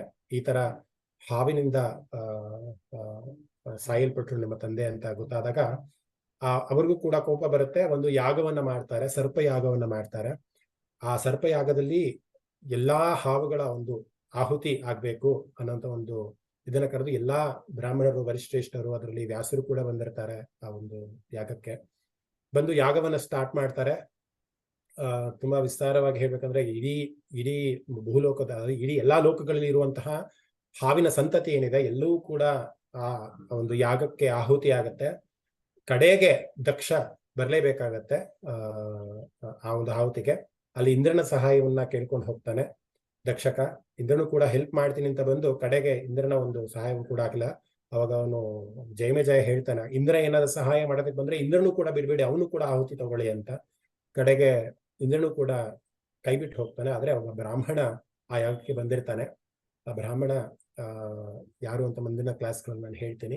ಅವನು ಬಹಳ ವೇದ ಪಾರಂಗತ ಮತ್ತೆ ಶಾಸ್ತ್ರ ಪಾರಂಗತನಾಗಿರ್ತಾರೆ. ಅವನ ಉಚ್ಚಾರಣೆ ಅಥವಾ ಅವನ ಒಂದು ವಿಧಿಯನ್ನು ನೋಡಿ ಜಯಮೇಜರಿಗೆ ಬಹಳ ಖುಷಿಯಾಗಿರುತ್ತೆ. ಖುಷಿಪಟ್ಟು ಅವನಿಗೆ ಹೇಳಿರ್ತಾರೆ, ನೀನ್ ಏನ್ ಕೇಳು ಅದನ್ನ ನಾನು ಕೊಡ್ತೀನಿ ಅಂತ. ಕಡೆಗೆ ಅವನು 3 ವರಗಳನ್ನ ಕೇಳ್ತಾನೆ ಜಯಮೇಜ ಅಂತ. ಕಡೆಗೆ ಇನ್ನೇನು ದಕ್ಷಕ ಆಹುತಿ ಆಗ್ಬೇಕು ಯಜ್ಞಕ್ಕೆ ಅಂತ ಅಂದಾಗ ಅಲ್ಲಿ ಆ ಬ್ರಾಹ್ಮಣ ಬಂದು ಆ ಯಜ್ಞವನ್ನ ನಿಲ್ಲಿಸಿ, ನಾನೊಂದು 3 ವರಗಳನ್ನ ನೀನು ನನಗೆ ಕೇಳು ಅಂತ ಹೇಳಿದ್ದೆ ಜಯಮೇಜಯ, ಅದನ್ನ ನೀನು ಕೊಡಬೇಕು ಅಂತ. 3 ವರಗಳು ಏನಂತ ಅಂದ್ರೆ, ಒಂದು ಈ ಯಾಗ ನಿಲ್ಲಬೇಕು ಅನ್ನುವಂಥದ್ದು, ಮತ್ತಿನ್ನೊಂದು ಎಷ್ಟು ಹಾವುಗಳ ಸಾವಾಗಿತ್ತಲ್ಲ ಅಷ್ಟು ಹಾವುಗಳು ಬದುಕಿ ಬರಬೇಕು, ಅವಕ್ಕೂ ಒಂದು ಜೀವಿಸುವಂತಹ ಹಕ್ಕಿದೆ. ನಿಮ್ಮ ತಂದೆಯ ಸಾವಿಗೋಸ್ಕರ ನೀನು ಇಷ್ಟು ಪರಿಯಾಗಿ ಯಾಗವನ್ನು ಮಾಡ್ತೀಯ, ತಪ್ಪಿಲ್ಲ. ಆದ್ರೆ ಪ್ರತಿಯೊಂದು ಜನ್ಮ ಅಂದ್ರೆ ಪ್ರತಿಯೊಂದು ಹುಟ್ಟುಗೂ ಕಾಲದ ನಿಯಮದ ಪ್ರಕಾರ ಸಾವು ಅನ್ನೋದಿದ್ದೇ ಇರುತ್ತೆ. ಆದ್ರೆ ಇದೊಂದು ನೆಪ ಅಷ್ಟೇ. ಇದೆಲ್ಲ ಆಗಿದ್ದಕ್ಕೂ ಒಂದು ಕಾರಣ ಇದೆ. ಅದಕ್ಕೋಸ್ಕರ ನೀನು ಇಡೀ ಹಾವುಗಳ ಸಂತಾನವನ್ನ ನೀನು ಆಹುತಿ ತಗೊಳ್ಳೋದು ಬಹಳ ತಪ್ಪಾಗತ್ತೆ ಅಂತ ಹೇಳಿದಾಗ ಆ ಯಾಗ ಅಲ್ಲಿ ನಿಲ್ಲುತ್ತೆ. ಯಾಗ ನಿಂತಾಗ ಅಲ್ಲಿ ವ್ಯಾಸರು ಇರ್ತಾರೆ, ಮತ್ತೆ ಬಹಳಷ್ಟು ಬ್ರಾಹ್ಮಣರು ಇರ್ತಾರೆ, ವೈಶಂಪಾಯನರು ಕೂಡ ಇರ್ತಾರೆ. ಅವಾಗ ಜಯಮೇಜಯ ಕೇಳ್ತಾನೆ, ಅಂತಹ ಈಗ ವ್ಯಾಸರು ಕೌರವರು, ಪಾಂಡವರು ಇವರೆಲ್ಲ ಇದ್ದ ಕಾಲದಿಂದನೂ ಇದ್ದವರು ಅಲ್ವಾ, ನನ್ನ ಪೂರ್ವಜನ ಒಂದು ಕಥೆಯನ್ನು ನೀನು ಹೇಳು, ನಾನು ತಿಳ್ಕೊಳ್ಳೋದು ತುಂಬಾ ಇಷ್ಟಪಡ್ತೀನಿ ಅಂತ ಜಯಮೇಜಯ ವ್ಯಾಸರಿಗೆ ಕೇಳ್ಕೊಂತಾನೆ. ವ್ಯಾಸರು ಆಲ್ರೆಡಿ ಅಷ್ಟೊತ್ತಿಗೆ ಮಹಾಭಾರತವನ್ನ ಬರೆದಿರ್ತಾರೆ. ಅವರು ತನ್ನ ಶಿಷ್ಯನಾದಂತಹ ವೈಶಂಪಾಯನಿಗೆ ಹೇಳ್ತಾರೆ, ನಾನು ಬರೆದಿರುವಂತಹ ಮಹಾಭಾರತದಲ್ಲಿ ಸಂಪೂರ್ಣವಾಗಿ ನಾನು ನಿಂಗೆ ಹೇಳಿದ್ದೀನಿ, ನೀನು ಜಯಮೇಜಯನಿಗೆ ಇದನ್ನು ನರೇಟ್ ಮಾಡು ಅಥವಾ ಹೇಳು, ಮಹಾಭಾರತದ ಕಥೆಯನ್ನ ಹೇಳು ಅಂತ ಆಜ್ಞಾಪಿಸ್ತಾರೆ. ಆಜ್ಞಾಪಿಸ್ಬಿಟ್ಟು ತಮ್ಮ ತಪಸ್ಸಿಗೆ ಮತ್ತೆ ಅವರು ತೆರಳುತ್ತಾರೆ. ಅಲ್ಲಿ ವೈಶಂಪಾಯನು ಇಡೀ ಮಹಾಭಾರತದ ಕಥೆಯನ್ನ ಜಯಮೇಜಯನಿಗೆ ಹೇಳ್ತಾ ಹೋಗ್ತಾರೆ. ಸೊ ಇಲ್ಲಿ ವಿಷ್ಣು ಸಹಸ್ರನಾಮದಲ್ಲಿ ಯಾಕೆ ವೈಶಂಪಾಯನ ಉವಾಚ ಬಂತು ಅಂತ ಅಂದ್ರೆ ಈ ಒಂದು ಬ್ಯಾಕ್ ಗ್ರೌಂಡ್ ಕತೆ ಸಾಕ್ಷಿ ಆಗತ್ತೆ. ಆ ಸರ್ಪಯಾಗಕ್ಕೆ ವ್ಯಾಸರು ಬಂದಿರ್ತಾರೆ, ಅವನ ಶಿಷ್ಯರಾದ ವೈಶಂಪಾಯನು ಬಂದಿರ್ತಾರೆ. ಅಲ್ಲಿ ಜಯಮೇಜಯ ಕಥೆಯನ್ನ ಹೇಳು, ಮಹಾಭಾರತ ಕಥೆಯನ್ನ ಮತ್ತೆ ನಾನು ನಮ್ಮ ತಾತಂದಿರ ಕಥೆಯನ್ನು ನಾನು ತಿಳ್ಕೊಳ್ಳೋದಕ್ಕೆ ಇಷ್ಟಪಡ್ತೀನಿ ಅಂತ ಹೇಳಿದಾಗ ವೈಶಂಪಾಯನರು ಇಡೀ ಮಹಾಭಾರತ ಹುಟ್ಟು ಅಂದ್ರೆ ಚಂದ್ರ ವಂಶದಿಂದ ಇಟ್ಕೊಂಡು ತನ್ನ ಈಗ ಜಯಮೇ ಜಯರ ತನಕ ಏನೇನಾಗುತ್ತೆ ಇಡೀ ಮಹಾಭಾರತವನ್ನ ವಿಸ್ತಾರವಾಗಿ ಹೇಳ್ತಾ ಹೋಗ್ತಾರೆ ವೈಶಂಪಾಯನರು ಜಯಮೇ ಜಯನಿಗೆ. ಸೊ ಅಲ್ಲಿ ಬರುವಂತಹ ಒಂದು ಶ್ಲೋಕ ಶ್ರೀ ವೈಶಂಪಾಯನ ಉವಾಚ ಅಂತ. ಭೀಷ್ಮರು ಬಂದಿರ್ತಾರೆ, ಭೀಷ್ಮರು ಶರಾಯು ಮೇಲೆ ಮಲಗಿರ್ತಾರೆ, ಯುಧಿಷ್ಠಿರ ಬಂದಿರ್ತಾನೆ, ಎಲ್ಲಾ ಧರ್ಮ ಸೂಕ್ಷ್ಮಗಳನ್ನ ಹೇಳ್ತಾರೆ. ಇದು ಶುತ್ವಾ ಧರ್ಮಾನ ಶೇಷೇಣ, ಇದರ ಒಂದು ಶ್ಲೋಕದ ಒಂದು ಅರ್ಥವನ್ನ ಹೇಳಿ ಇವತ್ತು ಕ್ಲಾಸ್ ಮುಗಿಸ್ತೀನಿ. ದಯವಿಟ್ಟು ಕ್ಷಮೆ ಇರಲಿ, ಸ್ವಲ್ಪ ವಿಳಂಬ ಆಗಿದೆ. ಶುತ್ವಾ ಧರ್ಮ ಅಶೇಷೇಣ ಅಂದ್ರೆ ಎಲ್ಲಾ ಶಾಸ್ತ್ರಗಳನ್ನ ಆಲ್ರೆಡಿ ಕೊಟ್ಟಾಗಿರುತ್ತೆ, ಧರ್ಮ ಸೂಕ್ಷ್ಮಗಳನ್ನ ಭೀಷ್ಮರು ಆಲ್ರೆಡಿ ಕೊಟ್ಟಾಗಿರುತ್ತೆ ಯುಧಿಷ್ಠಿರನಿಗೆ. ಶುತ್ವ ಅಂದ್ರೆ ಕೇಳಿ ಅಂತ, ಎಲ್ಲರೂ ಯುಧಿಷ್ಠಿರ ಕೇಳಿ, ಯಾವುದನ್ನ ಕೇಳಿ? ಧರ್ಮದ ಸೂಕ್ಷ್ಮಗಳನ್ನ ಕೇಳಿ. ಧರ್ಮದ ಒಂದು ಭೀಷ್ಮರು ಮಹಾಜ್ಞಾನಿಗಳು, ಅವರಷ್ಟು ಜ್ಞಾನಿ ಇನ್ಯಾರೂ ಇಲ್ಲ ಅಂತಾನೆ ಹೇಳ್ಬೋದು. ಅಂತಹ ಮಹಾಜ್ಞಾನವನ್ನ ಪ್ರತಿಯೊಂದು ಎಳೆ ಎಳೆಯಾಗಿ ಯುಧಿಷ್ಠಿರನಿಗೆ ಹೇಳಿದ್ರು. ಅಶೇಷೇಣ ಅಂದ್ರೆ ಯಾವುದನ್ನು ಬಿಡದೆ, ಶೇಷ ಅಂದ್ರೆ 0, ಯಾವುದನ್ನು ಬಿಡದೆ ಅಷ್ಟು ಕೂಡ ಹೇಳಿರ್ತಾರೆ. ಪಾವನಾನಿಚ ಸರ್ವಶಃ, ಎಲ್ಲರೂ ಕೂಡ ಪುನೀತರಾಗಿದ್ದಾರೆ, ಪಾವನರಾಗಿದ್ದಾರೆ. ಯುಧಿಷ್ಠಿರ ಶಾಂತನವಂ, ಯುಧಿಷ್ಠಿರ ಶಾಂತನವಂ ಅಂದ್ರೆ ಶಾಂತನುವಿನ ಮಗ ಅಂತ. ಶಾಂತನುವಿನ ಮಗ ಭೀಷ್ಮ ಅಲ್ವಾ, ನಿಮ್ಗೆ ಗೊತ್ತಿಲ್ಲ. ಸತ್ಯವತಿ ಮತ್ತೆ ಶಾಂತನು ಕಥೆಯನ್ನ ಬೇಕಾದ್ರೆ ಮುಂದಿನ ಕ್ಲಾಸ್ ಅಲ್ಲಿ ಹೇಳ್ತೀನಿ. ಸತ್ಯವತಿ ಮತ್ತೆ ಶಾಂತನಿಗೆ ಹುಟ್ಟಿರುವಂತ ಮಗನಾಗಿರುವಂತಹ ಭೀಷ್ಮ ಪ್ರತಿಯೊಂದು ಹೇಳಿದಾನೆ. ಪುನರೇವಾಭ್ಯ ಭಾಷತ, ಮತ್ತೆ ಮತ್ತೆ ಇನ್ನೇನಾದ್ರೂ ಕ್ವಶನ್ ಇದ್ರೆ ನೀನು ಕೇಳು ಅನ್ನುವಂಥ ಹೇಳಿದ್ದಾರೆ. ಶುತ್ವಾ ಧರ್ಮನ ಶೇಷೇಣ ಪಾವನಾನಿಚ ಸರ್ವಶಃ ಯುಧಿಷ್ಠಿರ ಶಾಂತನವ ಪುನರೇವಾಭ್ಯ ಭಾಷತ ಅಂತ ಹೇಳ್ತಾರೆ. ಧರ್ಮ ಸೂಕ್ಷ್ಮಗಳನ್ನು ಸಂಪೂರ್ಣವಾಗಿ ಹೇಳಿದೆ. ಮತ್ತೆ ಮತ್ತೆ ಎಗೈನ್ ಅಂಡ್ ಅಗೈನ್ ನಿಂಗೆ ಏನಾದ್ರು ಕ್ವಶನ್ಸ್ ಇದ್ರೆ ಕೇಳು ಅಂತ ವೈಶಂಪಾಯನ ಹೇಳ್ತಾ ಇರುವಂತದ್ದು. ಮುಂದಿನ ಶ್ಲೋಕದಲ್ಲಿ ಧೃತರಾಷ್ಟ್ರ ಕೇಳ್ತಾ ಹೋಗ್ತಾನೆ ಪ್ರಶ್ನೆಗಳನ್ನ, ಯಾವುದು ಶ್ರೇಷ್ಠ ಅಂತ ಸುಮಾರು ಪ್ರಶ್ನೆಗಳು ಬರುತ್ತೆ, ಅದು ಮುಂದಿನ ಕ್ಲಾಸ್ ಅಲ್ಲಿ ಡಿಸ್ಕಸ್ ಮಾಡೋಣ. ಸೊ ಬ್ಯಾಕ್ ಗ್ರೌಂಡ್ ಅಲ್ಲಿ ಇಷ್ಟು ಇದೆ ವೈಶಂಪಾಯನ ಅಂತ ಅಂದ್ರೆ ಇಷ್ಟು ಒಂದು ವೈಶಂಪಾಯನ ಯಾರು ಅನ್ನೋದಕ್ಕೆ ಒಂದು ಸಣ್ಣ ಪೀಠಿಕೆಯನ್ನು ಕೊಡುವಂತಹ ಒಂದು ಪ್ರಯತ್ನ ಮಾಡಿದ್ದೀನಿ. ಎಲ್ರಿಗೂ ಅರ್ಥ ಆಗಿದೆ ಅಂತ ಭಾವಿಸ್ತೀನಿ. ಕತೆ ಬಹಳ ಆಕ್ಚುಲಿ ಈ ಕಥೆನ ಹೇಳ್ಬೇಕಾದ್ರೆ 1 hour ಬೇಕಾಗತ್ತೆ ಇನ್ನು ಡೀಟೇಲ್ ಆಗಿ ಹೇಳ್ಬೇಕಂದ್ರೆ. ಬಟ್ ಯಾರು ವೈಶಂಪಾಯನ ಅಥವಾ ಅಂತ ನಿಮ್ಗೆ ಇವಾಗ ಸದ್ಯದ ಪರಿಸ್ಥಿತಿಯಲ್ಲಿ ಅರ್ಥ ಆಗ್ಬೇಕಂದ್ರೆ, ವೈಶಂಪಾಯನ ಬಂದು ಮಹಾಭಾರತದ ಕಥೆಯನ್ನ ಜಯಮೇ ಜಯನಿಗೆ ಹೇಳ್ತಾ ಇರುವಂತದ್ದು, ನರೇಟ್ ಮಾಡ್ತಾ ಇರುವಂತದ್ದು, ಅದು ಅವರು ವೈಶಂಪಾಯನ. ಅಷ್ಟು ಇವತ್ತಿಗೆ ಇಲ್ಲಿಗೆ ನಿಲ್ಸ್ಕೊಳ್ಳೋಣ. ಎಲ್ಲರಿಗೂ ಇವತ್ತಿನ ಕ್ಲಾಸು ಒಂದು ಮಟ್ಟಿಗೆ ಅರ್ಥ ಆಗಿದೆ ಅಂತ ಭಾವಿಸ್ತೀನಿ. ಯಾರಿಗಾದ್ರೂ ಏನಾದ್ರೂ ಪ್ರಶ್ನೆ ಇದ್ದಲ್ಲಿ ಒಂದು 5 ನಿಮಿಷಗಳ ಕಾಲಾವಕಾಶ ಅನ್ಮ್ಯೂಟ್ ಮಾಡ್ಕೊಂಡು ಕೇಳ್ಬೋದು. ಒಬ್ಬೊಬ್ಬರಾಗೆ ಅನ್ಮ್ಯೂಟ್ ಮಾಡ್ಕೊಳ್ಳಿ. ದಯವಿಟ್ಟು ಹ್ಯಾಂಡ್ ರೈಸ್ ಮಾಡಿ, ನಾನು ಅವ್ರಿಗೆ ಪ್ರಶ್ನೆ ಕೇಳ್ತೀನಿ. ಇವಾಗ ಎಲ್ಲರಿಗೂ ಕೂಡ ಹ್ಯಾಂಡ್ ಲೋ ಮಾಡ್ಬಿಡ್ತೀನಿ, ಎಲ್ಲರಿಗೂ 1 ನಿಮಿಷ. ಆಮೇಲೆ ಮತ್ತೆ ಹ್ಯಾಂಡ್ ರೈಸ್ ಮಾಡಿ ನಾನು ಅವ್ರಿಗೆ ಕೇಳ್ತೀನಿ. ಒಂದು 5 ನಿಮಿಷ ಕಾಲಾವಕಾಶ. ಮತ್ತೆ ವಾಟ್ಸಪ್ ಗ್ರೂಪ್ ಓಪನ್ ಆಗುತ್ತೆ, ಅಲ್ಲೂ ಕೂಡ ನೀವು ನಿಮ್ಮ ಪ್ರಶ್ನೆಗಳನ್ನ ಹಾಕ್ಬೋದು. ಸರಿ, ಎಲ್ಲರೂ ಅನ್ಮ್ಯೂಟ್ ಮಾಡ್ಕೊಳ್ಳುವಂತ ಅವಕಾಶ ಇದೆ. ಅನ್ಮ್ಯೂಟ್ ಮಾಡ್ಕೊಂಡು 6ನೇ ಶ್ಲೋಕ ಗುರುವರ್ಯ, 6ನೇ ಶ್ಲೋಕ ತಾತ್ಪರ್ಯ ಬರ್ಕೊಳಕ್ ಆಗಿಲ್ಲ, ಅದು ನೆಕ್ಸ್ಟ್ ಕ್ಲಾಸ್ ಅಲ್ಲಿ ಹೇಳ್ತೀರಾ? ಆಯ್ತು, ನೆಕ್ಸ್ಟ್ ಕ್ಲಾಸ್ ಅಲ್ಲಿ ನಾನು ಹೇಳ್ತೀನಿ. ಪದಚ್ಛೇದ ಮತ್ತೆ ಹೇಳ್ತೀನಿ, ಯಾಕಂದ್ರೆ ಕತೆ ಹೇಳೋದ್ರಿಂದ ಸ್ವಲ್ಪ ಸಮಯ ಆಯ್ತು. ಬಟ್ ಸಾರಾಂಶ ಹೀಗಿದೆ ಅಷ್ಟೇ. ಪ್ರತಿಯೊಂದು ಧರ್ಮ ಸೂಕ್ಷ್ಮಗಳನ್ನು ಯಾವುದೂ ಬಿಡದಂತೆ ಹೇಳಿದಂತಹ ಭೀಷ್ಮರಿಗೆ ಅಲ್ಲಿ ಇದ್ದಂತಹ ಸಮೂಹ ಏನಿದೆ ಎಲ್ಲರೂ ಕೂಡ ಪಾವನರಾಗಿದ್ದಾರೆ. ಸರ್ವೇಶ್ ಎಲ್ಲರೂ ಕೂಡ ಪಾವನರಾಗಿದ್ದಾರೆ. ಮತ್ತೆ ವೈಶಂಪಾಯನ ಹೇಳುವಂಥದ್ದು ಯುಧಿಷ್ಠಿರ ಮತ್ತೆ ಇನ್ನೇನೋ ಪ್ರಶ್ನೆಗಳಿದ್ರೆ ಕೇಳು ಅಂತ ವೈಶಂಪಾಯನ ಹೇಳುವಂಥದ್ದು. ಮುಂದಿನ ಕ್ಲಾಸ್ ಅಲ್ಲಿ ಅದರ ಪದಚ್ಛೇದ ಮತ್ತೆ ವಿವರಗಳನ್ನ ಇನ್ನು ಹೇಳ್ತೀನಿ, ತೊಂದರೆ ಇಲ್ಲ. ಧನ್ಯವಾದ. ಇನ್ನೇನಾದ್ರೂ ಪ್ರಶ್ನೆ ಇದೆಯಾ ಯಾರಿಗಾದ್ರೂ? ಯಾವುದೇ ಶ್ಲೋಕದಲ್ಲಿ ಪ್ರಶ್ನೆ ಇದ್ರು ಕೂಡ ಕೇಳ್ಬೋದು. ಇವತ್ತು 6 ಶ್ಲೋಕಗಳಾಗಿದೆ ಅಲ್ವಾ? 6 ಶ್ಲೋಕಗಳಲ್ಲಿ ಯಾವುದೇ ಏನೋ ಪ್ರಶ್ನೆ ಇದ್ರು ಖಂಡಿತ ಕೇಳ್ಬೋದು. ಹೇಳಿ ಹೇಳಿ. ಇನ್ನೊಂದು ಶ್ಲೋಕ ಇದೆ, ಸಮನೆಗೆ ನಮ ಸಮಸ್ತ ಭೂತಾನ ಮಾಧಿಭೂತಾಯ ಬಹುಭೃತೆ ಅನೇಕ ರೂಪಾಯ ವಿಷ್ಣವೇ ಪ್ರಭವಿಷ್ಣವೇ. ಈ ಶ್ಲೋಕನೂ ಕೂಡ ಇಲ್ವಾ? ಬೇಕಾದ್ರೆ ಇನ್ಕ್ಲೂಡ್ ಮಾಡ್ಬೋದು. ಹೇಳಿದ್ನಲ್ಲ, ಒಂದು ಸ್ಟ್ಯಾಂಡರ್ಡ್ ಫಾರ್ಮ್ಯಾಟ್ ಅಂತ ಸಹಜವಾಗಿ ಎಲ್ಲರೂ ಕೂಡ ಇದ್ ಮಾಡ್ತಾರೆ, ಅದನ್ನ ಪರಿಗಣನೆಗೆ ತಗೊಂಡಿದೀವಿ. ಬೇಕಾದ್ರೆ ಅದನ್ನ ಗ್ರೂಪ್ ಅಲ್ಲಿ ಅದರ ಒಂದು ವಿವರಣೆ ಕೂಡ ಬೇಕಾದ್ರೆ ಹಾಕೋಣ, ತೊಂದರೆ ಇಲ್ಲ. ಸರ್ವೇ ಸಾಮಾನ್ಯವಾಗಿ ವಿಷ್ಣು ಸಹಸ್ರನಾಮ ಇದೆಲ್ಲ ಪೀಠಿಕೆ ಶ್ಲೋಕಗಳು. ಪೀಠಿಕೆ ಅಂತ ಅಂದ್ರೆ ಏನಾದ್ರು ಒಂದು ಸ್ಟಾರ್ಟ್ ಮಾಡ್ಬೇಕಂದಾಗ ಕೃತಜ್ಞತಾ ಮನೋಭಾವವಾಗಿ ಹೇಳುವಂತ ಶ್ಲೋಕಗಳು ಇವೆಲ್ಲವೂ ಕೂಡ. ಹೇಳಿ. ಆ ಶ್ಲೋಕ ಇರ್ಲಿಲ್ಲ ಅಂದ್ರೂ ಅರ್ಥ ತಿಳ್ಕೊಳ್ಳಿಕ್ಕಾದ್ರೆ ಅವಕಾಶ ಆಗತ್ತಲ್ವಾ? ಸರಿ, ಖಂಡಿತ ಆ ಗ್ರೂಪ್ ಅಲ್ಲಿ ಆ ಪ್ರಶ್ನೆಯನ್ನು ಹಾಕಿ ಆ ಪ್ರಶ್ನೆಗೆ ನಾನು ಉತ್ತರಿಸ್ತೇನೆ. ಓಕೆ, ಖಂಡಿತ. ಯಾರಿಗಾದ್ರೂ ಏನಾದ್ರು ಪ್ರಶ್ನೆ ಇದೆ ಕ್ಷಮೆ ಇರ್ಲಿ. 2 hour ಆಯ್ತು, ನಾನು 4 ಗಂಟೆ ಕ್ಲಾಸ್ ಸ್ಟಾರ್ಟ್ ಮಾಡಿದೆ. ತುಂಬಾ ಸಮಯ ತಗೊಂಡೆ, ಯಾಕಂದ್ರೆ ಪದಚ್ಛೇದ ಮತ್ತೆ ಅದರ ಅರ್ಥಗಳನ್ನ ಮತ್ತೆ ಕಥೆಗಳನ್ನ ಹೇಳ್ಬೇಕಾದ್ರೆ ಸ್ವಲ್ಪ ಸಮಯ ವಿಳಂಬ ಆಗಿದೆ, ದಯವಿಟ್ಟು ಕ್ಷಮೆ ಇರಲಿ. ವಾಟ್ಸಪ್ ಗ್ರೂಪ್ ಓಪನ್ ಆಗುತ್ತೆ, ಅಲ್ಲಿ ಕೂಡ ನಿಮ್ಮ ಪ್ರಶ್ನೆಗಳನ್ನ ಕೇಳ್ಬೋದು. ಇವತ್ತು ಶಾಂತಿ ಮಂತ್ರದೊಂದಿಗೆ ಈ ಒಂದು ಕ್ಲಾಸನ್ನ ಮುಗಿಸೋಣ. ಎಲ್ಲರೂ ಸಮಸ್ಥಿತಿಯಲ್ಲಿ ಕೂತ್ಕೊಳ್ಳಿ, ಎಲ್ಲರೂ ಕೈಗಳನ್ನ ಜೋಡಿಸ್ಕೊಳ್ಳಿ. ಇವತ್ತು ನಾವು ಗಣೇಶನಿಗೆ ಪ್ರಾರ್ಥನೆ ಮಾಡಿದೀವಿ, ವ್ಯಾಸರಿಗೆ ಪ್ರಾರ್ಥನೆಯನ್ನ ಮಾಡಿದೀವಿ, ವಿಷ್ಣುವಿಗೆ ಪ್ರಾರ್ಥನೆಯನ್ನ ಮಾಡಿದೀವಿ. ಅವರು 3 ಜನನು ನಾವೆಲ್ಲರೂ ಕೂಡ ನೆನೆಸ್ಕೊಂಡು ಶಾಂತಿ ಮಂತ್ರವನ್ನ ಹೇಳೋಣ. ಸರ್ವೇ ಭವಂತು ಸುಖಿನಃ, ಸರ್ವೇ ಸಂತು ನಿರಾಮಯಾಃ, ಸರ್ವೇ ಭದ್ರಾಣಿ ಪಶ್ಯಂತು, ಮಾ ಕಶ್ಚಿತ್ ದುಃಖಭಾಗ್ ಭವೇತ್. ಕಾಲೇ ವರ್ಷತು ಪರ್ಜನ್ಯಃ ಪೃಥಿವೀ ಸಸ್ಯಶಾಲಿನಿ, ದೇಶೋಯಂ ಕ್ಷೋಭರಹಿತಃ ಬ್ರಾಹ್ಮಣಃ ಸಂತು ನಿರ್ಭಯಾಃ. ಸ್ವಸ್ತಿಃ ಪ್ರಜಾಭ್ಯಃ ಪರಿಪಾಲಯಂತಾಂ ನ್ಯಾಯೇನ ಮಾರ್ಗೇಣ ಮಹೀಮಹೀಷಾಃ. ಗೋಬ್ರಾಹ್ಮಣೇಭ್ಯಃ ಶುಭಮಸ್ತು ನಿತ್ಯಂ. ಲೋಕಾಃ ಸಮಸ್ತಾಃ ಸುಖಿನೋ ಭವಂತು, ಲೋಕಾಃ ಸಮಸ್ತಾಃ ಸುಖಿನೋ ಭವಂತು, ಲೋಕಾಃ ಸಮಸ್ತಾಃ ಸುಖಿನೋ ಭವಂತು. ಎಲ್ಲರೂ ಕೂಡ 1 ನಿಮಿಷಗಳ ಕಾಲ ಕಣ್ಣನ್ನು ಮುಚ್ಚಿ ಧ್ಯಾನ ಸ್ಥಿತಿಯಲ್ಲಿ ಕೂತ್ಕೊಂಡು ವಿಷ್ಣುವಿಗೆ ಒಂದು ಸಮರ್ಪಣಾ ಮನೋಭಾವನೆ, ಇವತ್ತು ಕಲಿಕೆ ನನ್ನ ಮಸ್ತಕದಲ್ಲಿ ಇರಲಿ, ನನ್ನ ಪಾರಾಯಣದಲ್ಲಿ ಇರಲಿ ಅಂತ ಒಂದು ಸಂಕಲ್ಪವನ್ನು ತಗೊಂಡು ಈ 1 ನಿಮಿಷಗಳ ಕಾಲ ಧ್ಯಾನಾವಸ್ಥೆಯಲ್ಲಿ ಕೂತ್ಕೊಳ್ಳಿ. ವ್ಯಾಸರನ್ನ ಸ್ಮರಣೆ ಮಾಡ್ಕೊಳ್ಳಿ, ವಿಷ್ಣುವಿನ ಸ್ಮರಣೆ ಮಾಡ್ಕೊಳ್ಳಿ. ಕಲಿತಂತ ವಿದ್ಯೆ ನನ್ನ ಮಸ್ತಕದಲ್ಲಿ ಇರಲಿ ಅನ್ನುವಂಥ ಒಂದು ಪ್ರಾರ್ಥನೆಯನ್ನ ಮಾಡ್ಕೊಳ್ಳಿ.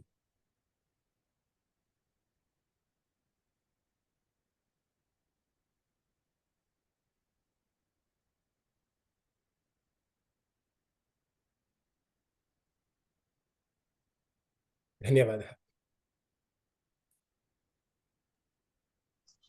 ಒಂದು ಕೇಳ್ಬೋದಾ? ಅದ್ ರೆಕಾರ್ಡಿಂಗ್ಸ್ ಏನಾದ್ರು ಯೂಟ್ಯೂಬ್ ಅಲ್ಲಿ ಇರುತ್ತಾ? ನಿಮ್ಮ ಪ್ರತಿದಿನ ವಾರದ್ದು ಬರೋದು